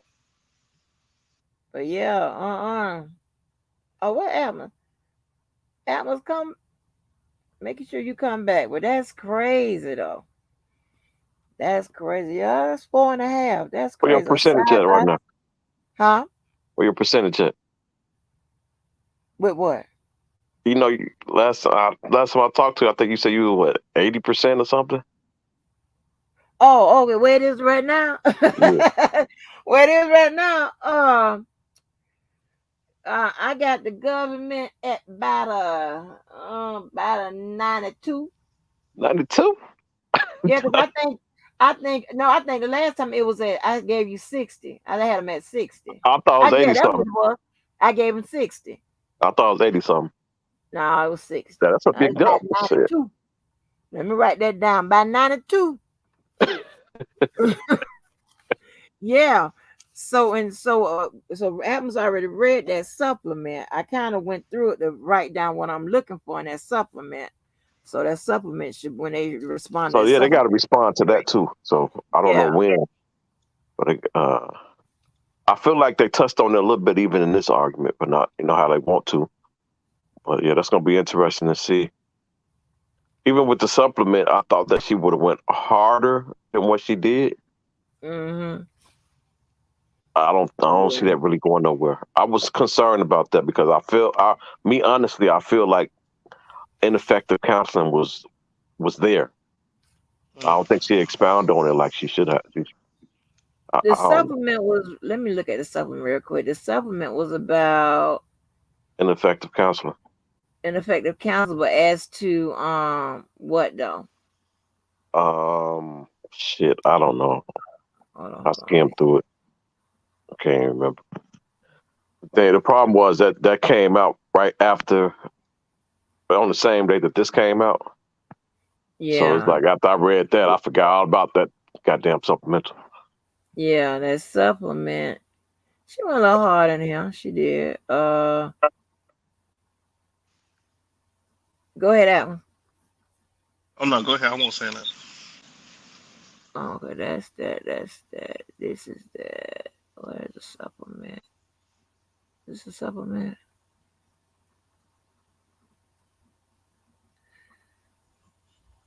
Only thing Bojang got left after that shit is the text message.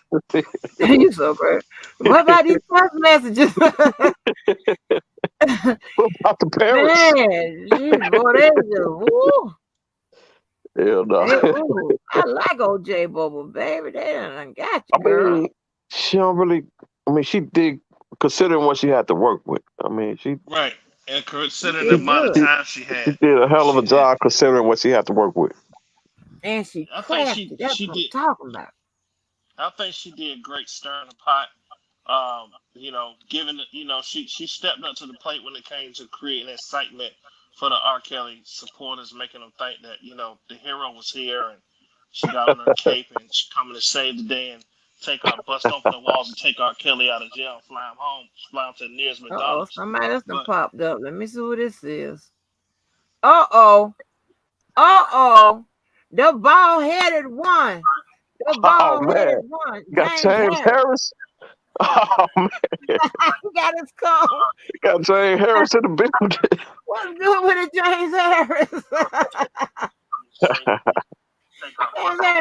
combing his head. Look how he be tripping. That's why, James, that's why people beat your ass on the streets. Uh-oh. Hold on, brother. Your bald-headed one. You gotta cut me down in the back, James. Me too. Don't James ever Harris. call me. Cut me down in the back, James.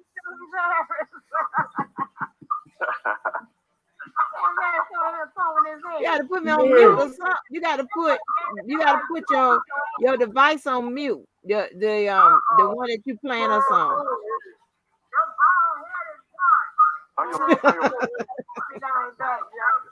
Me too. He came up there combing his hair. Coming down the back, James.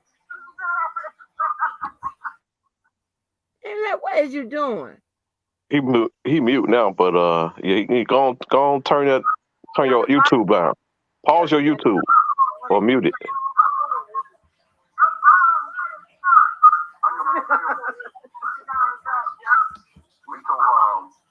He came up there combing his hair. That's all I wanted to do. Well, you did what you wanted to do. Come up here and comb your hair. See, that's what I know. People be beating you up on the street. I've been bald head for 3-4 months.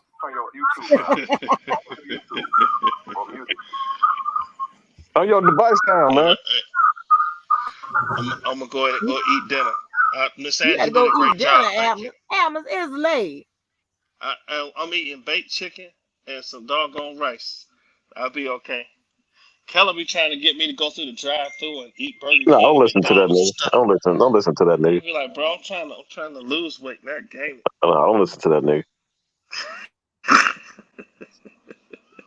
He crazy. Lose All right, weight Miss instead of Angie. gain. Yeah, I'll talk to y'all later. All right. All right, bye-bye. Thank you, Atmos. I'm trying to pull up that supplement real quick. I just want to make sure what they was talking Only like about. 12 pages. Yeah, 14. I ain't on the screen, y'all. So wait a minute. So yeah, she was talking about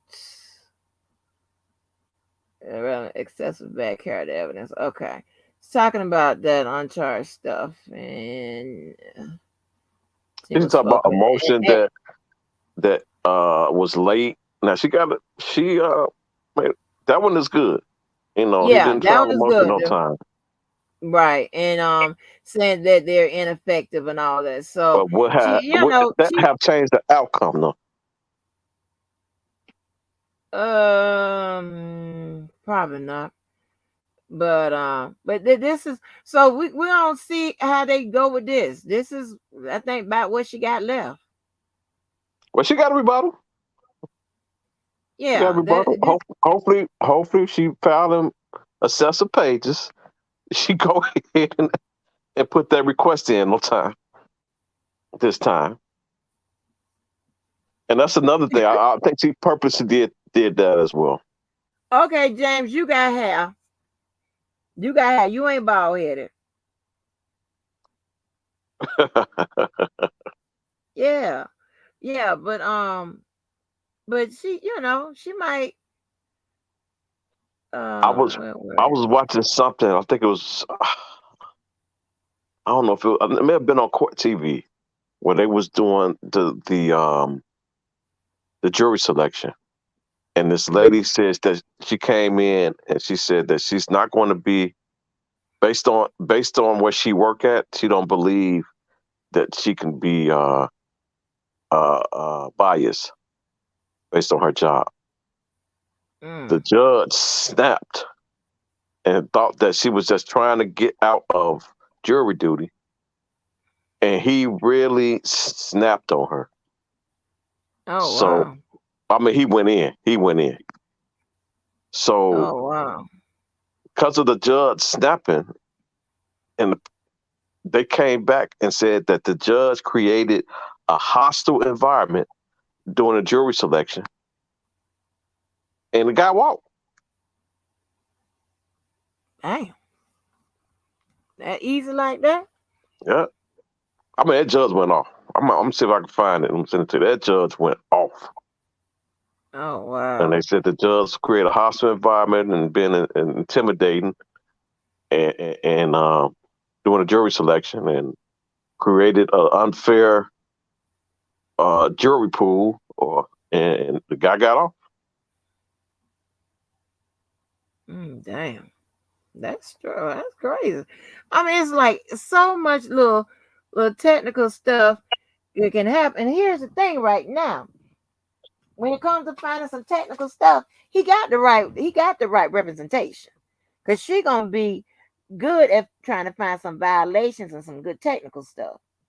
You know, Well, she that's and, the and only trying to thing that will get them out is any type of violations. I think they, at mm, this point, is careful about, you know, creating any violations. Um, I mean, I think that was one of the main reasons for the Kershaw hearing, to make sure that they are within, you know, his rights when it comes down to this confliction. right. So this is good where now when it goes up to the appeals, Still, now you got more she than got to just start one from scratch judge. now. Yeah, you got well not really from no, you ain't gotta go from scratch because you can carry this forward. Even if I mean, she judge can. It ain't gonna hurt. It ain't gonna hurt not to. But she gonna have to come yeah, with some more shit. She don't have yeah, to she start just from got to scratch, but she fill gonna have it to come out on with some. some more shit. She just got to fill it out some. She see what the government goes going counter is going to be, and then she gets to argue in front of more than just one person. And then she argue, and also this takes it out of outside of the judge, and then puts it onto another judge that's judges that's making a determination of what the trial judge did or whatever. So she, where appeals are rare or whatever, even if they're heard or if they are even approved, she has a better. They have I a ain't better. worried about it. Yeah, she has a better go at it with the appeal court with this her argument. I don't think so. I think she needs to focus on. I mean, she's gonna do the appeal because you have to. But I won't hang my hat on it. She needs to focus on Chicago directly after that, after this post conviction shit is over with. Oh yeah, but she done did the ground with this PCM. She done did the groundwork for the appeal. This All is right, of all the course, stuff. This about all the stuff she I raised here. understand that. I'm just saying I won't hang my hat on it. I'm not saying No, of course don't she ain't do gonna it. hang her hat on it, but I mean, I'm not saying they don't do still it. She got a have to do better. it. Yeah, she still got a pretty good. But I think she needs to be more focused on Chicago right after she done writing that motherfucker because uh, Chicago is serious. Oh yeah, Uh, yeah. uh, I don't even uh, know why. I think it's 10 times worse than fucking New York. Yeah, I mean the most things they're gonna just be up there challenging those videos. Yeah, challenging I the mean, that's all they authentication. can do at this point. Yeah, just to challenge them and all that. I don't see how that's going. No. But now I want to see now what she gonna do now. All this stuff that you argued about now that you his attorney in Chicago. Let me see what you gonna do with this goddamn jury selection. Let me see if you can find somebody who never saw Surviving R. Kelly, especially in Chicago. All right. Well, now she know that wasn't the disqualified. That wasn't an automatic Yeah, I disqualifier. know. I'm But just I know. I interested said to see how I she gonna said do that now. much. Yeah, I said that much, but the government went on and broke it on down. Like, are you crazy? So that's what I was It's the- saying. I'm like, just so watching Surviving R. Kelly and hearing about this thing, that's not automatic disqualifier. Right, You got to Kayla got a find point. somebody. Like some of her arguments that she made, I'm like, damn, you writing for the government? Yeah, she tried it. She tried it, but they government, like I said they needed to come with something that covers them and something that covers Judge Ann's decision, and they came through. They came on through with it. Well, and that's why Atmos was reading when Bojane did her motion in the beginning. That's why Atmos was reading the summation and the judge instructions. Right. Okay. That's good. That's good. He did that. That's real good. He's reading both of those because that's what they was challenging. And see, that ties into what I was saying, that she's trying to create an illegal indictment, which they proved the elements. It won't be illegal if they did not, if they proved something that wasn't in the elements, right? And they didn't prove something that was in the elements and stuff, and the language was off, whatever game she was trying to play. That was a Honestly, pretty good game. honestly, it sounded like Greenberg. To be honest with you, it sounded like it was influenced by Greenberg, that argument, because some of the stuff he was Yeah, saying, especially when it comes to this RICO shit. I can I see done that. heard that from Greenberg plenty of times. What'd you say? I said I can see that because he seems like he because when I looked at one of his motions, so he seemed like that's the type of he played them kind of games too. Oh, But that's and then she great. did a tweet. She did a tweet, and she said, like right after they respond, she did a tweet, and I'm paraphrasing. She said they still didn't cover the RICO being in existence. I'm like, what? What the hell you reading? Or the enterprise, the existence of the enterprise. I'm like, what the hell did Right. you read? Right. I done read so much about that goddamn Rico tonight. Did I even go over it? But I know I was trying to hit those all of the points I picked out. The government came right back there and hit it. Now shit, my bitch ass picked it out, and the government done hit it. What the hell? Ain't nothing else. I don't know what to tell you. Shit. I'm the lords of the Lord, But the Lord she of the Lord of the Lords. she need a crash Shit. course on this RICO. She need a better Huh? understanding. I think she need a better Who? understanding. Oh yeah. Maybe on this RICO shit, because I would imagine. I think she do. I think she did that shit on purpose. Because, like I said, she was on Keith Raniere case, and he had fucking RICO conspiracy charges But I read right with there sex because crimes. With sex I crimes. I mean, I had a department. I put a Department of Justice up, and I was referring to that too. I was, all over the place, just trying to make sure about the purpose and all of that. I just, and it plainly stated it. So that's why I kept saying, "Huh? At You this ain't point, read this before you at, wrote this?" at this point, I don't think she read the entire transcript. I think she just got briefed. I think she just got briefed and went off of that. I hope not. Based on our argument. No, she tried though. She trying. She trying. I like her for him. I like her for him though. I really do. I She got think some a more chance. woman. She got some I more think a chance. woman would be good for him, defense wise. However, um, I don't think any attorney would be able to make him walk. There's just too No. much evidence to get over. Yeah. Maybe she can soften the blow. Yeah. I think he But he definitely gonna should have to take a live. plea. He need to take a plea. He gonna have to listen to her Yeah. and he this big old alpha male, but you're not an attorney. So we're gonna see, like, in the future, if these motions gonna be both gene driven or it's gonna be chaos driven. Hmm. But see, he has to stop panicking and stuff like that. It's hard, I mean, for us shit to is his say. life. Yeah, I'll be I know it's easy for stop us to say, panicking. but sometimes when you think that you know what's best for you, and you feel like Well, your ass I feel like he ain't, know. Here's what I honestly believe. yeah. I honestly believe like he knew this situation was one day going to happen, and he been preparing. He had the strategy in place. But when a day like this came, and he wanted to go with that strategy, and it was different. It was against the strategy of his defense, his defense team. Yeah, I don't think he listens well. I And think he.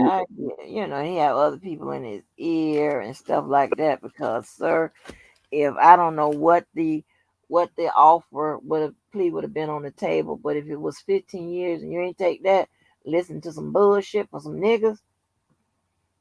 Mm-mm. Mm, Because you don't know what down the road could happen. Sometimes, situations create early releases and shit from out of so jail. you You remember know, when you they got don't know that? what happened. You remember he got that special attorney that came in that specialized in plea negotiation. Mm-hmm. Do you think a plea was on the table then? Plea is always on the table. Well, um, a a, a meaningful plea, a plea that makes sense.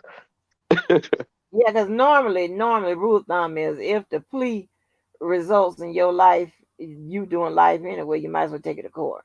So, Right. So they could have gave him 15 years in New York, 15 years in Illinois for a plea. Shit, no life. So it's like shit. You damn if you do, well, damn if you don't.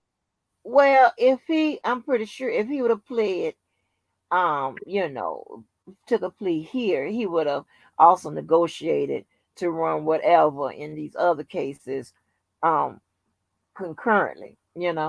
But check this out. They said they got a plea, right? They got a plea on the table.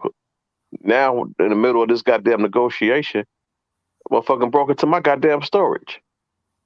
So now if I take a plea, a plea. It's a possibility that I could get indicted on some other shit. No, but I told you with the plea, you could plea on past, previous, and future shit. So he could have pleaded on if y'all find some more tapes, goddamn it, y'all can't do shit to me. Hmm. Oh, that shit. But they have to agree upon that. Right, they have to agree upon it. But I'm just saying, he can take a plea on. They have to agree on it. Yeah, but see now by him not taking a plea, he risks is he out here. He risks extra charges and all this other shit. That's what I'm saying. I'm like, you can't listen to them fans and people in here. Mm. Man, you got this here. We gonna, like I say, uh, you, I'm pretty sure a lot of prisoners, and now I know for a fact a lot of prisoners prayed to the Lord and and all of them believed in the faith and all that, and they still ended up in jail and they still did time or whatever. That goes to show you, it be God have some other considerations other than you Yeah, just it's saying, God's yeah, will that he okay, in there. yeah, exactly. So, you can't. Goddamn Sometimes you victims, can't go them by that. victims praying too. Them victims praying too. They was, yeah, they You gotta answer. exactly. Everybody's Can't praying. answer both So prayers. yeah, everybody's Praying praying. against them. So yeah, so you can't sit up there and you got all the church people, and that's of course that's needed and preferred. But listen here, you got to look. I guarantee you, half the people that's in there pray too. See what happens. Lord have mercy. The lawyers probably prayed out, well, let me win these cases. And that didn't happen. So it's I'm some still. more You know what? I'm still waiting on my apology, Angie. from what? You cursed me out for 3 weeks. I still say no, I told you. I told you that they could come back your way. The prosecutor can. Yeah, That doesn't mean way which one is after the right fact. or wrong. Way after the fact. But when they first came out, I was like, Angie, you're not gonna move me on this. And Right, and but well, I was arguing. I'm still saying she is saying that the conflict was not waivable, and they wasn't in effect. I'm still keeping my point. That's what I was trying to tell you. You You better trying to stand on tell it. me You something better stand else. on it. So it's the same like you can switch. So you better stand I on ain't it. switch. All right, you better stand on it. I'm saying you're not listening. Again, here's the block. I'm not saying who's right or who's wrong. I only was arguing what she's trying to say. She's saying what the Sixth Amendment says: unwaverable and effective counsel. That's what it says. Right. But then the government says, well, listen, hold on. That's what it says. But on top of, we have this, okay? We have this, and I think that they cited ineffective. I think they cited Curcio. They cited, I think in that they cited, did they cite Strickland in that? So they cited some other shit that supported the Sixth Amendment. So Right. this ain't got nothing to do with your argument. This ain't got to do All with right. this ain't got nothing to do with what you saying. It does, but what I'm saying is they came back and said this is what we gonna cite to support the Sixth Amendment. So now they got something to support the Sixth Amendment. That's how this works. So now, I mean, I think she might be screwed. Man, Eastern District, New York, 99.8 conviction rate. All I gotta say. Right, right. But yeah, they cited Which means they don't lose. some shit was, for the thing. I was just telling you what she's trying to say. Now I don't know who's gonna be right. If they So what they call that when the judge, after she rule and give her sentence, like she give why? What they call that? her opinion. I can't wait to read that shit.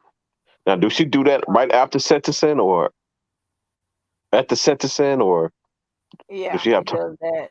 Yeah, she at does that sentencing? before. Yeah, before she gives them the whatever. Oh, before she gives the sentence, she's gonna say that, but it's gonna be at his sentencing. Yeah. I'm gonna have to fly down there. I'm gonna have to fly down there. We're definitely gonna get. I don't know why I think you just drive over because my graphical skills is fucked up. I don't know why I think New York is just right next door to Chicago. Hell no, shit like 11, 12 hours. That's what Debo was saying. It's like the Yeah, same amount as you drive to Texas, like 12 and a half hours from here. Mm-hmm. I'm definitely, if I don't make it down, I'm definitely gonna get that transcript. Right, that's crazy, right? I want to see why, what was going on in her head when she did what she did. It's gonna be interesting. Yeah. Oh gosh, it's gonna be so long. Yeah, It's gonna be so long and it's 9 drawn counts, and she out. got all of them. She got all the elements. I mean, she got all the predicate acts, and then she got now. Okay, so speaking of the predicate acts, right? So I noticed with the predicate acts, they use the predicate acts as counts too. Only for Jane and Faith, right? So I'm wondering, they could have easily used the predicate acts for charges as well for the others, for more counts too. So I'm wondering if they're going to be in that Illinois case. And the reason I said that is because Deronda said that she didn't want to go to Illinois. And I know she was included in the predicate act, and she was like she didn't want to testify in Illinois, but 9 times out of 10 they're gonna make her. So I'm wondering if the Now, when you talk about reason predicate act, what you mean by with the predicate act? RICO I count mean, as one, far as with Illinois. count one. So you know how they had all them predicate acts? Right. Some of the predicate acts they used as counts, and some they didn't. So I was asking myself, why didn't they use all of them as counts? Why they pick and choose? So I was wondering, like, maybe they didn't use it because they may be the minors in these goddamn Illinois cases because we really didn't know who these minors was. Remember, I went through and tried to match them up, and Right. none of them. So, and I came up with. That was the uncharged acts, though, right? Yeah, I went One through of, and matched up the uncharged and the other ones because they gave background on when they met, and these okay. were we knew Rashana was in there. Was it Jane Doe? Did you try to match up to one of the Jane Does? I mean John Does? Yeah, not the John Doe, It could be one of and the John John Doe Does. ain't in the Illinois. It could be. And that's not a superseding indictment to include them. No, I'm saying it's a possibility that the John Does can be listed as one of the minors as well. Because we had one when he was 16, and one other one he was 17. So they consider Oh minors as wow. well. I don't even think I don't know if I even tried to match because I was using the dates they said they met, Right, comparing them with the dates they had in New York right, that they met. So it's background information, right? To try to match them up. exactly, right. No, wow, I don't think I did it, dude, because I think when the dude showed up, I got discombobulated.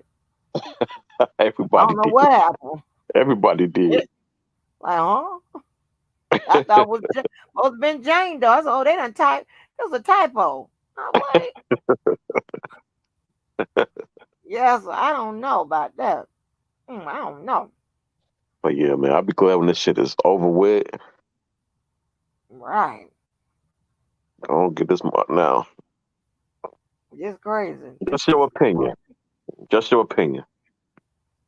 Based on similar cases that you know of or may not know of, how much, and based that he don't have a record right now, how much time you think he may get Mm. when sentencing if he make it to sentencing? I, God. I had said between 15 to 30. Low end 15, high end But 30. 15 would have been a deal. 15 probably would have been a deal. Yeah, but he wouldn't have taken it because I'm thinking the type of him thinking I So can due fight to he this. not taking the deal, I believe that 15 off the table. She can still come Because back and give him that. But because we got to really see what the he mitigating got factor he got a mandatory minimum as of now of 10. So we know he's doing at least 10. and the maximum is how many? With everything I added think together. 88 or something like that. With New York, With New I York thought it by was itself. 100 and something. I could be wrong. I thought it was 80 something. I could be wrong. Mm. Damn. I thought the Maybe about 100 and something was Illinois. got to see what the mitigating factors are going to be. Can we take a look at her? Is that public knowledge? The sentencing guideline or The public sentencing information? guidelines. Is that public information? Yeah, the sentencing guidelines are is public, but it's a grid and shit like that you got to take time to go through and add up because you get so many you know points and all that type of stuff. And then Illinois. Oof. Oh my God. So now with Illinois, he would be considered a convicted felon now. So those sentencing guidelines will have more weight on it. All right, but it's supposed to be consecutive unless the judge when it's jurisdiction in the feds is for the aggregate sentencing it's supposed to be consecutive unless the judge says It I'll don't do it matter. I concurrently. don't even think it matters if he got consecutive 50 years. It don't matter. Yeah, that's It really crazy. don't Terrible. matter. It's You got 50 terrible. years, but it's consecutive. Okay. That don't do nothing to me. That ain't gonna It's help. terrible. It's terrible. Man, it's terrible. Lord have mercy. What the hell to do with this And shit. then let's say they do the Cook County case, which I think the Cook County case is good, but the Minnesota I think is just fucking weak as hell. But they do the Cook County case, right, and they get convicted on that because the Cook County case damn near mirrored the federal shit. Um, I think Rashana is in there as well, and Geronda. So let's say they do the Cook County, right? If it happened,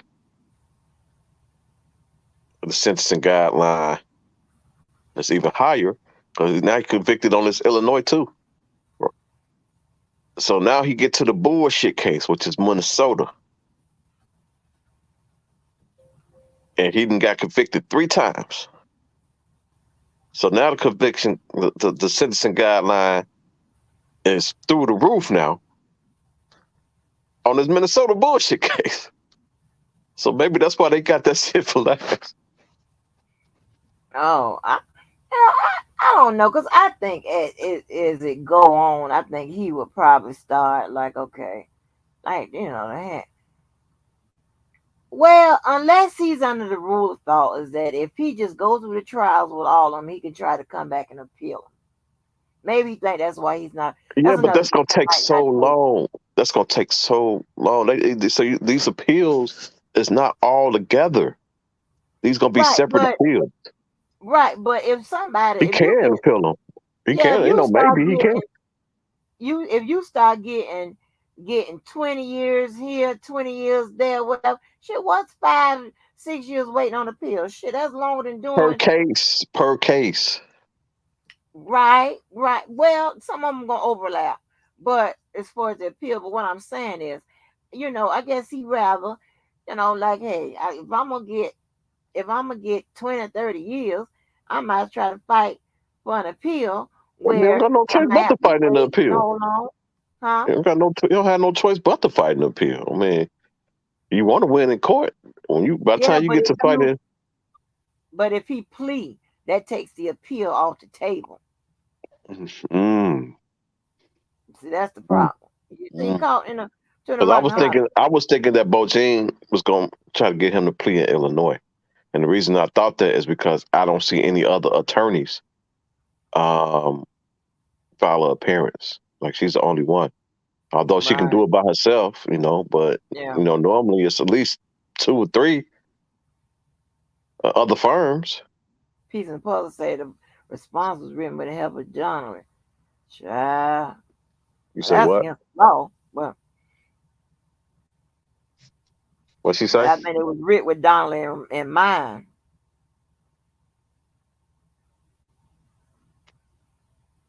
Mm.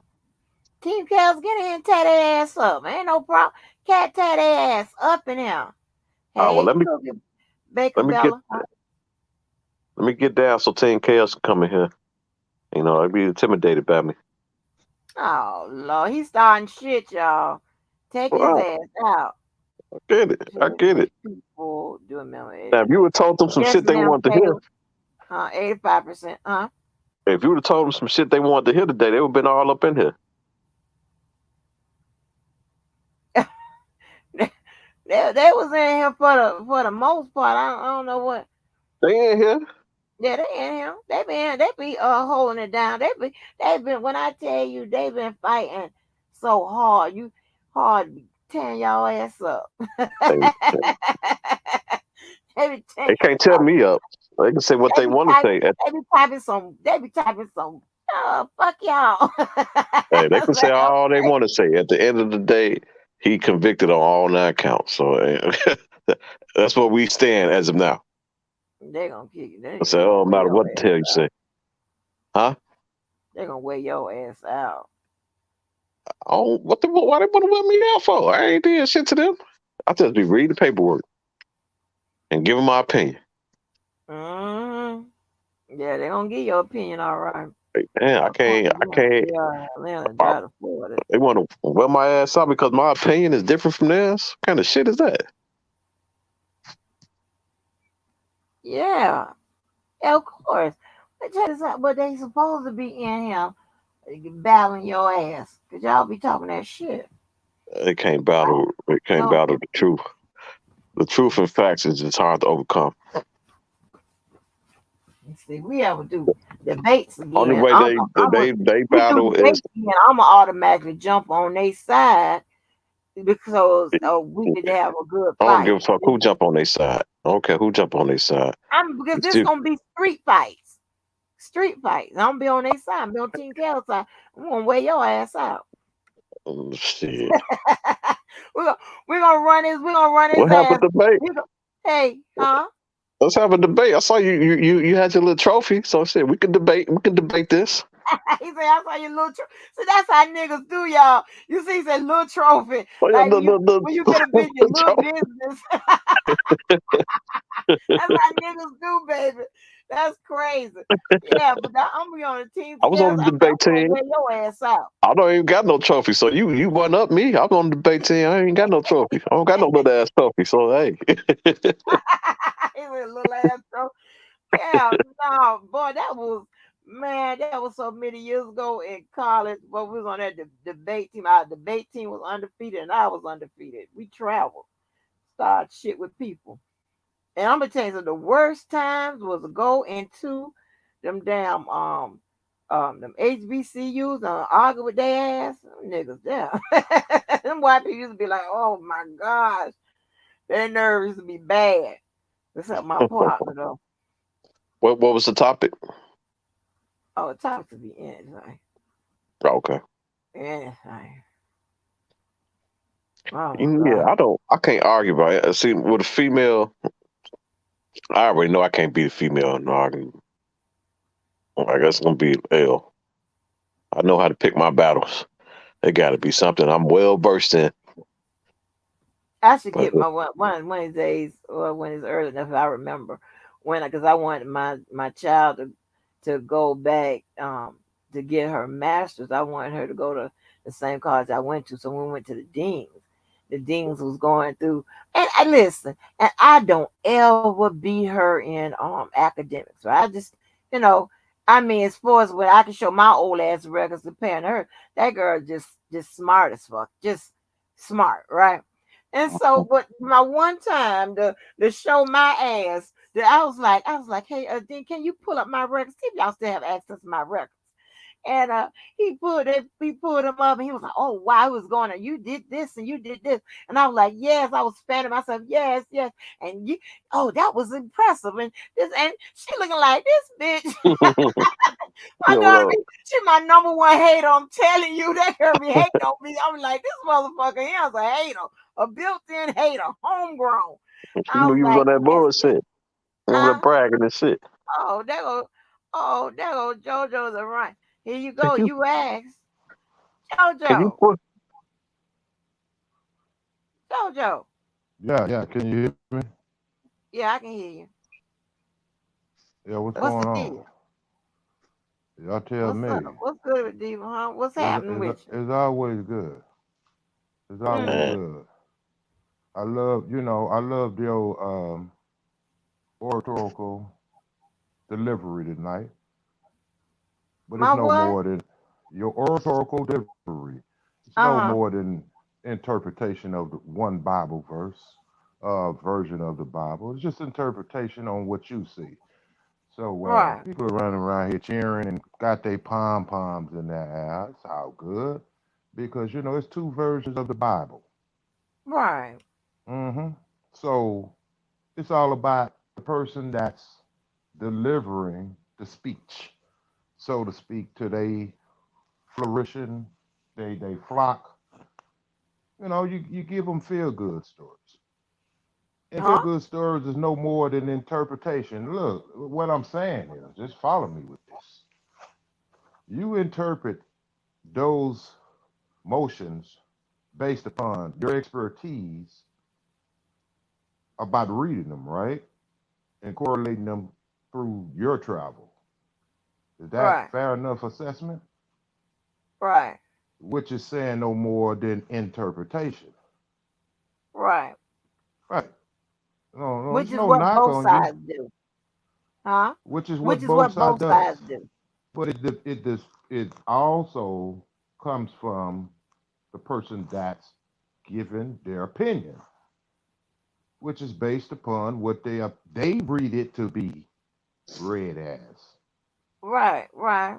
No, so Mm, what I'm up here basically to say, I mean, yeah. to all of my Kel supporters, don't get down on what you just heard a preacher read you a part of the Bible for their interpretation. That's what it is. But there's two Bibles. They got the Old Testament and they got the New Testament, which is the King James version versus the Old Testament. Right, So when you're giving somebody an interpretation on what you believe to be read and how it's interpreted, that's just that. No big right. deal. And as to you, Robert Keller, ain't nobody Oh shit. running from nothing. You know what I'm saying?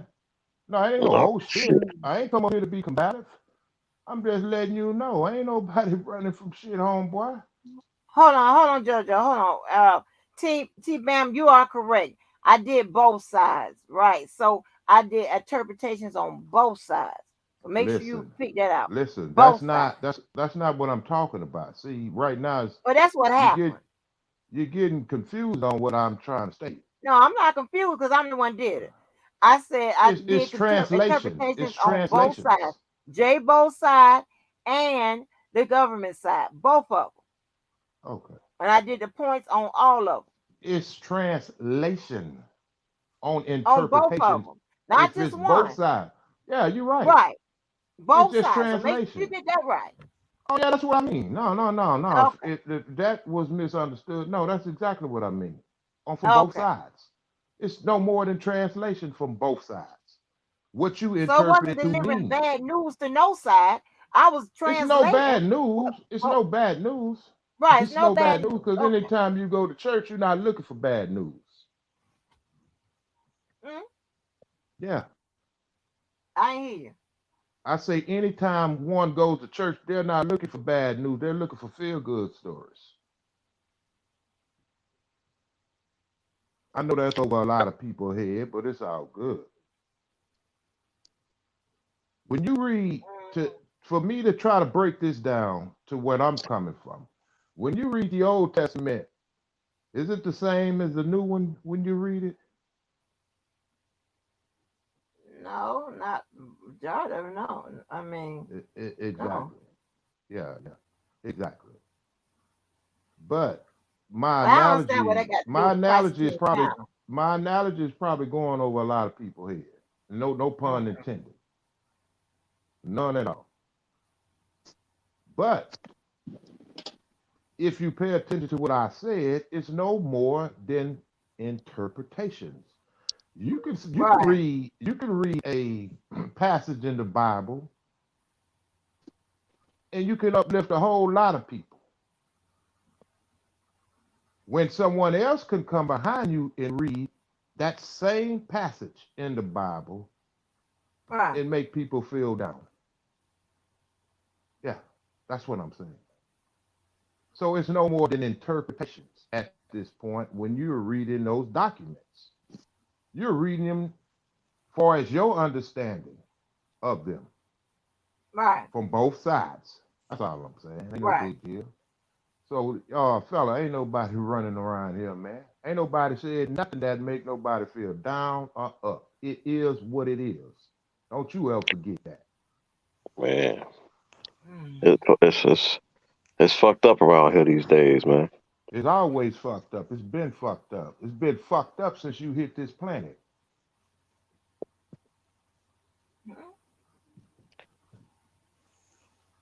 You So said, huh? What I mean by that, when you was born into some bullshit. That's what I meant. so To answer your huh. do you have any Oh what's no. your interpretation? I don't have an Or do interpretation. you I have don't any? have one. I don't have one. It is what it is. What is it? The interpretation is what they want it to be.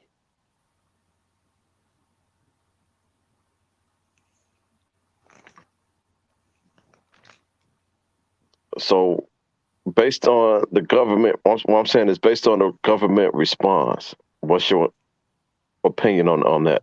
And put it that way. I don't have an opinion. Their Because last opinion, time I talked to you, my opinion, Go ahead. Go ahead. Excuse me. Last time I talked to you, you said we got to come back and revisit this. You said Angie gonna break it down, and that would be a better time to talk about it. You recall that? Yeah, I recalled it. I mean, you So what's your so now point? that that has happened, now that that has happened, do you have an opinion on what she read? No, because that's her opinion. It's not. Or It's no, no your such. It's opinion. not so much No, my your opinion. opinion. Your opinion, not hers. My Your opinion. opinion. My opinion is she said what she said. She read it as she read it. I mean, Now, if I black and go, white is black and white. if I listen, you're not letting me finish. If I go listen to another preacher, and I'm only using that as what I gave as an analogy, I might feel another way. What she read probably made me feel good. You don't know that. But I go listen to another No, I'm not talking about oratorical her speaker. opinion. I'm not talking about Listen, her opinion. I didn't say her opinion. Listen, I said what she read, sir. But wouldn't they Listen, be pay reading the same attention. thing? When they wouldn't be, They'll be when they reading be the same thing. They could be interpreting it different. Look, have you read the Bible? right. So the No, interpretation no, would no, be no. her That's a opinion. question. That's a question. That's a question I'm asking you. Because I'm Yeah, trying yes, because yes. I get what you're you act saying. as though you don't understand. I get what you're saying. The interpretation Okay. would be their opinion. I'm not talking about their interpretation. I'm talking about your interpretation only, My not nobody else. interpretation is I just listen to what she Thank you, said. Lavelle. That's fair. Gotcha. I just listen to what she said. I don't have an Yeah. opinion one way or the other.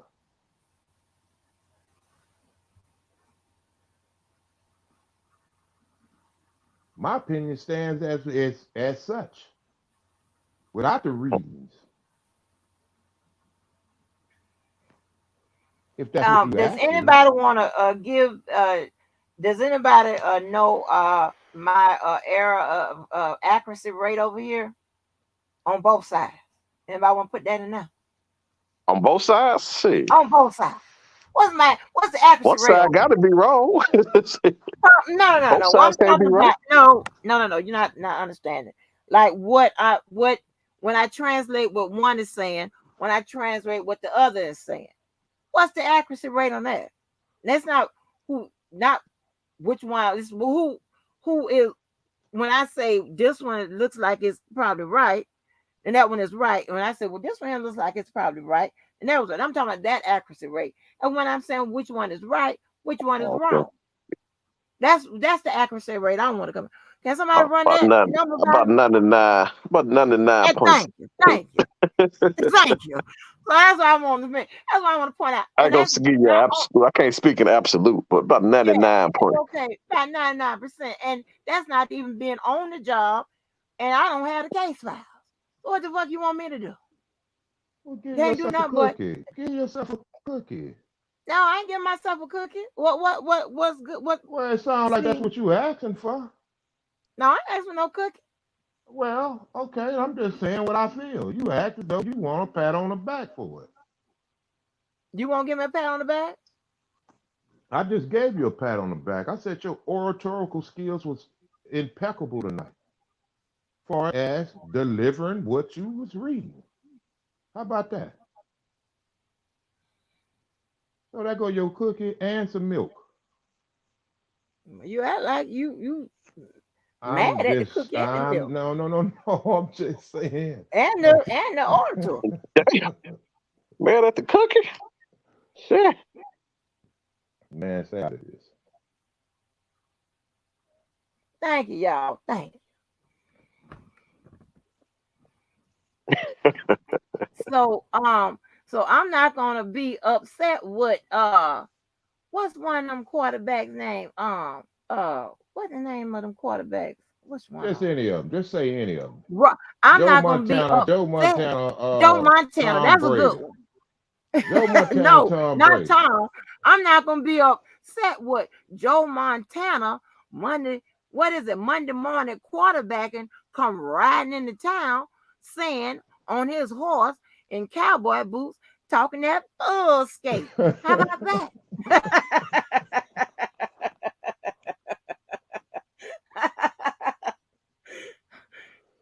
It ain't. How about that? See. Don't take this. I'm just saying. You got preachers that can give they flock a feel good story for an interpretation, and you got this another preacher in another church that can read the same passage that you read and make But we see that.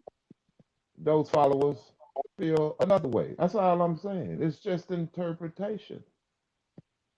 And that's all any read is.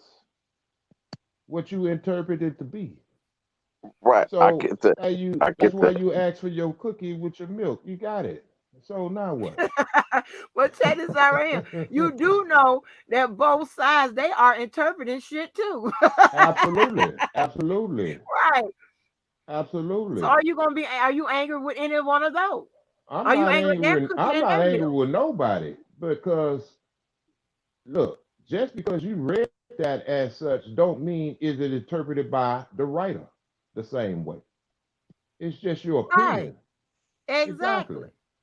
They Okay. giving their interpretation of the law and of, whether it be common law, statutory law, they're giving their interpretation. Yeah, they do that shit in court. The Yeah. defense, That's what and do with me.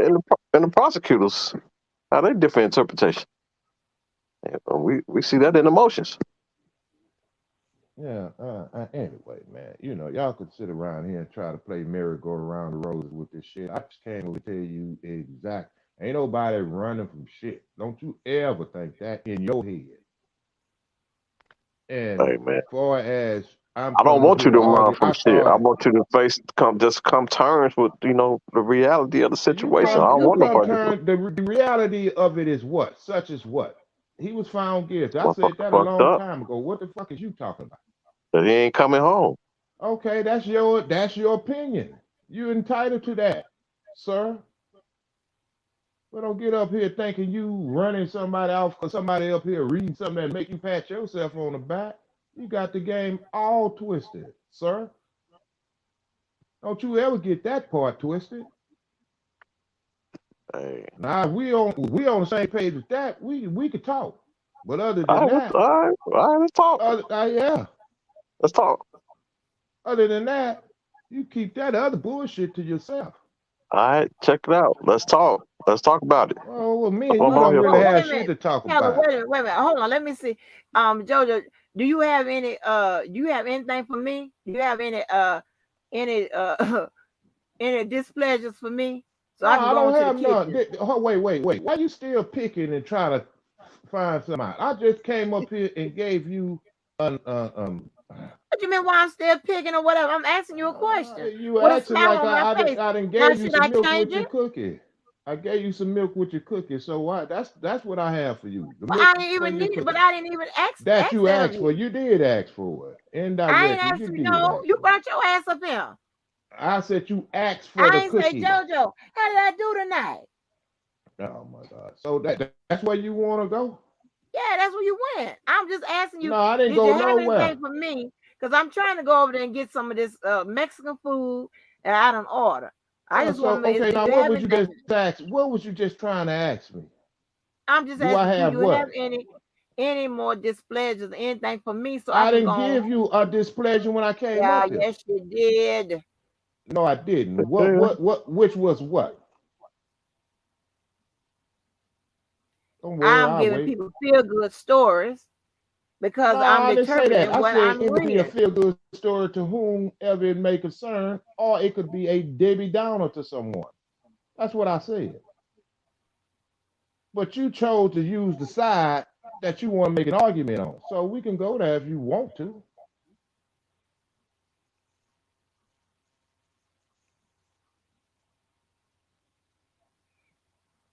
Now we can go there. Yeah, Do you because want to? you picking the point. I came up here I ain't to picking shit. critique your reading. I gave your reading an A plus. Your interpretation an A plus. That's exactly what I did. You sound like you gave me a backhanded compliment. No, that's in the mind of the beholder. Okay. Yeah. And I'm asking for clarification. Which I really don't care, but I'm just asking because you the one came up Well, here with it. that's I, contradictory what you just said. How is that well, you I don't know I'm care, just but you saying act and you said at the And because it doesn't matter. Because I mean, like, Well, I'm not up here to argue. I'm not even up here to argue with that dude. I'm Okay. coming up here to state the facts to him. Ain't nobody running from shit. Don't you ever forget that. That's how that works.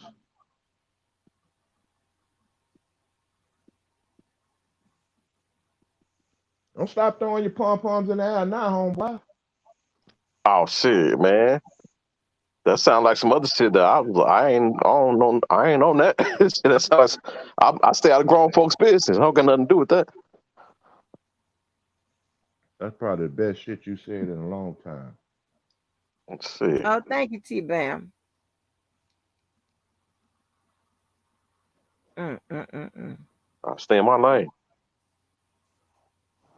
For a change.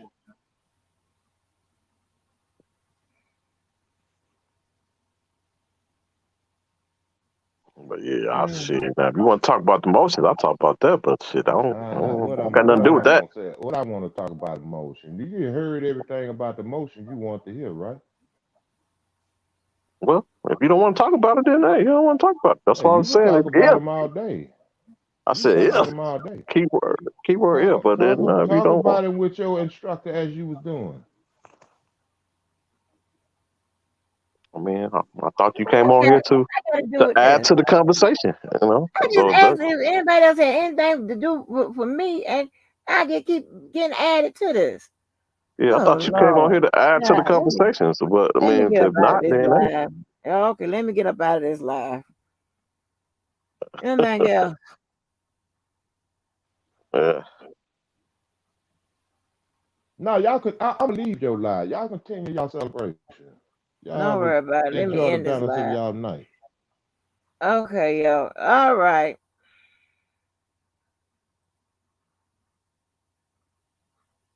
It was a good live though. Before you ended, you know, you did your thing. You went 4 hours straight. Man, Thank you know, you so long winded. You know, I wish, you know, maybe later, another day, you know, we can have a nice, a panel to kind of discuss it for those who want to discuss it. But yeah, you did your thing today. Well, thank you. I appreciate it. Thank you so much. Thank you, y'all, for your comments. And let me go on up out of here.